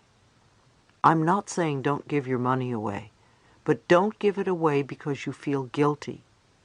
People seem to say, well, I have to help other people. You're a people too. You are somebody, and you're worthy of prosperity. Your consciousness is the best bank account you can have. When you put in worthwhile thoughts, you will reap large dividends. Tithing is a universal principle. One of the ways to attract money into your life is to tithe. Tithing 10% of your income has long been an established principle. I like to think of it as giving back to life. When we do that, we seem to prosper more. The churches have always wanted you to tithe to them. It's one of their principal ways of gathering income. In current years, that has expanded to tithing to where you get your spiritual food. Who or what has nourished you on your quest for improving the quality of your life? That could be the perfect place for you to tithe. If tithing to a church or a person doesn't appeal to you, there are many wonderful non-profit organizations that could benefit others by your contributions. Investigate and find the one that is right for you. People often say, I will tithe when I have more money. Of course, then they never do. If you are going to tithe, start now and watch the blessings flow. However, if you only tithe to get more, then you have missed the point. It must be freely given or it won't work. I feel that life has been very good to me, and I gladly give to life in various ways. There is so much abundance in this world just waiting for you to experience it. If you would know that there is more money than you could ever spend, or more people than you could ever meet, and more joy that you could possibly imagine, you would have everything you need and desire. If you ask for your highest good, then trust the power within to provide it for you. Be honest with yourself and others. Don't cheat, not even a little. It will only come back to you. The infinite intelligence that permeates all says yes to you. When something comes into your life, don't push it away. Say yes to it. Open yourself to receiving good. Say yes to your world. Opportunity and prosperity will increase 100-fold. Chapter 12. Expressing your creativity. When our inner vision opens, our horizons expand. Our work is a divine expression. When people ask me about my purpose in life, I tell them that my work is my purpose. It is very sad to know that most people hate their jobs, and even worse, that they don't know what they want to do. Finding your life's purpose, finding work that you love to do, is loving who you are. Your work serves as your expression of creativity. You need to go beyond your feelings of not being good enough or not knowing enough. Allow the creative energy of the universe to flow through you in ways that are deeply satisfying to you. It doesn't matter what you do, as long as it is satisfying to your being and it fulfills you. If you hate where you work or hate what you're doing, you will always feel the same about your job unless you change inside. If you go to a new job with your same old work beliefs, you will only feel the same way again in time. Part of the problem is that many people ask for what they want in a negative way. One woman had a very difficult time stating what she wanted in a positive way. She kept repeating, I don't want this to be a part of the job, or I don't want this to happen, or I don't want to feel the negative energy there. Can you see that she was not declaring what she did want? We need to be clear on what we want. Sometimes it's troublesome to ask for what we want. It's so easy to say what we don't want. Start declaring what you want your work to be. My work is deeply fulfilling. I help people. I am able to be aware of what they need. I work with people that love me. I feel safe at all times. Or perhaps, my work allows me to express my creativity freely. I earn good money doing things I love. Or, I am always happy at work. My career is filled with joy and laughter and abundance. Always declare in the present tense. What you declare, you will get. If you don't, then there are beliefs within you that are refusing to accept your good. Make a list of what I believe about work. You may be amazed at the negative beliefs within you. You won't prosper until you change those beliefs. When you work at a job you hate, you are shutting down your power to express itself. Think of the qualities you want in a job, what it would feel like if you had the perfect job. It is essential that you are clear about what you do want. Your higher self will find a job that is right for you. If you don't know, be willing to know. Open yourself to the wisdom that is inside you. I learned early through Science of Mind that my job was to express life. Every time I was presented with a problem, I knew it was an opportunity to grow, and that the power that created me had given me everything I needed to solve that problem. After my initial panic, I would quiet my mind and turn within. I gave thanks for the opportunity to demonstrate the power of the divine intelligence working through me. A woman at one of my workshops wanted to be an actress. Her parents persuaded her to attend law school, and she was under a lot of pressure from everyone around her to go into law. However, she stopped going after 1 month. She decided to take an acting class because that is what she always wanted to do. Soon after, she started having dreams that she was going nowhere in her life, and she became miserable and depressed. She was having a problem letting go of her doubts and had reservations about making the biggest mistake in her life, which she feared she could never go back and change. I asked her, "Whose voice is that in there?" And she said those were the words that her father had told her several times. There are many people who can relate to this young woman's story. She wanted to act, and her parents wanted her to be a lawyer. She got to a point of confusion, not knowing what to do. She needed to understand that it was her father's way of saying, "I love you." If she became a lawyer, he felt she would be safe and secure, and that's what he wanted. However, it's not what she wanted. She had to do what was right for her life, even if it did not meet her father's expectations.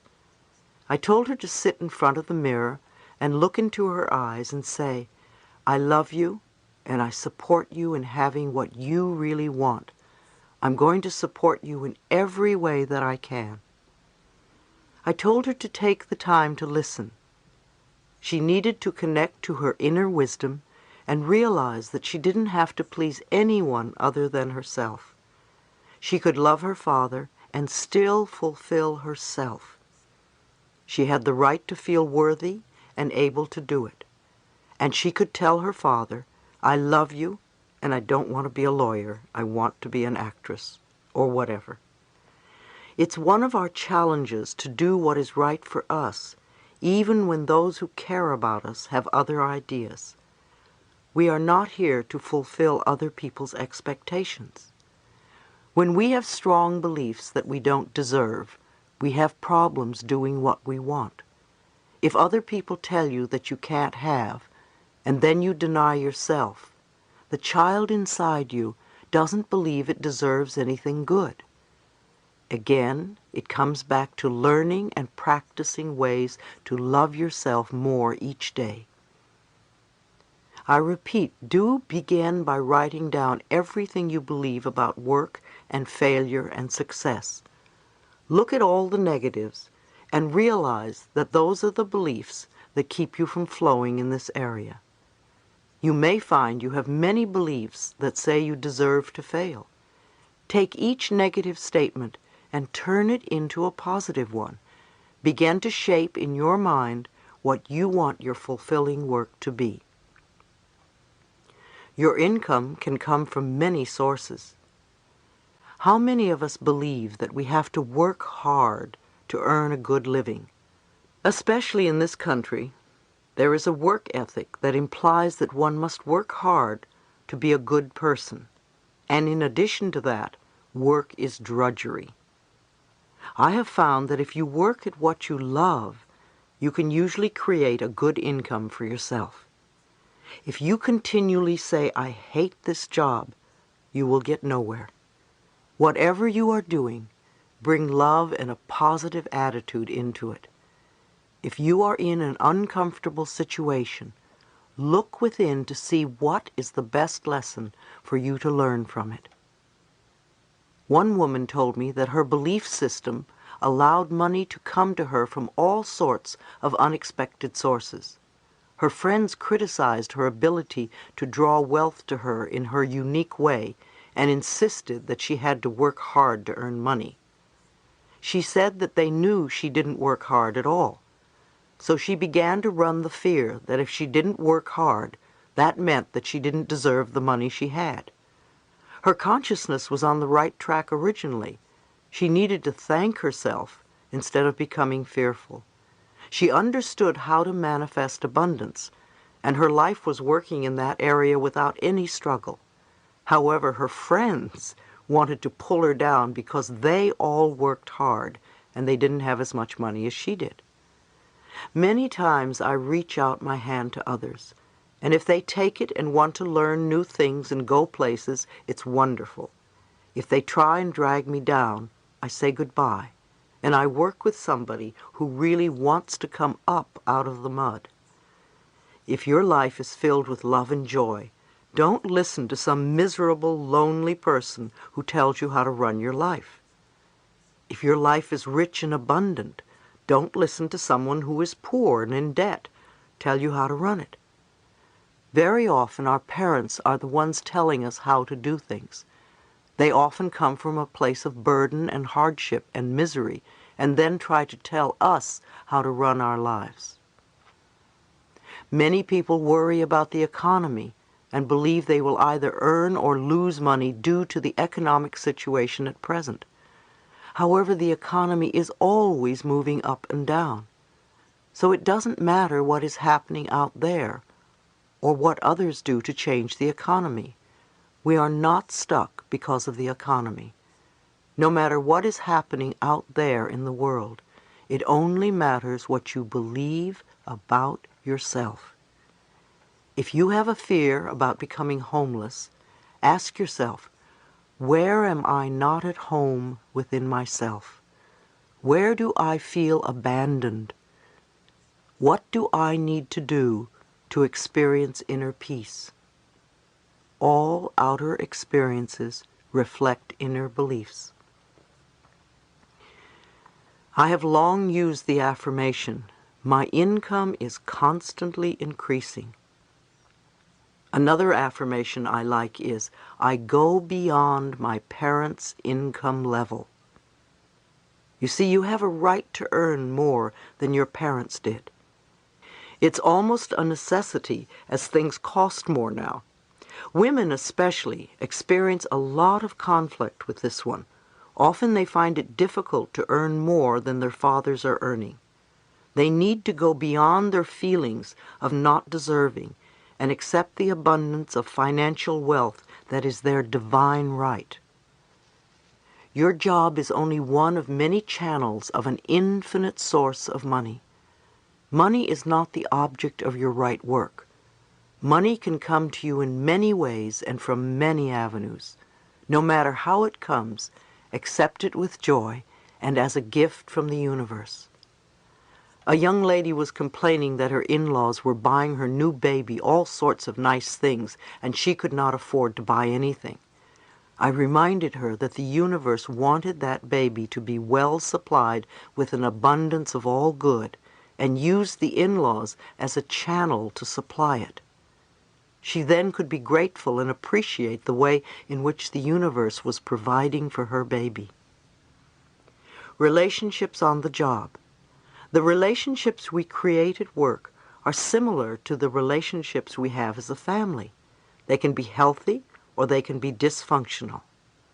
A woman once asked me, as a person who is usually positive, how do I deal with people in a work environment who are constantly negative? First of all, I thought it interesting that she was in a work environment where everybody was negative when she said she was positive. I wondered why she was attracting negativity to her. Perhaps there was some negativity within her that she did not recognize. I suggested that she start to believe for herself that she always worked in an area where it was peaceful and joyful, where people really appreciated each other and life as a whole, where there was respect on all sides. Instead of complaining how so-and-so had to do it his way, she could affirm for herself that she always worked in the ideal place. By adopting this philosophy, she could either help bring out the best qualities in others, because they would be responding differently to her inner changes, or she would find herself in another work arena where the conditions would be as she declared. A man once told me that when he started his job, he had all these incredible instincts, and his job was wonderful and sailed along smoothly. He was precise, direct, and satisfied. Suddenly he began to make mistakes every day, and I asked him what he was frightened of. Could it be an old childhood fear that was surfacing? Was there someone at work with whom he was angry? Or was he trying to get even with somebody? Did that person remind him of one of his parents? Had this happened in other jobs? It seemed to me that he was creating some chaos at work because of an old belief system. He recognized that it was an old family pattern where he was ridiculed every time he made a mistake. I suggested that he forgive his family and affirm that he now has wonderful, harmonious relationships at work where people totally respect him and appreciate everything he does. When you think of your coworkers, don't think, oh, they're so negative. Everybody has every quality in them, so respond to the good qualities that are in them and respect their peacefulness instead.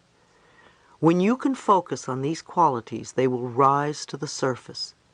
If others are constantly saying negative things, don't pay attention. You want to change your consciousness. Since they are reflecting something negative within you, when your consciousness really changes, negative people won't be around very much. Even if you feel frustrated, start affirming what you want to have in your workspace. Then accept it with joy and thanksgiving.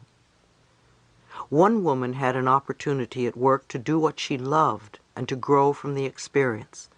However, she would constantly get sick and sabotage herself. She recalled that when she was a child, she was always getting sick because it was her way of getting love and affection. So she kept recreating the pattern of getting sick as an adult. What she needed to learn was how to get love and affection in a more positive way. When anything went wrong at work, she went right back to being the 5-year-old girl. So when she began to take care of her little inner child, she also learned to feel safe and to accept her power. Competition and comparison are two major stumbling blocks to your creativity. Your uniqueness sets you apart from all others. There has never been another person like you since time began. So what is there to compare or compete with? Comparison either makes you feel superior or inferior, which are expressions of your ego, your limited mind thinking. If you are going to compare to make yourself feel a little bit better, then you are saying somebody else isn't good enough. If you put others down, you may think you will raise yourself up. What you really do is put yourself in a position to be criticized by others. We all do this on some level, and it's good when we can transcend it. Becoming enlightened is to go within and shine the light upon yourself so that you can dissolve whatever darkness is in there. I want to say again that everything changes, and what was perfect for you once may not be anymore. In order for you to keep changing and growing, you keep going within and listening for that which is right for you in the here and now. Changing the way we do business. For the past several years, I've owned my own business. My motto has been that we open the mail and answer the phone and handle what is in front of us, and there is always plenty to do.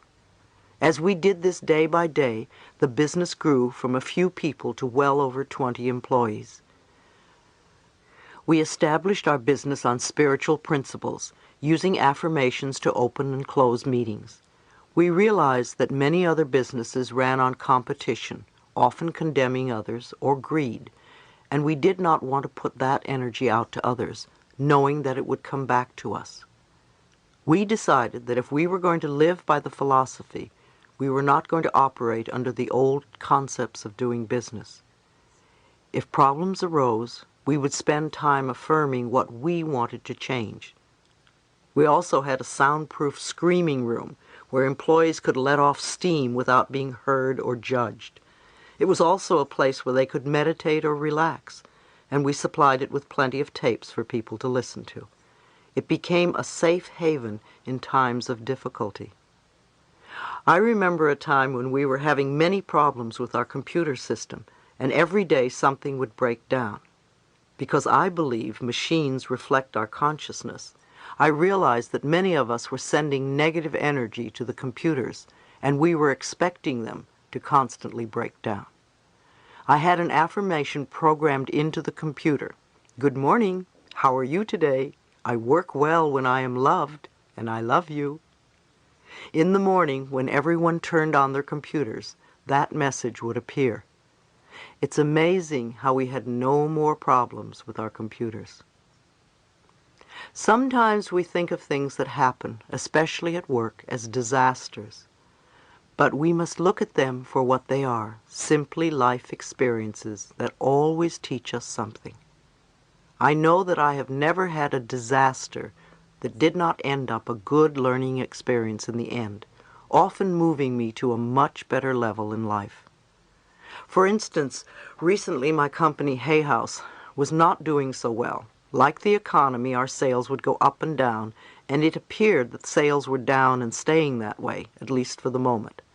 However, we did not adjust to that, and month after month we were spending more than we took in.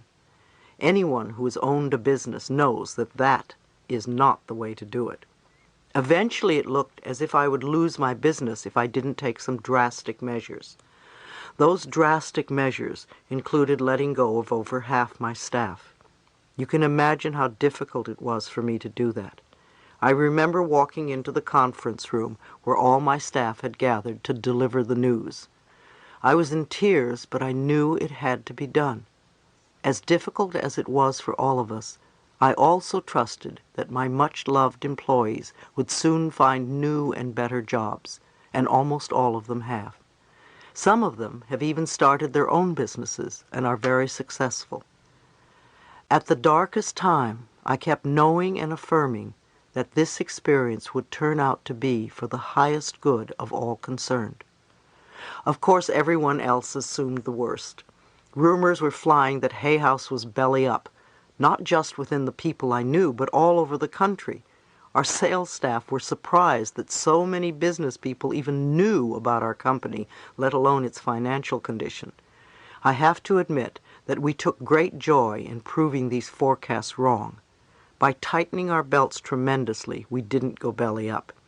With our smaller staff, and each of us determined to make it work, we've come through it very well, but most importantly, we have learned a lot. In the meantime, Hay House is now doing better than ever. My staff is enjoying their work, and I am enjoying my staff. Even though we are all working harder, the interesting thing is that no one feels that they have too much work to do. We are even getting more books out than we ever had, and are attracting much more prosperity in all areas of our lives. I believe that everything does work out for the best in the end, but sometimes it is hard to see that while you are going through the experience. Think of a negative experience that may have happened to you in your work or in your past in general.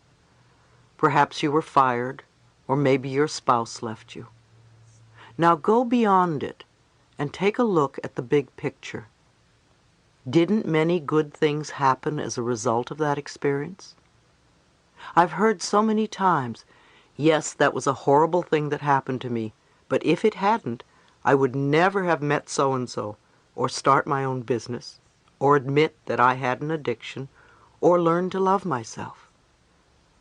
By trusting the divine intelligence to let us experience life in the way that is best for us, we empower ourselves to actually enjoy everything that life has to offer, the good as well as the so-called bad. Try applying this to your work experiences and notice the changes that happen to you. Those who own or operate businesses can begin to function as an expression of divine intelligence. It is important to keep the lines of communication open with employees and allow them to express their feelings about their work in a safe way. Make sure the offices are a neat and clean place to work. Here again, clutter in an office reflects the consciousness of the people working there. With all the physical clutter, how can the mental or intellectual tasks be done well and on time? You could adopt a statement of purpose that reflects the desired philosophy of your business. At Hay House, we feel our purpose is creating a world where it is safe for us to love each other. When you allow divine intelligence to operate in all aspects of business, then everything flows on purpose and according to a divine plan. The most wonderful opportunities will fall in your lap. I see many businesses beginning to change. There will come a time when business will not be able to survive using the old ways of competition and conflict. One day we will all know that there is plenty for everyone, and that we can bless and prosper each other. Companies can begin to shift their priorities and make it a great place for their workers to express themselves and have their products and services benefit the planet in general. People want to get more out of their work than just a paycheck. They want to contribute to the world and feel fulfilled. In the future, the ability to do good on a global level will overshadow the need for materialism. Chapter 13, The Totality of Possibilities. Each one of us is totally linked with the universe and with all of life. The power is within us to expand the horizons of our consciousness. Now I want you to stretch even further. If you have been on the pathway and doing work on yourself for some time, does that mean you have nothing else to do? Are you really going to sit on your laurels and rest? Or do you realize that this inner work is a lifetime occupation, and once you start, you never really stop? You can hit plateaus and take vacations, but basically it's a lifetime's worth of work. You may want to ask yourself what areas you still need to work on, and what you need. Are you healthy? Are you happy? Are you prosperous? Are you creatively fulfilled? Do you feel safe? Do you feel secure? Are you loved? Limitations learned from the past. There is an expression I love, the totality of possibilities. I learned it from one of my early teachers in New York, Eric Pace. It always gave me such a taking off place for letting my mind go beyond what I thought possible, far beyond the limited beliefs I grew up with when I was young. Being a child, I didn't understand that the passing criticisms of grown-ups and friends were just the result of a bad day or a small disappointment, and really weren't true. I accepted these thoughts and beliefs about myself willingly, and they became part of my limitations. I may not have looked awkward or dumb or silly, but I sure felt it. Most of us create the ideas we believe about life by the time we are 5 years old. We add a little bit more when we are teenagers, and maybe a tiny bit more when we're older, but very little. If I were to ask most people why they believe such and such on any subject, and they trace it back, they would discover that they made a certain decision about the subject by the time they were this young age. So we often live in the limitations of our 5-year-old consciousness. It was something we accepted from our parents, and we still live under the limitations of our parents' consciousness. Even the most wonderful parents in the world didn't know everything and had their own limitations. We say what they said and do what they did. You can't do that or that won't work. However, we don't need limitations, as important as they may seem. Some of our beliefs may be positive and nourishing. These thoughts serve us very well all of our lives, such as look both ways before you cross the street, or fresh fruits and vegetables are good for your body. Other thoughts may be useful at a young age, but as we grow older, they are no longer appropriate. Don't trust strangers, for instance, may be good advice for a small child. As adults, to perpetuate this belief only creates isolation and loneliness. The good news in all of this is that we can always make adjustments all the time. The moment we say, I can't, or it won't work, or there's not enough money, or what would the neighbors think, we are limited. This last expression is a significant obstacle for us. What will the neighbors or my friends or co-workers or whoever think? It's a good excuse. Now we don't have to do it, because they wouldn't do it, and they wouldn't approve. As society changes, what the neighbors think changes also. So to hold on to this assumption doesn't make sense. If someone says to you, nobody has ever done it this way before, you can say, so what? There are hundreds of ways of doing something, so do it the way that's right for you. We tell ourselves other absurd messages such as, I'm not strong enough, or I'm not young enough, or I'm not old enough, or I'm not tall enough, or I'm not the right sex. How often have you used the last one? Because I'm a woman, I can't do this, or because I'm a man, I can't do that. Your soul has no sexuality. I believe you agreed upon your sexuality before you were born, to learn a spiritual lesson. To feel inferior because of sexuality is not only a poor excuse, but also another way to relinquish your power. Our limitations often stop us from expressing and experiencing the totality of possibilities. I don't have the right education. How many of us have let that one stop us? We want to realize that education is something set up by groups of people who say, you can't do such and such unless you do it our way. We can accept that as a limitation, or we can go beyond it. I accepted it for many, many years because I was a high school dropout. I used to say, oh, I don't have any education. I can't think. I can't get a good job. I can't do anything well. And then one day I realized that the limitation was all in my mind and had nothing to do with reality. When I dropped my own limiting beliefs and I allowed myself to move into the totality of possibilities, I discovered that I could think. I discovered that I was very bright and I could communicate. I discovered all sorts of possibilities, which when viewed from the limitations of the past seemed impossible. Limiting the potential within us. Then there are some of you who think you know it all. The trouble with knowing it all is that you don't grow, and nothing new can come in. Do you accept that there is a power and an intelligence greater than you? Or do you think that you are it, you in your physical body? If you think that you're it, then you will be running scared because of your limited mind. If you realize that there is a power in this universe that is far greater and wiser, and you are part of it, then you can move into the space where the totality of possibilities can operate. How often do you allow yourself to dwell in the limitations of your present consciousness? Every time you say, "I can't," you're putting a stop sign in front of you.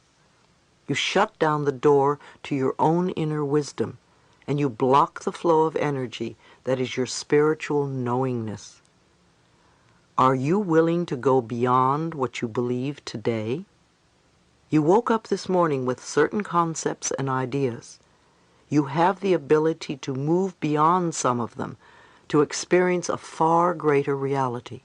It's called learning, because you are taking in something new.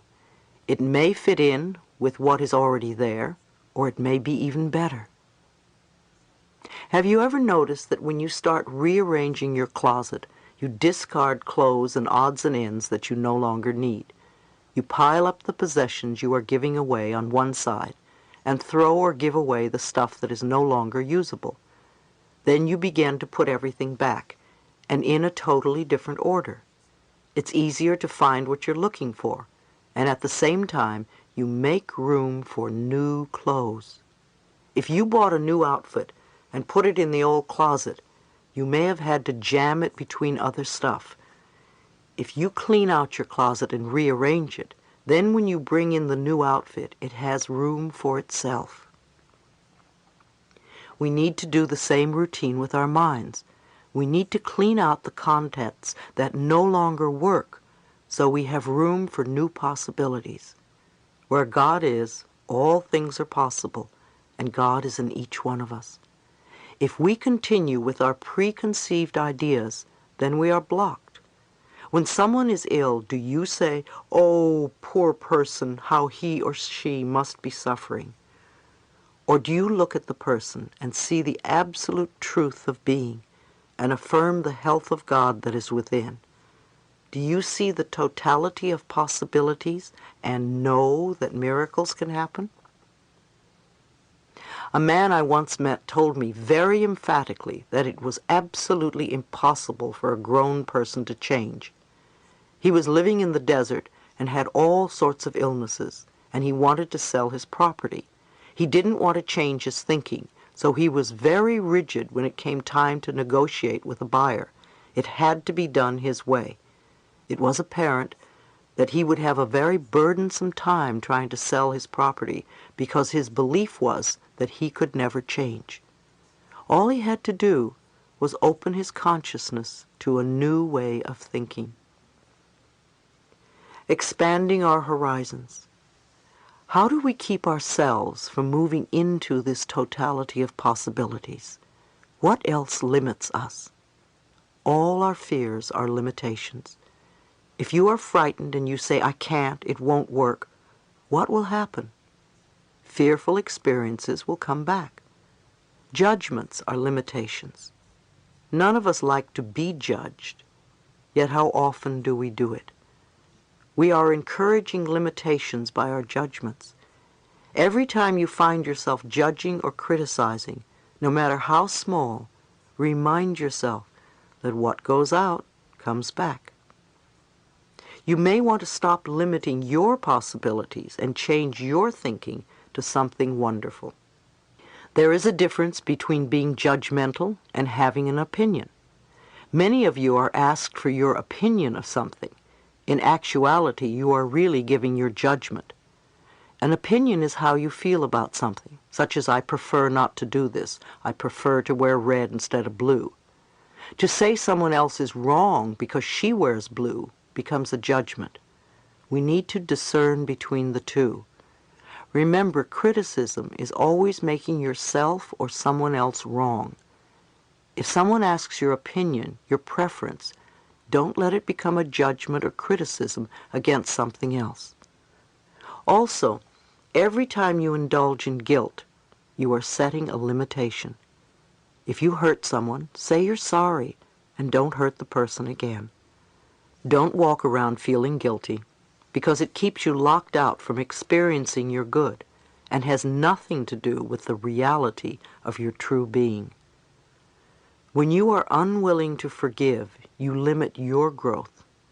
Forgiveness allows you to right a wrong in your spiritual self, to have understanding instead of resentment, to have compassion instead of hatred.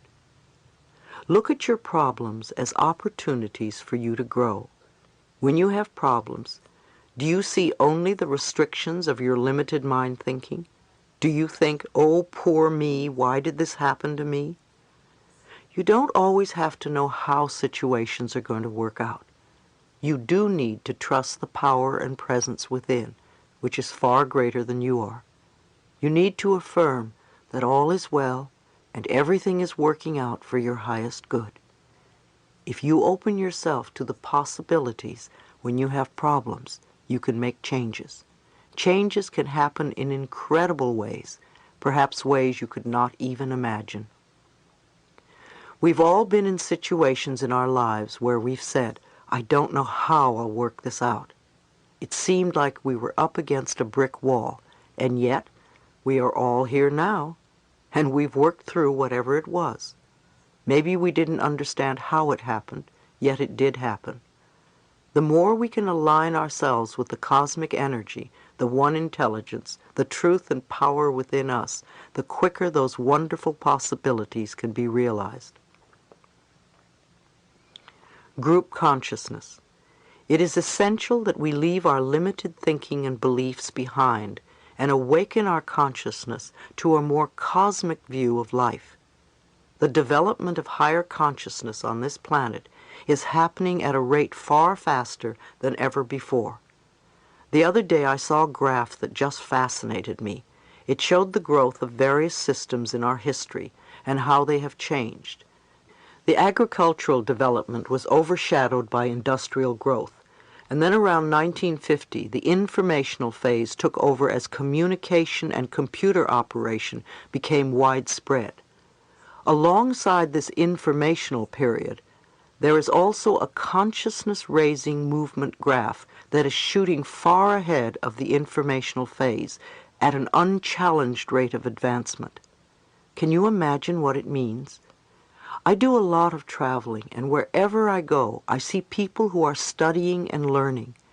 I've been to Australia, Jerusalem, Egypt, London, Paris, Amsterdam, and everywhere I go, I meet large groups of people who are searching for ways to expand and enlighten themselves. They are fascinated by how their minds work, and they are using their wisdom to take control of their lives and their experiences. We are reaching new levels of spirituality. Although religious wars are still being fought, they are becoming less and less prevalent. We are beginning to connect with one another on higher levels of consciousness. The collapse of the Berlin Wall and the birth of freedom in Europe are examples of our expanding consciousness, as freedom is our natural birthright. As the consciousness of each person awakens, group consciousness becomes influenced as well. Every time you use your consciousness in a positive way, you are connecting with other people who are doing the same. Every time you use it in a negative way, you are also connecting to that. Every time you meditate, you are connecting with other people on the planet who are meditating. Every time you visualize good for yourself, you do it for others as well. Every time you visualize the healing of your body, you connect with others who are doing the same thing. Our goals are to expand our thinking and to go beyond what was to what might be. Our consciousness can create miracles in the world. The totality of possibilities connects everything, including our universe and beyond. What are you connecting with? prejudice is a form of fear. If you're prejudiced, you are connecting with other prejudiced people. If you open your consciousness and do the best you can to work on a level of unconditional love, then you connect with the curve on the graph that is climbing upwards. Do you want to be left behind, or do you want to go up with the curve? Often there is a crisis in the world.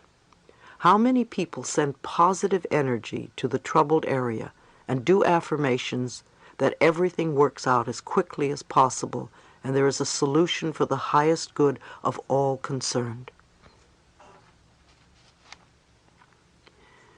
You need to use your consciousness in a way that will create harmony and plenty for all people. What sort of energy are you sending? Instead of condemning and complaining, you can connect with the power on the spiritual level and affirm the most positive results imaginable. How far are you willing to expand the horizons of your thinking? Are you willing to go beyond your neighbors? If your neighbors are limited, make new friends. How far will you stretch? How willing are you to change I can't to I can? Every time you hear that something is incurable, know in your mind that it isn't true. Know that there is a power greater. Incurable to me means that the medical profession simply hasn't yet figured out how to cure that particular illness. It doesn't mean that it's not possible. It means that we go within and find a cure. We can go beyond statistics. We are not numbers on a chart. Those are someone else's projections, somebody's limited mind thinking. If we don't give ourselves possibilities, we don't give ourselves hope. Dr. Donald Picciuto at the National AIDS Conference in Washington, D.C. said that we have never had an epidemic, ever, that was 100% fatal. Somewhere on this planet, someone has been healed of every single dis-ease that we have been able to create. If we just accept doom and gloom, we are stuck. We need to take a positive approach so we can find some answers. We need to begin to use the power within us to heal ourselves. We have other powers. It is said that we only use 10% of our brain, only 10%. What is the purpose of the other 90%? I think having psychic ability, telepathy, clairvoyance, or clairaudience are all normal and natural. It's just that we don't allow ourselves to experience these phenomena. We have all sorts of reasons why we don't, or why we don't believe we can.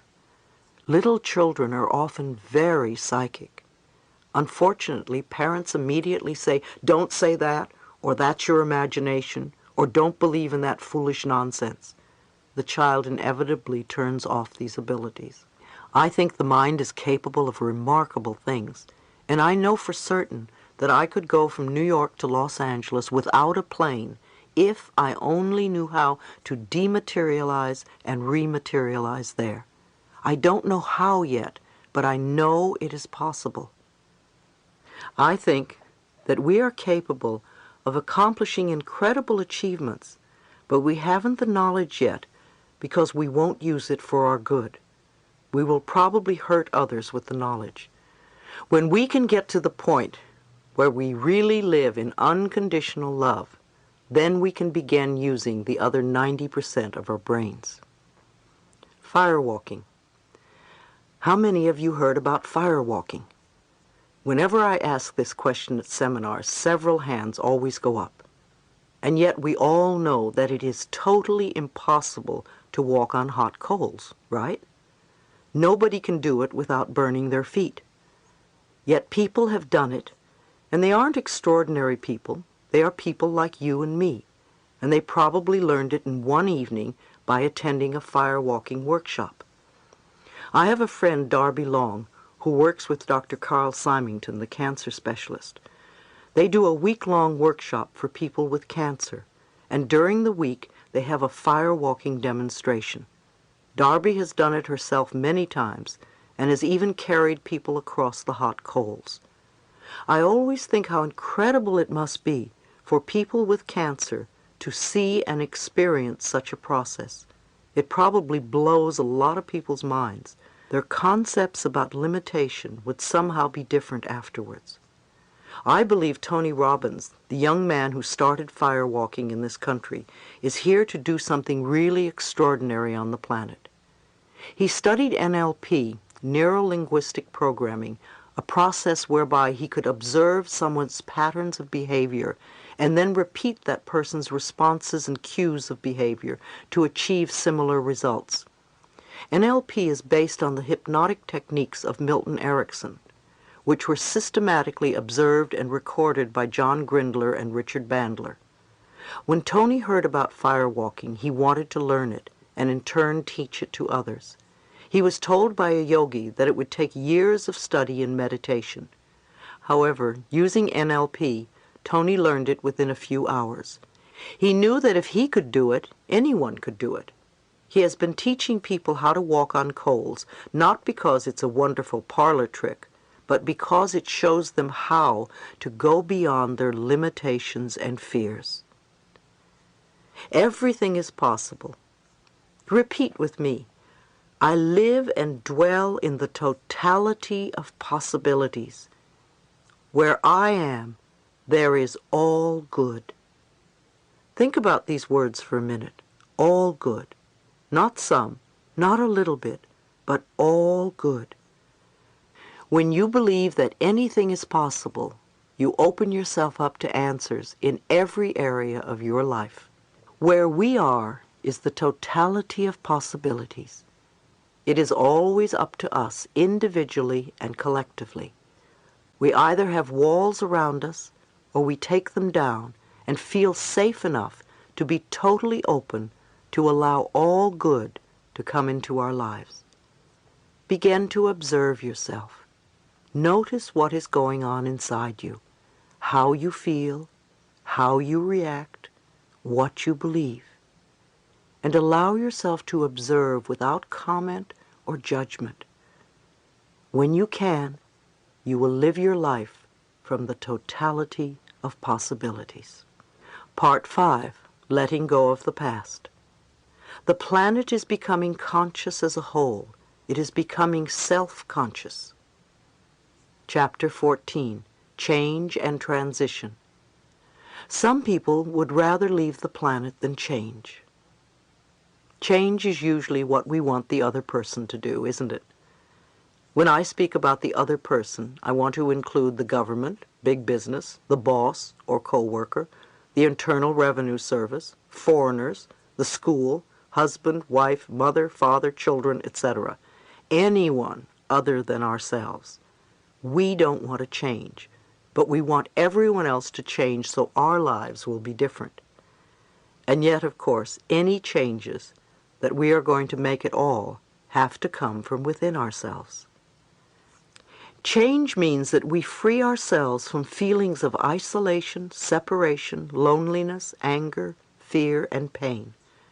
We create lives filled with wonderful peacefulness, where we can relax and enjoy life as it comes to us, where we know that everything will be all right.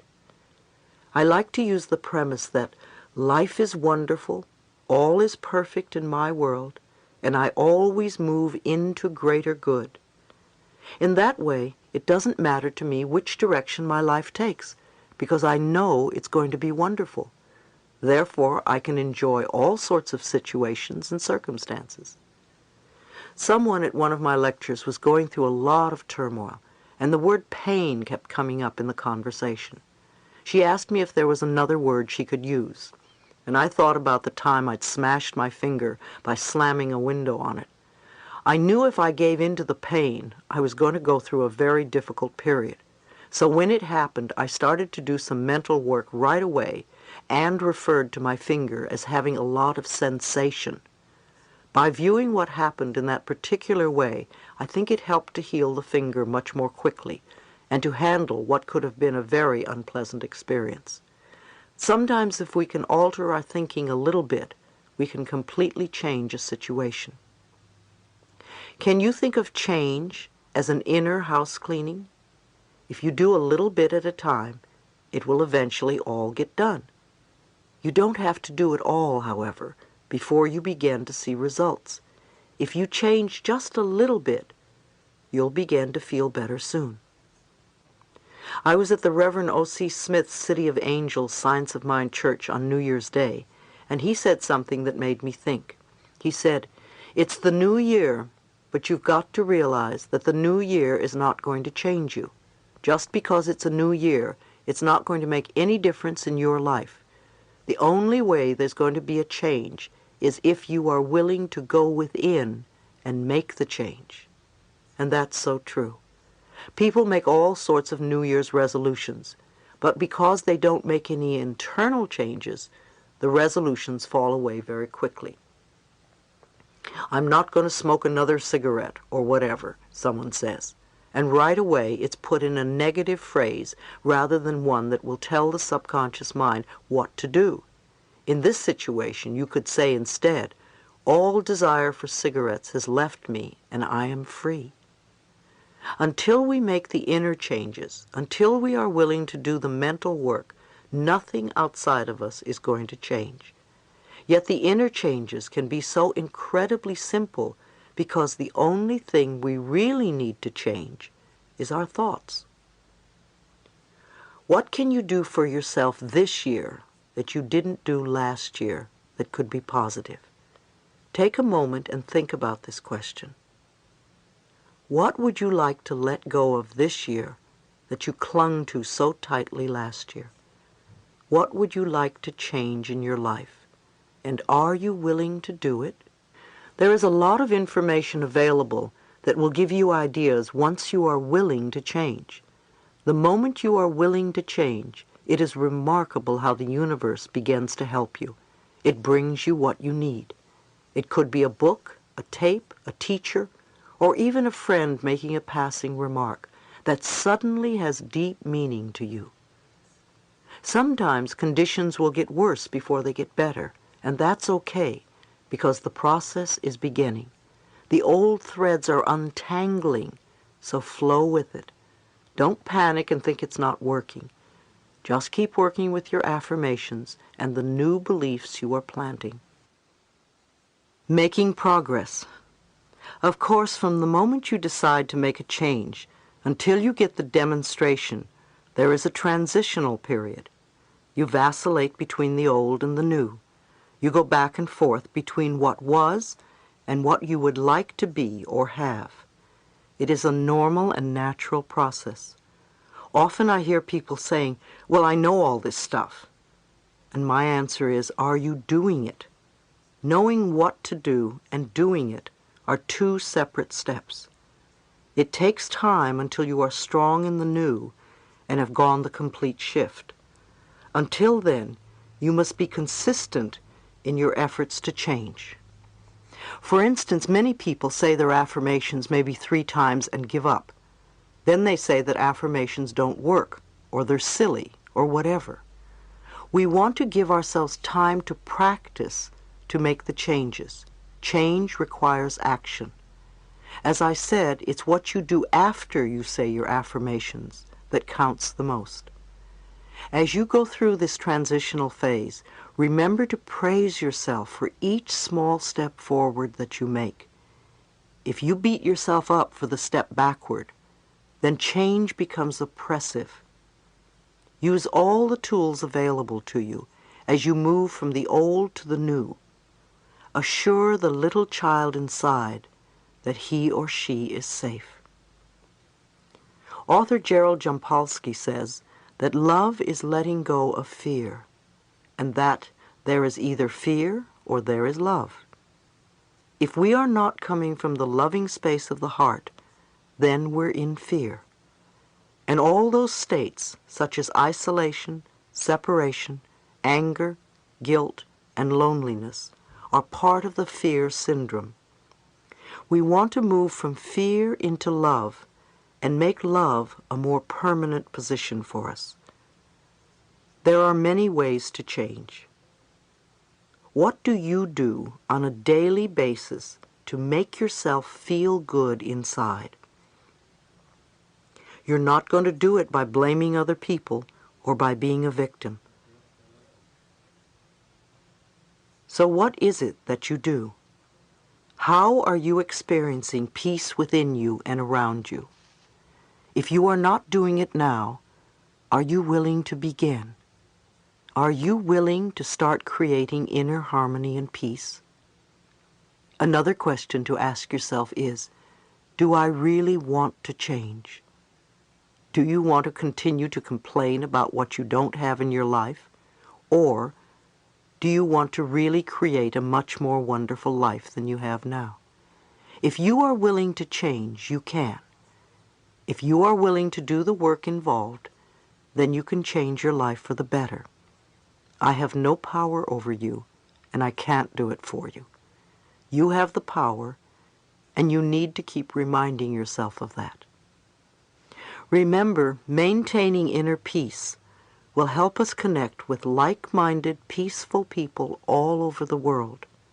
Spirituality connects us all over this planet on a soul level, and the sense of cosmic spirituality that we are just beginning to experience is going to change the world for the better.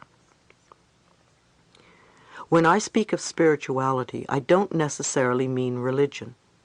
Religions tell us who to love and how to love and who is worthy.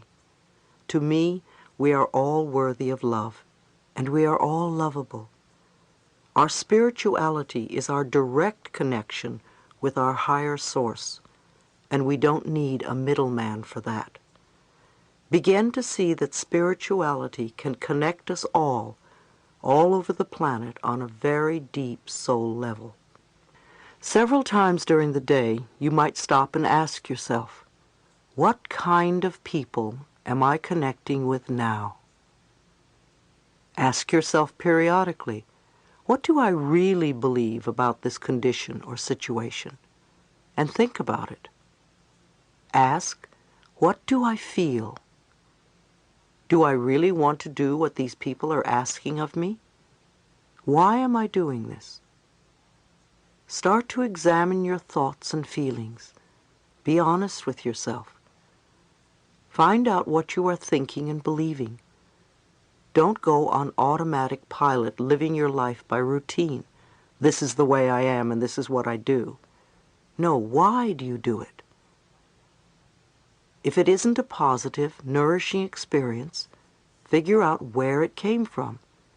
When did you first do it? You know what to do now. Connect to the intelligence within you. Stress is another word for fear. We talk a lot about stress these days. Everybody seems to be stressed out about something. Stress seems to be a buzzword, and we use it to the point where I think it's a cop-out. I'm so stressed out, or this is so stressful, or all this stress, stress, stress. Stress to me is a fearful reaction to life's constant changes. It is an excuse we use for not taking responsibility for our feelings. If we can equate the word stress with the word fear, then we can begin to eliminate the need for fear in our lives. The next time you think about how stressed you are, ask yourself what is scaring you. Ask, how am I overloading or burdening myself? Why am I giving my power away? Find out what you are doing to yourself that is creating this fear within you that keeps you from achieving inner harmony and peace. Stress is not inner harmony.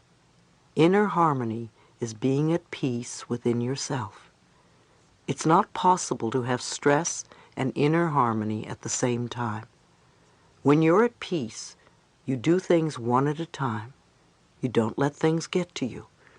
When you feel stressed, breathe and do something to release the fear so you can move through life feeling safe. Don't use the word stress as a cop-out. Don't give a little word like stress a lot of power. Nothing has any power over you. You are always safe. Life is a series of doors closing and opening. We walk from room to room having different experiences. Many of us would like to close some doors on old negative patterns, old blocks, situations that are no longer nourishing or useful to ourselves. Many of us are in the process of opening new doors and finding wonderful new experiences. I think that we come to this planet many, many times, and we come to learn different lessons. It's like coming to school.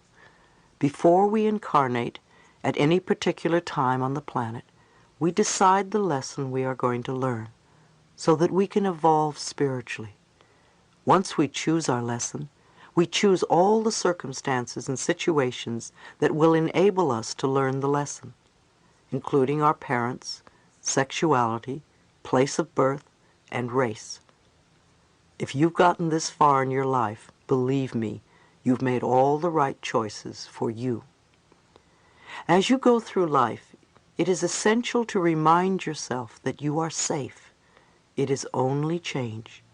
Trust your higher self to lead you and guide you in ways that are best for your spiritual growth. As Joseph Campbell once said, follow your bliss.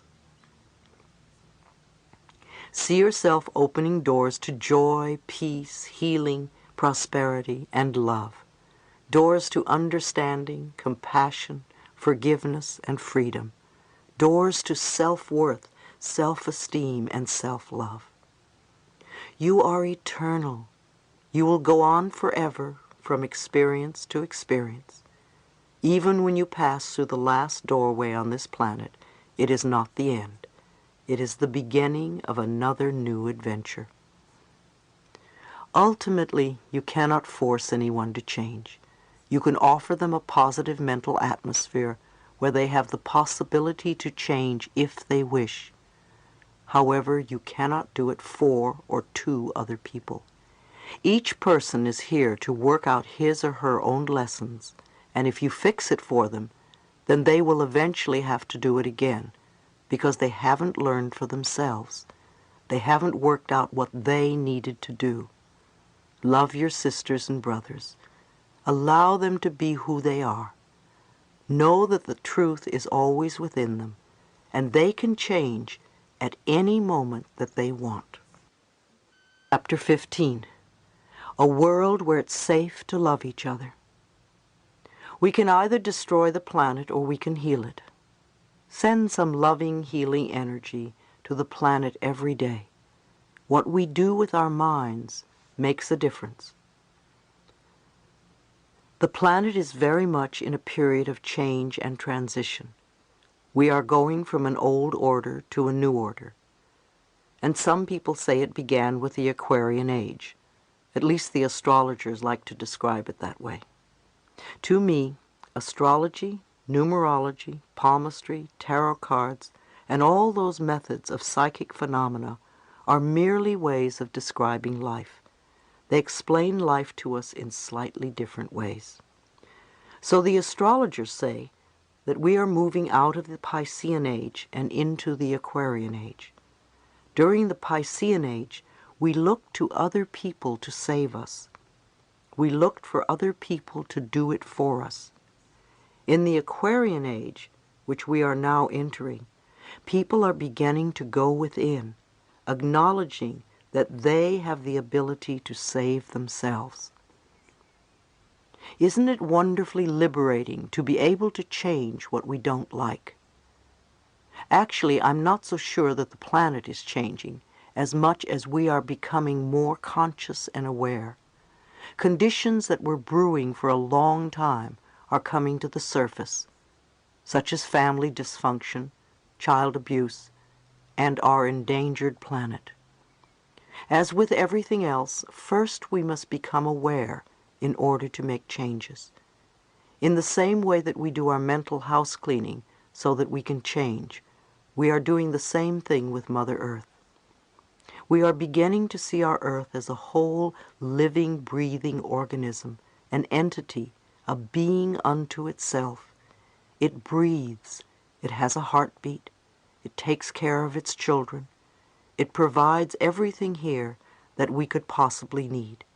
It's totally balanced. If you spend a day in the forest or somewhere in nature, you can see how all the systems on the planet work perfectly. It's set up to live out its existence in absolute perfect equilibrium and harmony. So here we are, great mankind who knows so much, and we are doing our very best to destroy the planet by disrupting this balance and harmony. Our greed gets in the way to an enormous extent. We think we know best, and through ignorance and greed, we are destroying the living, breathing organism of which we are a part. If we destroy Earth, where are we going to live? I know that when I talk to people about caring more for the planet, they become overwhelmed by the problems we are encountering now.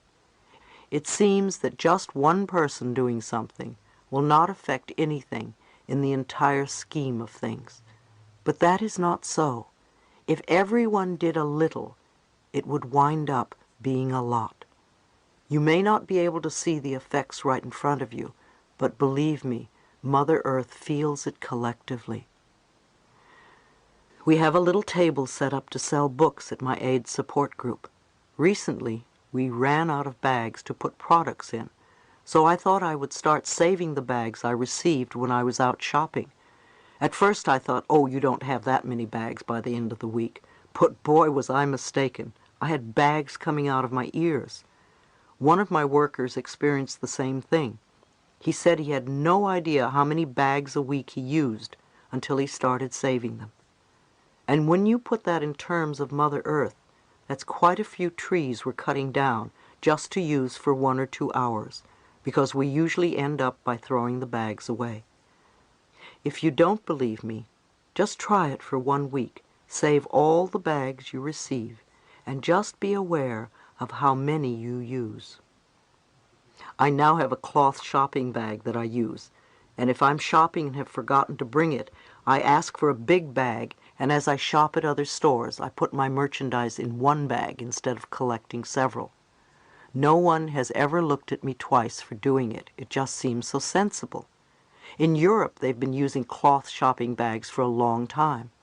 A friend of mine from England visited and loved to go shopping at the supermarkets here because he wanted to carry the paper bags home. He thought they were very American and very chic. It may be a cute tradition, but the truth is, we want to start thinking globally and consider the effects that these little traditions have on our environment.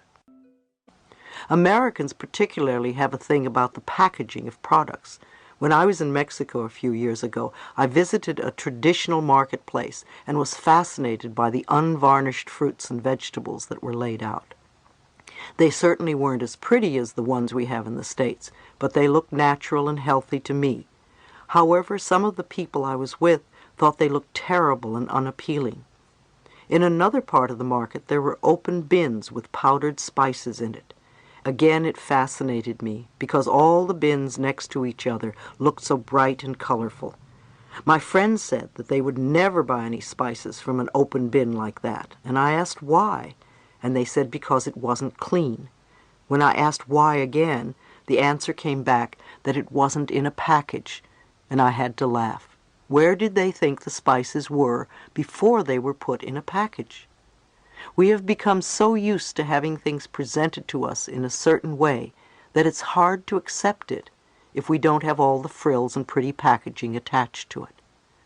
Let's be willing to see where we can make small adjustments for the sake of the environment. Even if all you do is buy a cloth shopping bag or turn the water tap off while you brush your teeth, you have contributed something by doing it. At my office, we conserve as much as possible.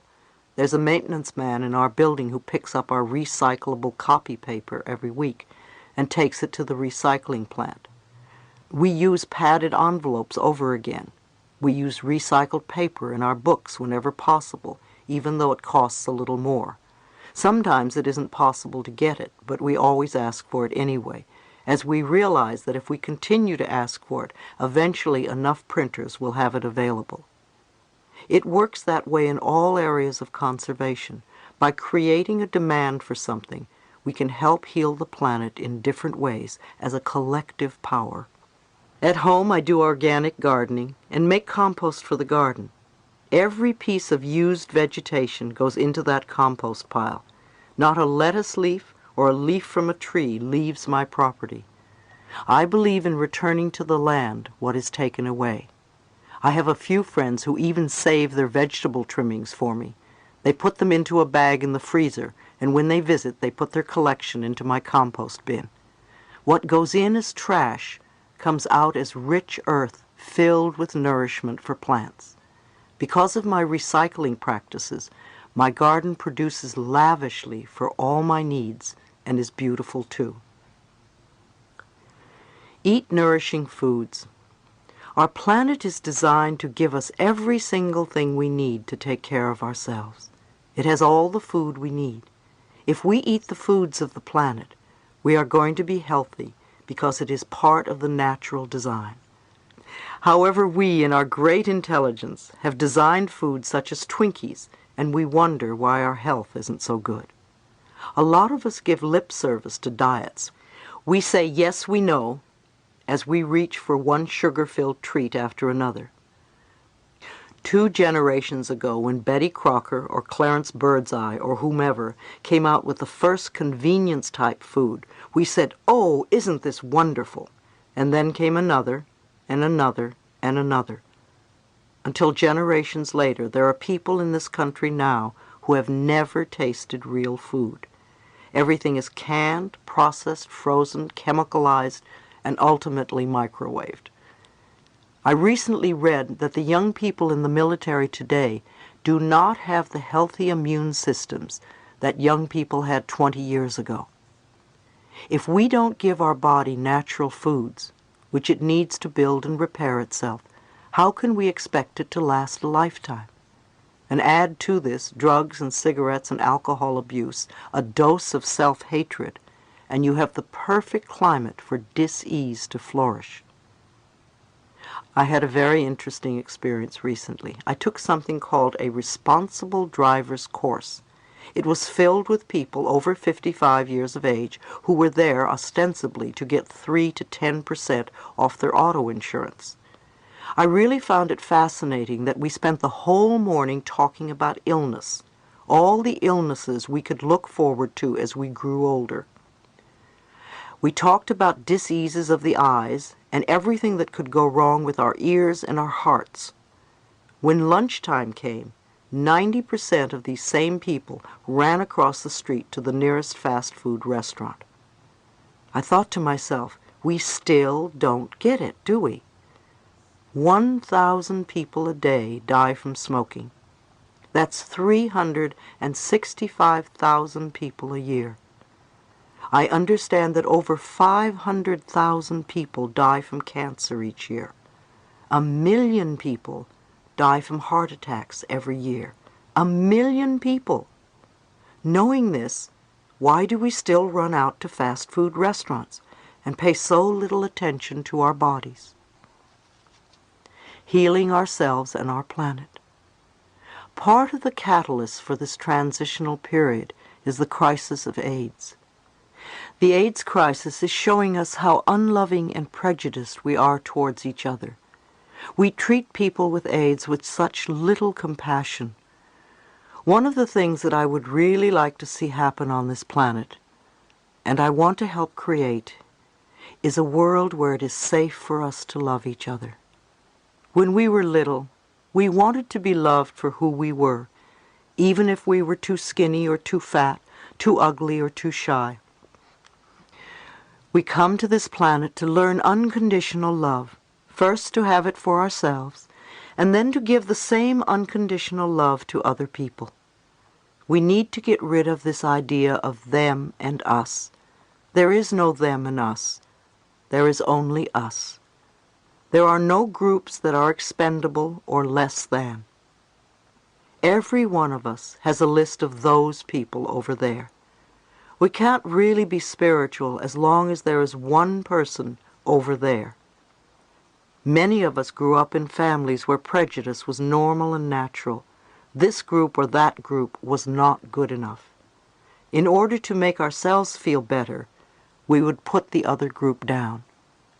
However, as long as we are saying that someone else isn't good enough, what we're really reflecting is that we're not good enough.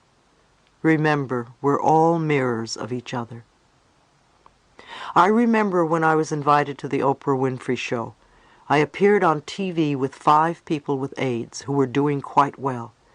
The 6 of us had met the evening before for dinner, and it was such an incredibly powerful gathering. When we sat down to have dinner, the energy was extraordinary. I started to cry because this was something I had been striving for several years, to get a positive message out to the American public that there is hope. These people were healing themselves, and it wasn't easy. The medical community told them that they were going to die. They had to experiment with many different methods by trial and error, and they were willing to expand and go beyond their own limitations. We taped the next day, and it was a beautiful show. I was pleased that women with AIDS were also represented on the show. I wanted Middle America to open their hearts and to realize that AIDS doesn't only affect a group that they don't care about. It affects everybody. When I came out, Oprah said to me off camera, "Louise, Louise, Louise," and came to me and gave me a big hug. I believe we relayed the message of hope that day. I've heard Dr. Bernie Siegel say that there is someone who has healed his or herself of every form of cancer. So there is always hope, and hope gives us possibilities. There is something to work towards, instead of throwing up our hands and saying there's nothing that can be done. The AIDS virus is just doing its thing, being what it is. It breaks my heart to realize that there will be more and more heterosexual people who are going to die from AIDS because the government and the medical profession are not moving fast enough. As long as AIDS is perceived as a gay disease, it will not receive the attention it urgently needs. So how many straight people will have to die before it's considered a legitimate illness? I think the faster we all put away our prejudices and work for a positive solution to this crisis, the faster the whole planet will heal. However, we can't heal the planet if we allow people to suffer. To me, AIDS is very much a part of the pollution of the planet. Do you realize that dolphins off the coast of California are dying of immune deficiency diseases? And I don't believe it's because of their sexual practices. We've been polluting our land so that a lot of the vegetation is unfit to eat. We are killing the fish in our waters. We are polluting our air. So now there is acid rain and a hole in the ozone layer, and we continue polluting our bodies. AIDS is a terrible, terrible disease, yet the numbers of people who are dying from AIDS are far fewer than those who are dying from cancer, smoking, and heart disease. We search for ever more potent poisons to kill the diseases we create, yet we can't change our lifestyles and diets. We either want some drug to suppress our illness, or we want to surgically remove it, rather than to heal it. The more we suppress, the more that problems manifest in other ways. It's even more incredible to learn that medicine and surgery only take care of 10% of all dis-ease. That's right. Even with all the money we spend on chemicals, radiation, and surgery, they only help 10% of our diseases. I read an article that said that the diseases in the next century will be caused by new strains of bacteria that will affect our weakened immune systems. These bacteria strains have begun to mutate so that the drugs we have now will have no effect on them. Obviously, the more we build up our immune systems, the quicker we are going to heal ourselves and the planet. And I'm not only referring to our physical immune systems, I mean our mental and emotional immune systems as well. To me, healing and curing bring about two different results. I think healing needs to be a team effort. If you expect your doctor to fix you, he or she may take care of the symptoms. However, that doesn't heal the problem. Healing is making yourself whole.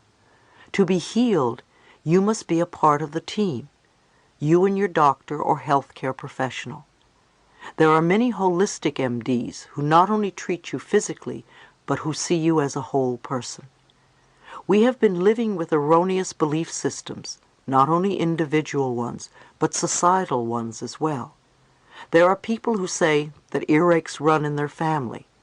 Others believe that when they go out in the rain they catch cold, or they get 3 colds every winter. Or when someone catches a cold in the office, everyone gets a cold because it's contagious. Contagious is an idea, and the idea is contagious. A lot of people talk about dis-ease being hereditary. I don't think that's necessarily so. I think that what we pick up are the mental patterns of our parents. Children are very aware. They begin to imitate their parents, even their illnesses. If a father tightens his colon every time he feels angry, the child picks up on that. It's no wonder that when the father gets colitis years later, the child gets colitis too. Everyone knows that cancer is not contagious. Yet why does it run in families? Because the patterns of resentment run in families. Resentment builds and builds until finally there is cancer. We must allow ourselves to be aware of everything so that we can make conscious, intelligent choices. Some things may horrify us, which is part of the awakening process, but then we can do something about them.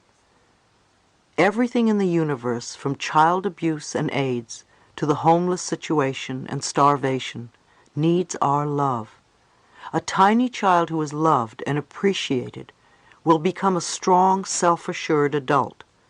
The planet, which has everything here for us and all of life, if we allow it to be itself, will take care of us always. Let's not think about our past limitations. Let's open ourselves to the potential of this incredible decade. We can make these final 10 years of the century a time of healing. We have the power within us to clean our bodies, our emotions, and all the various messes we have made. We can look around and see what needs care. The way each of us chooses to live will have a tremendous impact on our future and on our world. For the highest good of all. You can take this time to apply your personal growth methods to the entire planet. If you just do things for the planet and not for yourself, then you're not in balance. If you only work for yourself and stop there, then that's not balanced either. So let's see how we can begin to balance ourselves and the environment. We know that our thoughts shape and create our lives. We don't always live the philosophy totally. Nonetheless, we've accepted the basic premise. If we want to change our immediate world, we must change our thinking. If we want to change the greater world around us, we need to change our thinking about it, not viewing it as them and us. If all the effort you put out in complaining about what's wrong with the world is applied to positive affirmations and visualizations of the world, you could really help to turn things around. Remember, every time you use your mind, you are connecting to like-minded people. If you inflict judgment, criticism, and prejudice on others, you are connecting to all the other people who are doing the same. However, if you are meditating, visualizing peace, loving yourself, and loving the planet, you are connecting with these kinds of people. You could be at home bedridden and still help to heal the planet by the way you use your mind, by practicing inner peace. I heard Robert Schuller of the United Nations once say, "The human species needs to know that we deserve to have peace. How true these words are. If we can make our young people aware of what is happening in the world and give them options as to what they can do about it, then we can really begin to see a shift in consciousness. Teaching our children early about conservation efforts is one way to reassure them that important work is being done. Even though some adults still won't take responsibility for what is going on in the world around them, we can assure our children that more and more people throughout the world are becoming aware of the long-term effects of global pollution and are striving to change the situation. Becoming involved as a family in an ecological foundation such as Greenpeace or EarthSave is wonderful, as it is never too soon to impress upon children that we all have to accept responsibility for the good of our planet. I recommend that you read John Robbins' book, Diet for a New America. I find it so interesting that John Robbins, heir to the Baskin-Robbins ice cream business, is doing his best to help create a holistic and peaceful planet. It's wonderful to know that some of the children of people who exploit the health of the nation turn around and do things to help the planet. Volunteer groups are also helping to take over where the government is falling short. If the government won't help heal our environment, we can't sit around and wait. We have to get together on a grassroots level and take care of it. We can all do our part. Start to find out where you can help. Volunteer where you can. Give 1 hour a month if you can't do anything else. We are definitely on the cutting edge of the forces that are going to help heal this planet. We are at a point right now where we can all go down the tubes, or we can heal the planet. It isn't up to them. It's up to us, individually and collectively. I see more and more opportunities for a blending of the scientific technologies of the past and the future with the spiritual truths of yesterday, today, and tomorrow. It is time these elements come together. By understanding that acts of violence come from a person who is a traumatized child, we could combine our knowledge and technologies to help them heal and change. We only perpetrate violence by starting wars or throwing people in prisons and forgetting them. Instead, we want to encourage self-awareness, self-esteem, and self-love. The tools for transformation are available. We just have to use them. Lazarus has a wonderful exercise that I would like to share with you. Pick a spot on the planet. It could be anywhere, very far away, or just around the corner. Some place on the planet that you would like to help heal. Envision that place as peaceful, with people well fed and clothed, and living in safety and peace. Take a moment every day and envision it. Put your love to work to help heal the planet. You are important. By sharing your love and all the magnificent gifts within you, you will begin to change the energy on this beautiful, blue-green, fragile planet that we call our home. And so it is. Afterward, I remember when I couldn't sing very well at all. I still don't sing very well, but I'm much more brave. I lead people in song at the end of my workshops and support groups. Perhaps one day I will take some lessons and learn. However, I haven't gotten around to it yet. At one event, I began to lead everyone in song, and the man in charge of the sound system turned off my microphone. Joseph Vatimo, my assistant, said, "What are you doing?" And the other man said, "She's singing off-key." It was so terribly embarrassing. Now, it really doesn't matter anymore. I just sing my heart out, and it seems to open up a little bit more. I've had some extraordinary experiences in my life, and the one that has opened my heart on a very deep level has been working with people with AIDS. I can hug people now who a few years ago I couldn't even look at. I've gone beyond a lot of my own personal limitations. In reward for that, I have found so much love. Wherever I go, people give me tremendous amounts of love. In October 1987, Joseph and I went to Washington, D.C. to march for governmental help for AIDS. I don't know how many are aware of the AIDS quilt. It's rather incredible. Many, many people from around the country got together and made quilt patches to commemorate someone who has died from AIDS. These patches are made with so much love and put together with patches from all over the world to make an enormous quilt. When we were in Washington, the patches were put into sections and displayed between the Washington and Lincoln monuments. At 6 o'clock in the morning, we began to read the names of the people on the quilt. As we did, people would unfold the patch and put it in place next to the others. It was a very emotional time, as you can imagine. People were crying everywhere. I was standing with my list waiting to read when I felt this tap on my shoulder. I could hear someone say, "Could I ask you a question, please?" And I turned around, and the young man standing behind me looked at the badge with my name on it and shouted, "Louise Hay, oh my God!"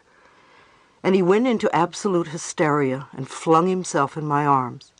We held each other, and he just sobbed and sobbed. Finally, when he could contain himself, he told me that his lover had read my book many times, and when he was about to leave the planet, his lover had asked him to read a treatment from my book. He read it slowly, as his lover read the lines with him, and the very last words his lover said were, "All is well," and he died. So here was I right in front of him. He was extremely touched. When he could compose himself enough, I said, "But what did you want to ask me?" It seems that he had not been able to complete his lover's patch on time, and he wanted me to add his lover's name to my list. He just happened to pick me. I remember this moment very well, because it showed me that life is really very simple, and the things that are important are also simple, and everything falls into place. I want to share a quote with you from Emmett Fox. If you don't know Emmett Fox, he was a very popular teacher in the 40s and 50s and early 60s, and one of the clearest teachers I know. He has written some beautiful books, and these are some of my favorite words of his. "There is no difficulty that enough love will not conquer. There is no dis-ease that enough love will not heal. No door that enough love will not open. No gulf that enough love will not bridge. No wall that enough love will not throw down. And no sin that enough love will not redeem. It makes no difference how deeply seated may be the trouble, how hopeless the outlook, how muddled the tangle, how great the mistake. A sufficient realization of love will dissolve it all. And if you could love enough, you would be the happiest and most powerful person in the world." It's true, you know. It sounds wonderful, and it is true. What do you need to do to get to that space where you could be the happiest and most powerful person in the world? I think inner space travel is just beginning. We are just beginning to learn about the power that we have inside us. We are not going to find it if we contract. The more we can open to ourselves, the more we are going to find the universal energies available to assist us. There are incredible accomplishments that we are capable of. Take a few deep breaths. Open your chest and give your heart room to expand. Keep practicing, and sooner or later, the barriers will begin to drop. Today is your beginning point. And so it is. Appendix A. Meditations for personal and planetary healing. Acknowledge yourself for being centered when there is incredible chaos around you. Acknowledge yourself for being courageous and for doing so much more than you thought you could. The healing work we do at the end of our workshops and support groups is very powerful. We usually break into groups of 3 and do a form of laying on of hands for each other. It is a wonderful way to accept energy and also share energy with many people who are reluctant in one way or another to ask for help. Often, profound experiences occur. I would like to share some of the meditations we do at our healing circles. It would be wonderful if we did them on an ongoing basis, either by ourselves or in groups. See your inner child in any way that you can, and notice how it looks and feels. Comfort your child. Apologize to it. Tell it how sorry you are for forsaking it. You have been away for so long, and you are now willing to make it up. Promise this little child that you will never, ever leave them again. Any time it wants, it can reach out and touch you, and you will be there. If it is scared, you will hold it. If it is angry, it is okay to express the anger. Tell it you love it very much. You have the power to help create the kind of world that you want you and your child to live in. You have the power of your mind and your thoughts. See yourself creating a wonderful world. See your child relaxed and safe, peaceful, laughing, happy, playing with friends, running free, touching a flower, hugging a tree, picking a piece of fruit, and eating it with delight, playing with a puppy or a kitten, swinging high above the trees, laughing with joy, and running up to you and giving you a big hug. See the 2 of you healthy and living in a beautiful, safe place, having wonderful relationships with your parents, friends, and co-workers, being greeted with joy wherever you go, having a special kind of love. See where you want to live and what you want to work at. And see yourselves as healthy, very healthy, joyous, and free. And so it is. Your healing light. Look deep within the center of your heart and find that tiny little pinpoint of brilliantly colored light. It is such a beautiful color. It is the very center of your love and healing energy. Watch the little pinpoint of light begin to pulsate. And as it pulsates, it grows until it fills your heart. See this light moving through your body, from the top of your head to the tip of your toes and the tip of your fingers. You are absolutely glowing with this beautiful colored light. It is your love and your healing energy. Let your whole body vibrate with this light. You can say to yourself, with every breath I take, I am getting healthier and healthier. Feel this light cleansing your body of dis-ease and allowing normal, vibrant health to return to you. Let this light begin to radiate out from you in all directions. Let your healing energy touch everyone whom you know needs it. What a privilege it is to share your love and light and healing energy with those who are in need of healing. Let your light move into hospitals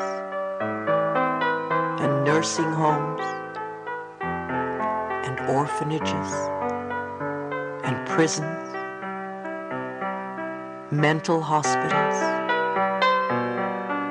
and other institutions of despair. Let it bring hope and enlightenment and peace. Let it move into every home in the city in which you live, where there is pain and suffering. Let your love and light and healing energy bring comfort to those in need. Let it move into the churches and soften the hearts of those involved so that they can operate with unconditional love. Let the beautiful light that comes from your heart move into the Capitol and government buildings, bringing enlightenment and the message of truth. Let it move into every capital in every government. Select one place on the planet as a place that you would like to help heal, and concentrate your light on that place. It may be very far away, or it may be around the corner. Concentrate your love and light and your healing energy on this place and see it come into balance and harmony. See it whole. Take a moment every day to send your love and light and healing energy to this particular place on the planet. We are the people. We are the children. We are the world. We are the future. What we give out comes back to us multiplied. Give your love. And so it is.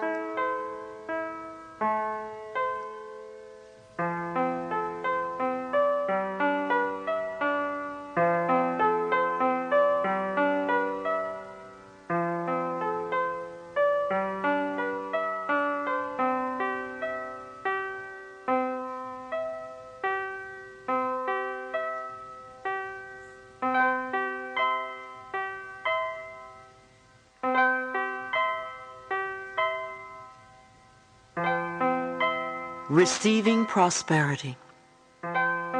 Let's realize some positive qualities for ourselves.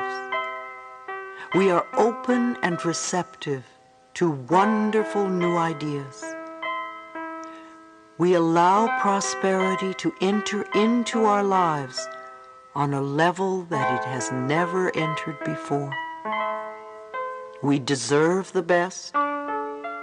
We are willing to accept the best.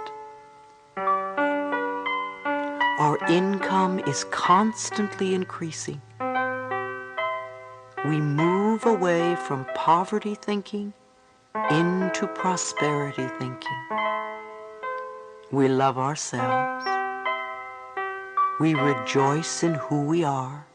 And we know that life is here for us and will supply us with everything that we need. We move from success to success, from joy to joy, and from abundance to abundance. We are one with the power that created us. We express for ourselves the greatness that we are. We are divine, magnificent expressions of life. And we are open and receptive to all good. And so it is.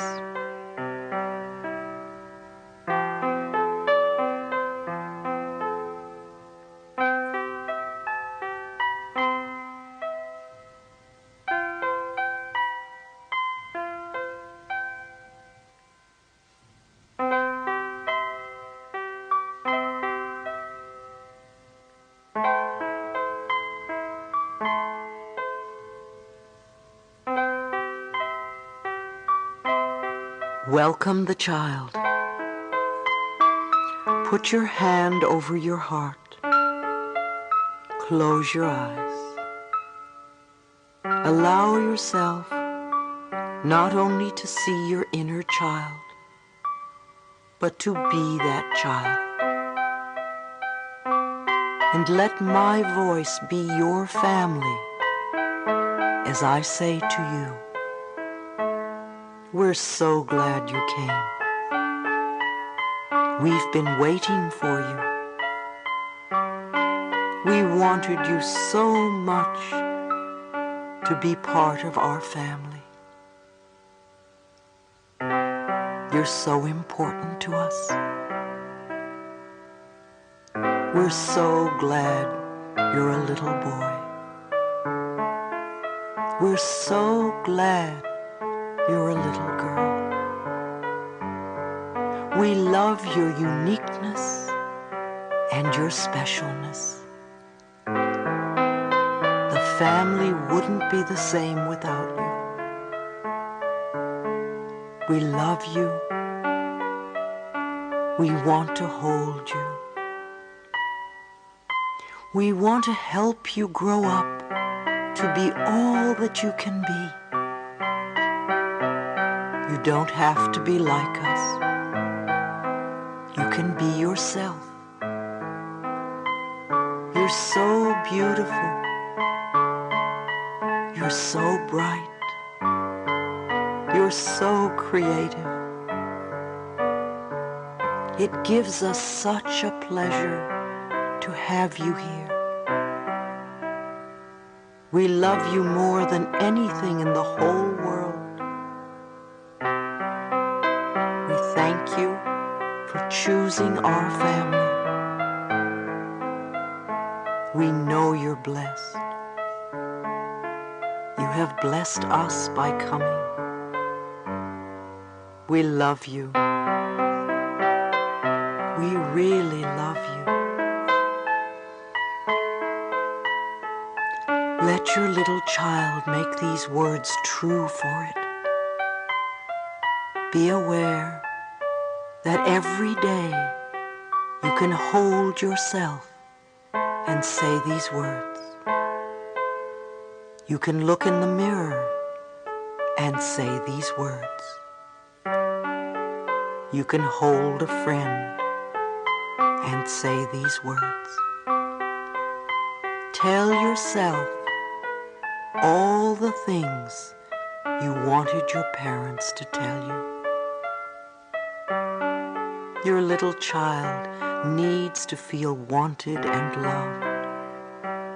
Give that to your child. no matter how old you are, or how sick, or how scared. Your little child needs to be wanted and loved. Keep telling your child, I want you and I love you. It is the truth for you. The universe wants you here, and that's why you are here. You've always been loved, and will always be loved throughout eternity. You can live happily ever after. And so it is.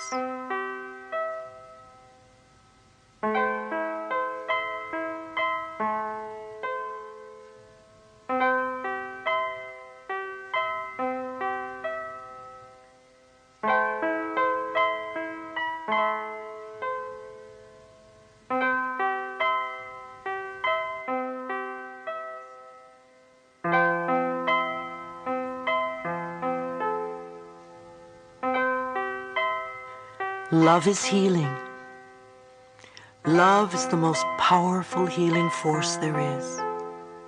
I open myself to love. I am willing to love and to be loved. I see myself prosper. I see myself healthy. I see myself creatively fulfilled. And I live in peace and safety.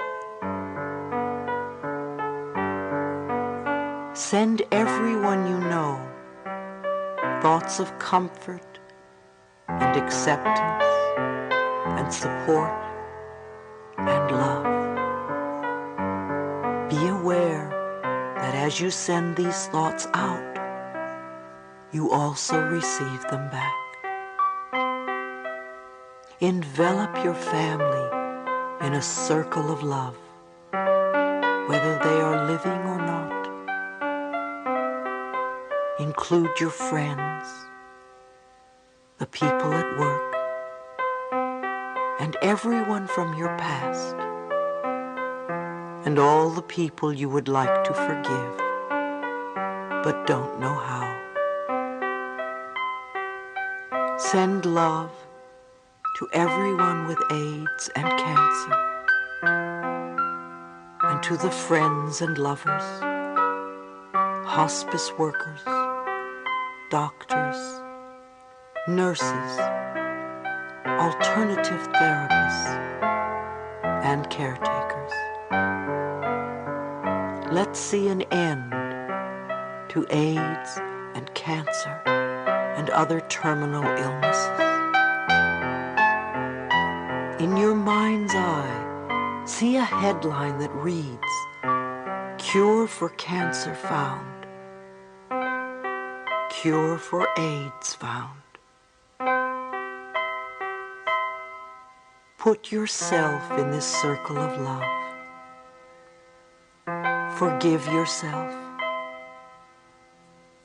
Affirm that you have wonderful, harmonious relationships with your parents,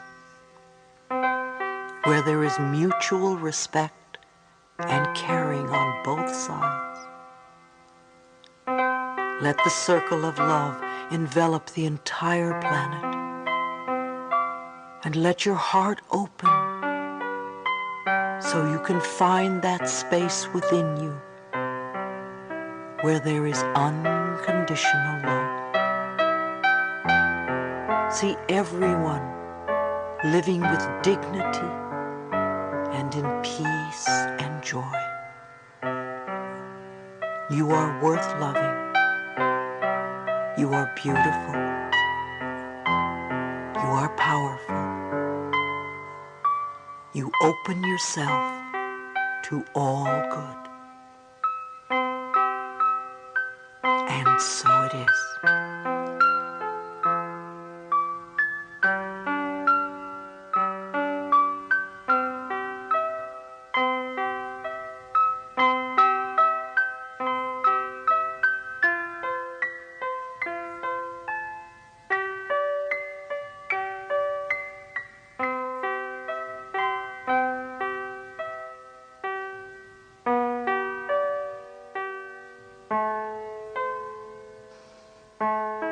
We are free to be ourselves. In order to be whole, we must accept all of ourselves. So let your heart open and make plenty of room in there for all the parts of yourself. The parts that you are proud of and the parts that embarrass you. The parts you reject and the parts you love. They are all of you. You are beautiful. We all are. When your heart is full of love for yourself, then you have so much to share with others. Let this love now fill your room and permeate out to all the people that you know. Put the people you want in the center of your room so that they can receive the love from your overflowing heart, from your child to theirs. Now see all the children in all the people dancing as children dance, skipping and shouting and turning somersaults and cartwheels, filled with exuberant joy, expressing all the best of the child within. And let your child go and play with the other children. Let your child dance. Let your child feel safe and free. Let your child be all that it ever wanted to be. You are perfect, whole, and complete, and all is well in your wonderful world. And so it is.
A circle of love. See yourself standing in a very safe space. Release your burdens and pains and fears, old negative addictions and patterns. See them falling away from you. Then see yourself standing in your safe place with your arms wide open, saying, I am open and receptive to, declaring for yourself what it is you want. Not what you don't want, but what you do want. And know that it is possible. See yourself whole and healthy, at peace. See yourself filled with love. All we need is one idea to change our lives. On this planet, we can be in a circle of hate, or we can be in a circle of love and healing. I choose to be in a circle of love. I realize that everyone wants the same things I want. We want to express ourselves creatively in ways that are fulfilling. We want to be peaceful and safe. And in this space, feel your connection with other people in the world. Let the love in you go from heart to heart. And as your love goes out, know that it comes back to you multiplied. I send comforting thoughts to everyone, and know that these thoughts are returning to me. See the world becoming an incredible circle of light. And so it is.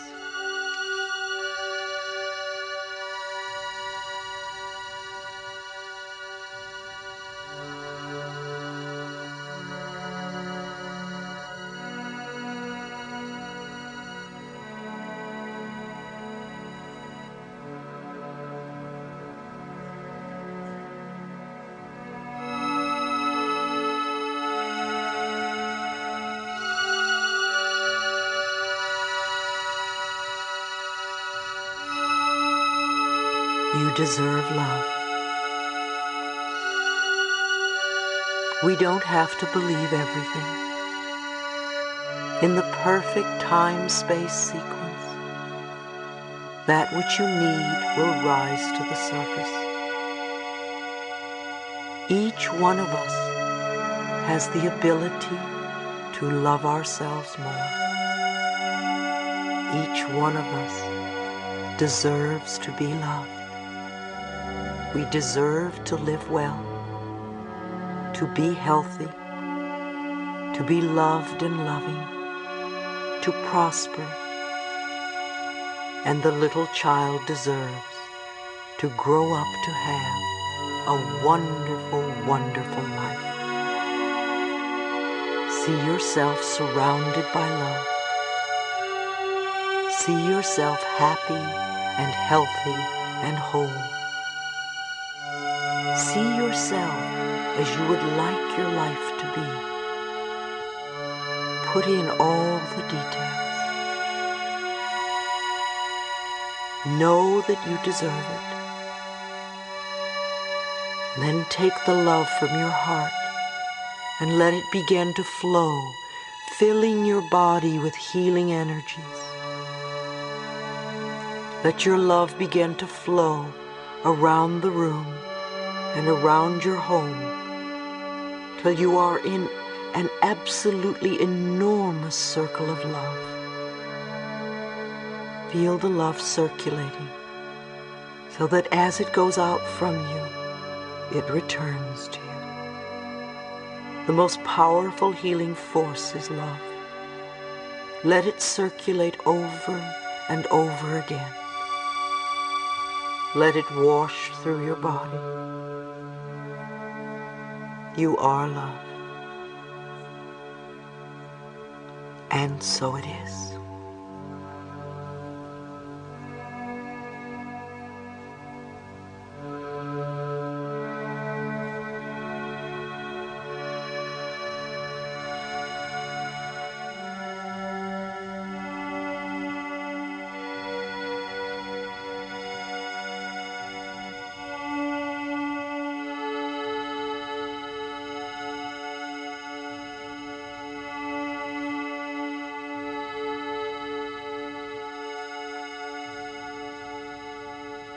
A new decade.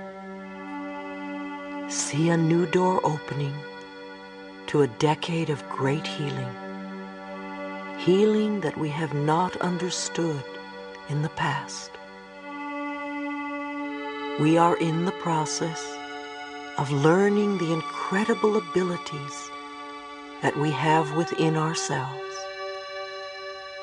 And we are learning to get in touch with those parts of ourselves that have the answers and are there to lead us and guide us in ways that are for our highest good.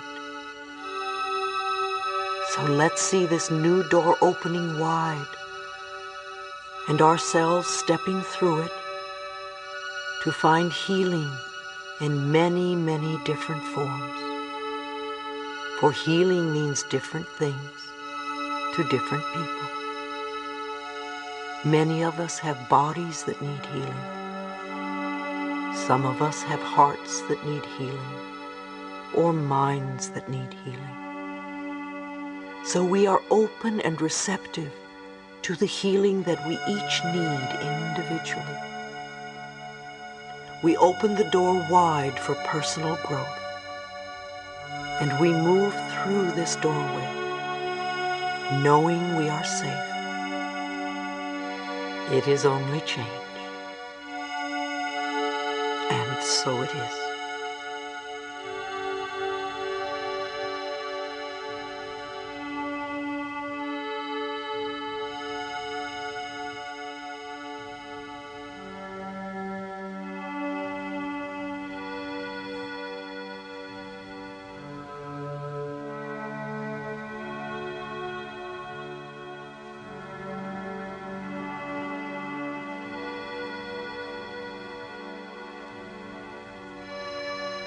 Spirit am I. We are the only ones who can save the world. As we band together with a common cause, we find the answers.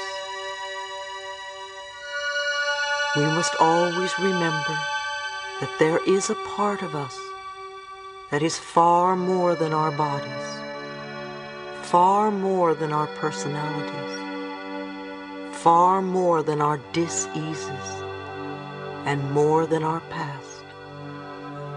There is a part of us that is more than our relationships. The very central core of us is pure spirit, eternal, always has been, and always will be. We are here to love ourselves and to love each other.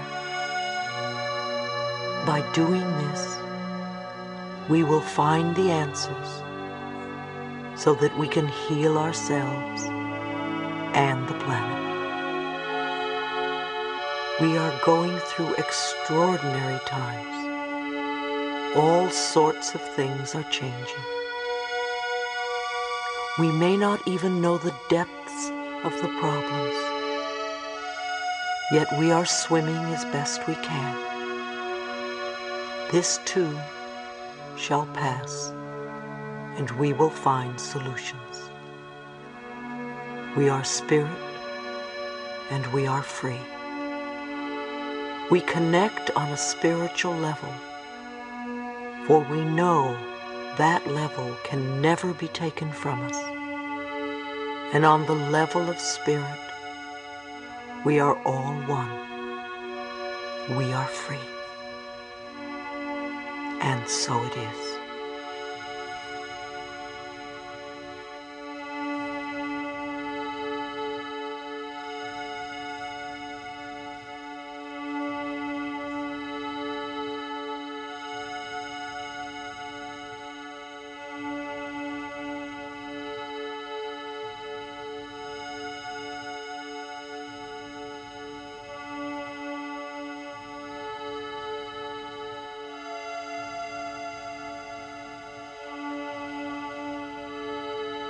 A world that is safe.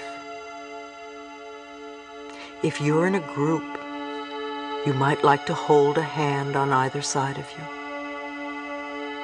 We've touched on many things, and each of us has something we can relate to.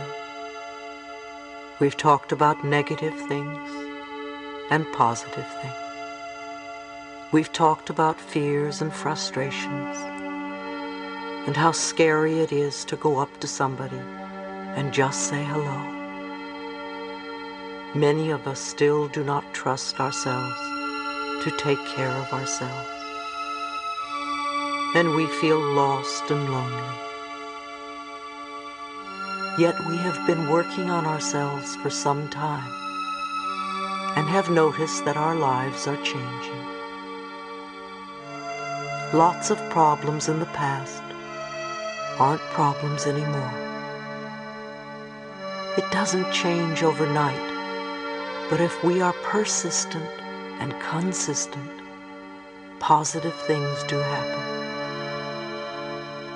So let's share the energy we have and the love we have with other people.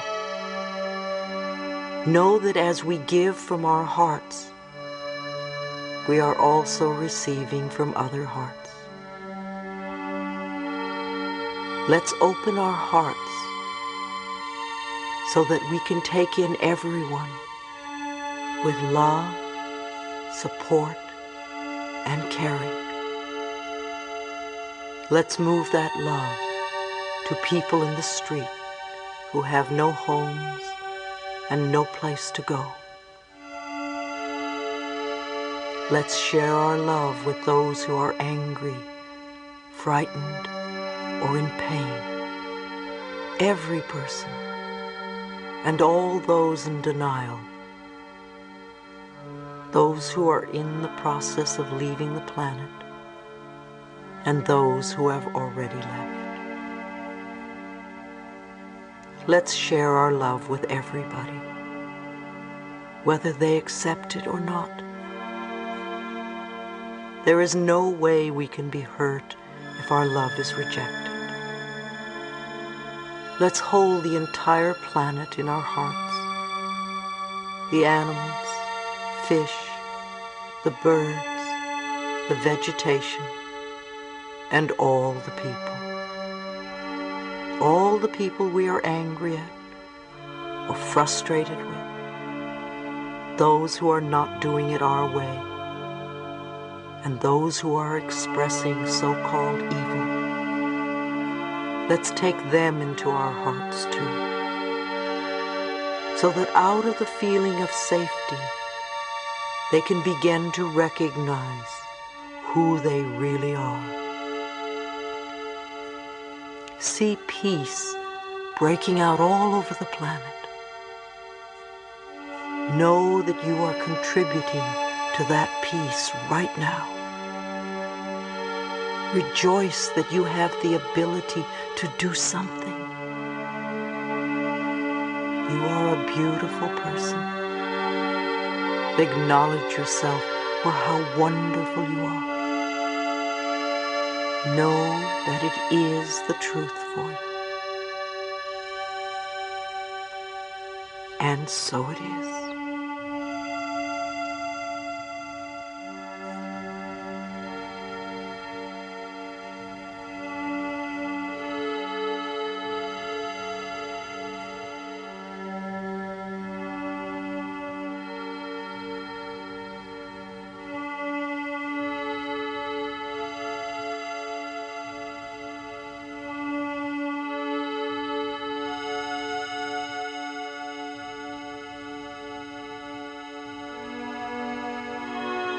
The light has come, an exercise for two people. Sit opposite your partner and hold your partner's hands. Look into each other's eyes. Take a nice deep breath and release any fear that you may have. Take another deep breath and release your judgment. And allow yourself to be with this person. What you see in them is a reflection of you, a reflection of what is in you. It's all right. We are all one. We breathe the same air. We drink the same water. We eat the foods of the earth. We have the same desires and needs. We all want to be healthy. We all want to love and be loved. We all want to live comfortably and peacefully, and we want to prosper. We all want to live our lives with fulfillment. Allow yourself to look at this person with love and be willing to receive the love back. Know that you are safe. As you look at your partner, affirm for them perfect health. Affirm for them loving relationships so that they are surrounded by loving people wherever they may be. Affirm for them prosperity so that they live comfortably. Affirm for them comfort and safety. And know that what you give out returns to you multiplied. So affirm for them the very best of everything, and know that they deserve it, and see them willing to accept it. And so it is.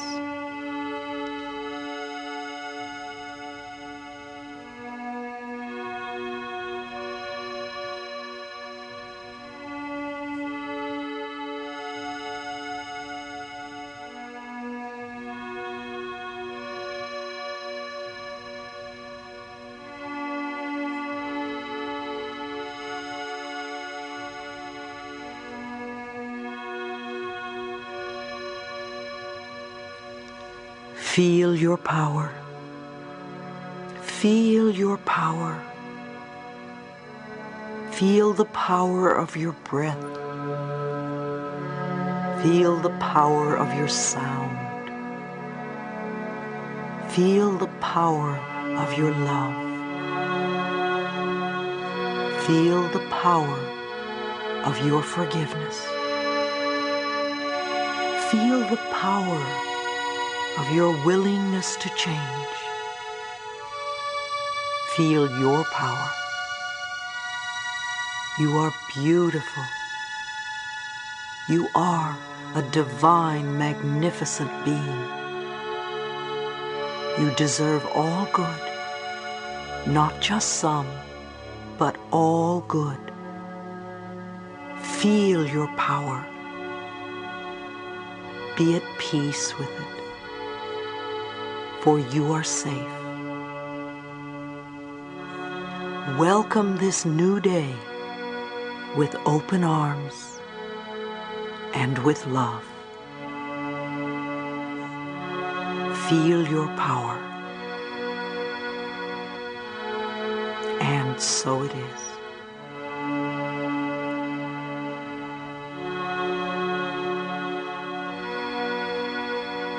I love you. This is Louise Hay.